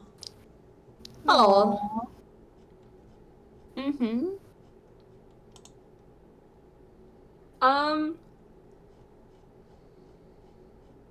I think for the rest of you guys, I'm trying to figure out how to flavor this. You feel another strange feeling. This familiar pull in the very core, the very center of your being. And it's almost like a yank, as your perspective kind of changes from the small little toys that you are to your normal heights. And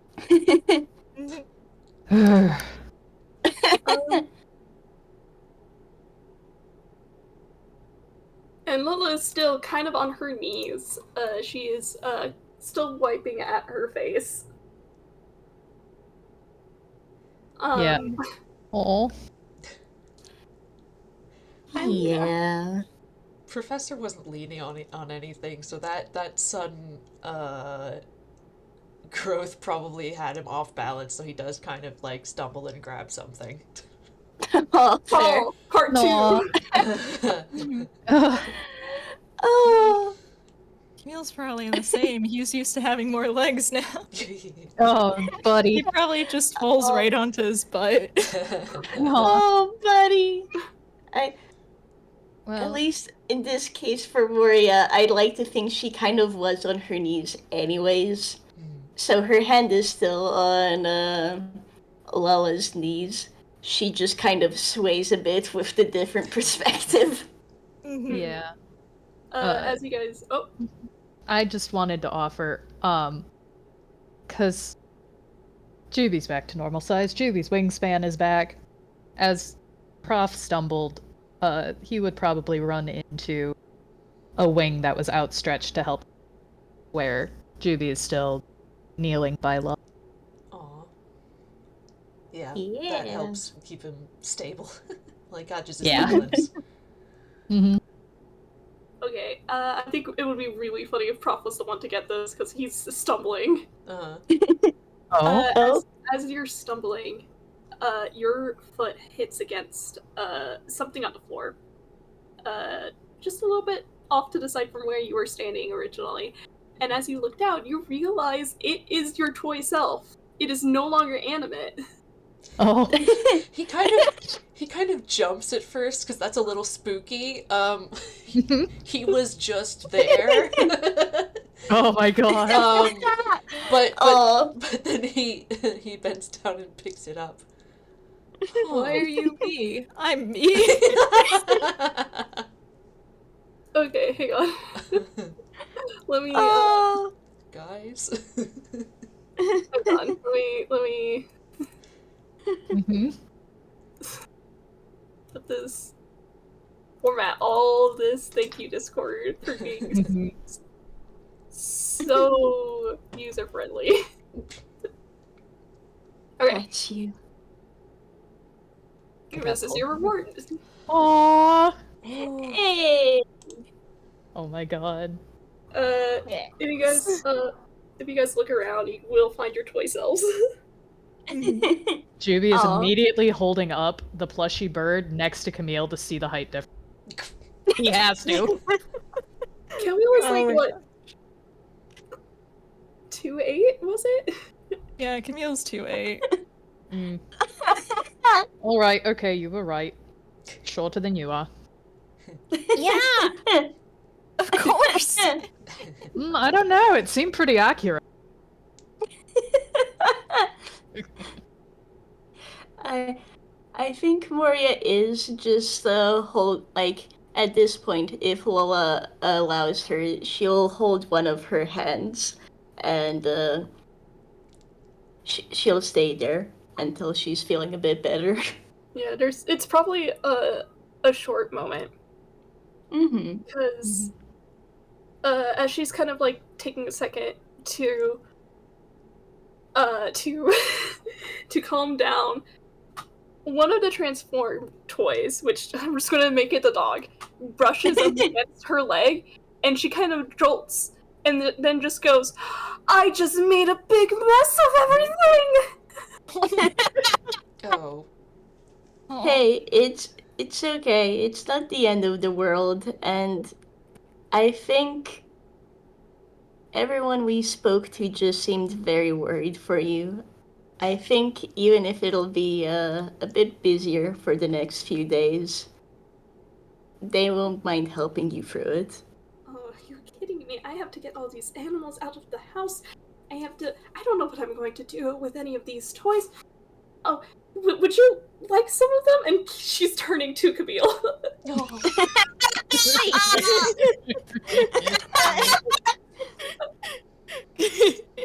Camille just freezes.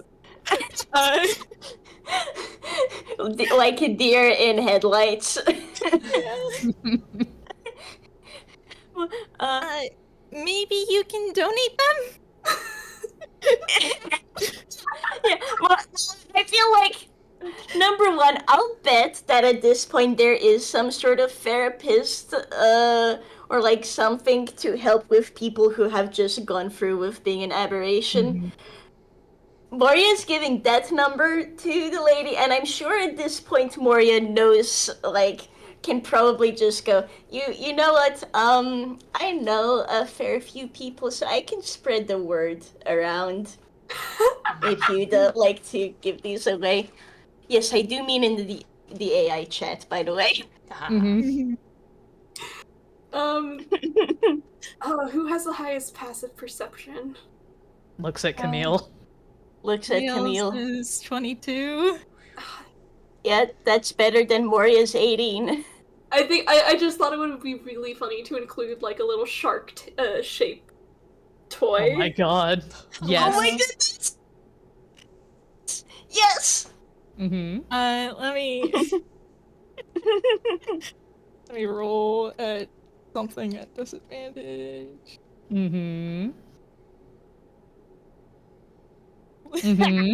Is that a deception? That is in fact a deception. To pretend that he does not see something that's caught his eye. Please. Yes! I'm trying to figure out what kind of toy it is. I'm thinking rather than having it be a plush, I wonder if it might be like one of those like wind up? A wind-up water toy. Oh my goodness. See, I That was would thinking be so of cool. fidget toys. Say what? One of those like fidget toys that kind of like Yeah. Both. Ooh, yeah. But that is better what came to my head, which is one of those shark head toys, which you can Well, like now- use the to have it grabbers? open. Yeah, the grabbers. Oh, that is hilarious. whichever one you'd like. Guess whichever one would be funniest, since Juby's the one who saw it. Oh my god. Probably the grabber. Alright. Just because Oh my he's goodness. Juby's also a dickhead. And he's like, oh look, you can use this. Camille huffs and is about to say something, but then looks over at this very teary-eyed maid and sighs as he takes it. Like, I can take this one off your hands if that helps. He can use it to grab Juby's grab like it's like if Juby's wearing a hat or something. He is not wearing his beanie presently. Tragic.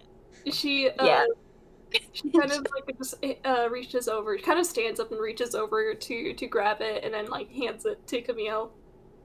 It's yours now. it's his problem now. It's okay, he can make it Juby's problem with this. Like his brother's problems. All of them. Alright.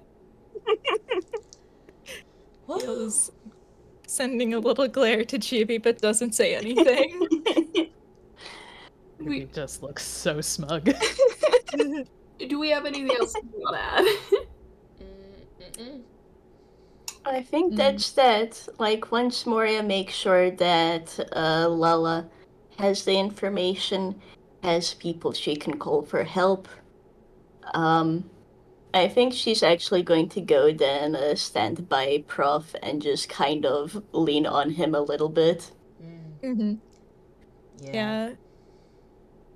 I think as one last piece of advice, Camille will probably look up at Lola like, you know, everyone else in the staff is really worried about you. Even when they thought that you were taking people away, they were still just worried about how you were. I think it might be good to rely on them sometimes.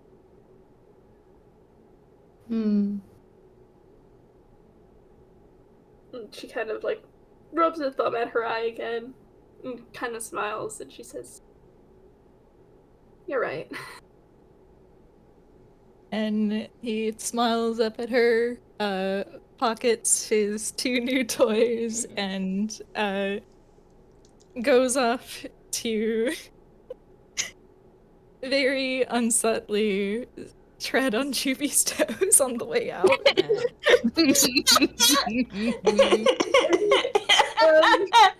Okay. Oh. I did include these in bleh, hair in my mouth. I did include these in my notes. So, Moria, if you do talk to Lola after the fact, she does tell you that she does not remember much leading up to her transformation. But she does remember hearing a very beautiful voice before she did. Okay.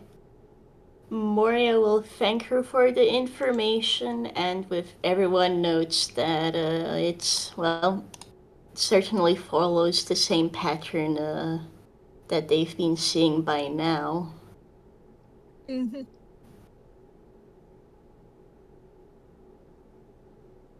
Yee! Yeah. So, duly noted, and Lala is thanked. She is doing the no, thank you kind of thing.